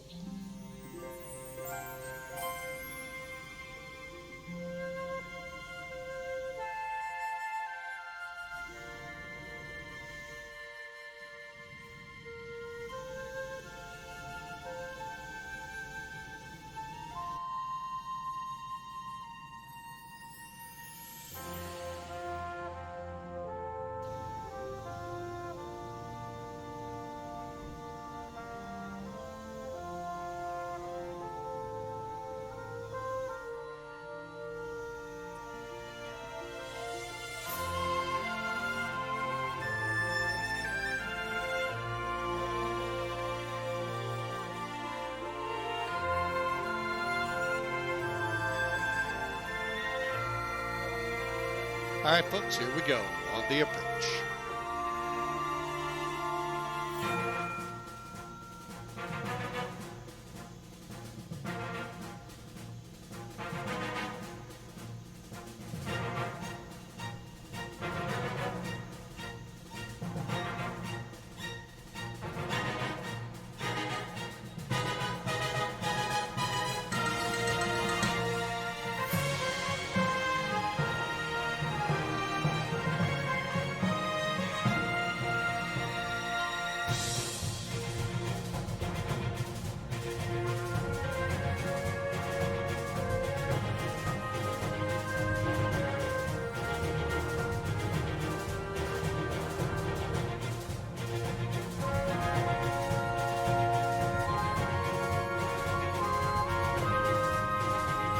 That was not bad, folks.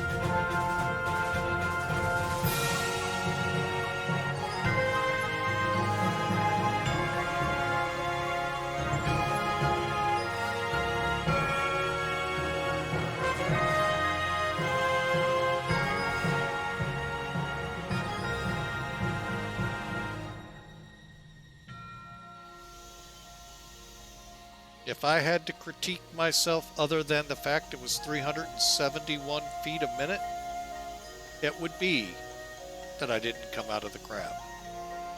But I do that all the time. I didn't do that little slip right at the end to get it in. Folks, that's a beautiful landing to me. I mean, I see grease coming off those tires.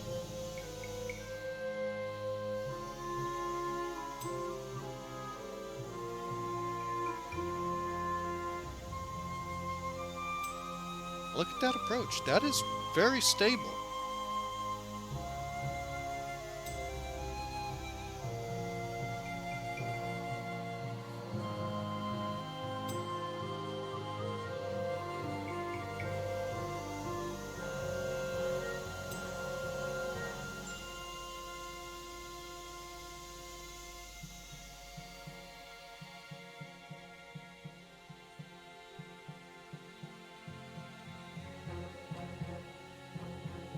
Yeah, I think other than the fact that it didn't come out of the crab, that's not a bad land. Let's look at it from, well, let's say Hawker 125's vantage point.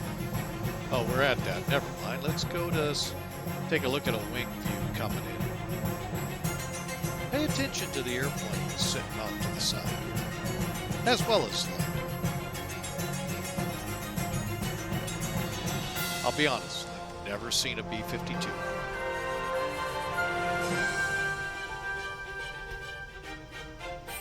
As a kid, at least, I never saw B-52 here. I lived here, folks. Not to say I'm an authoritative on Charleston. I was 10, 11, 12.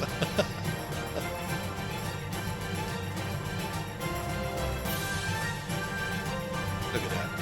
Folks, I'm sorry, all that grease coming off those tires. It's hard to believe they recorded at 371, but you know what?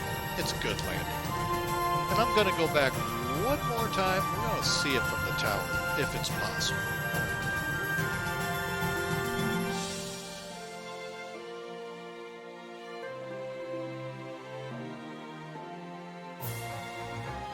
Little bounce.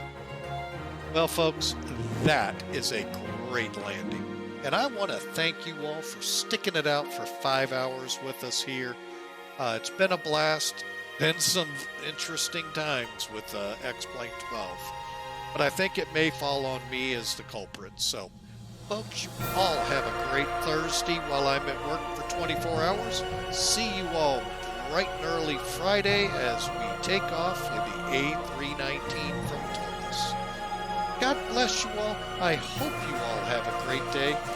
And may this verse help you in the coming days as... well, you know, the news cycle is just, it is what it is. So, God bless you all. I hope you all have a great day again. We'll see you Friday.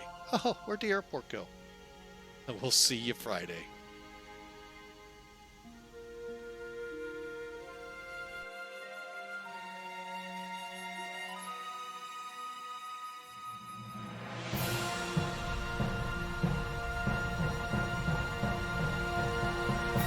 Good night.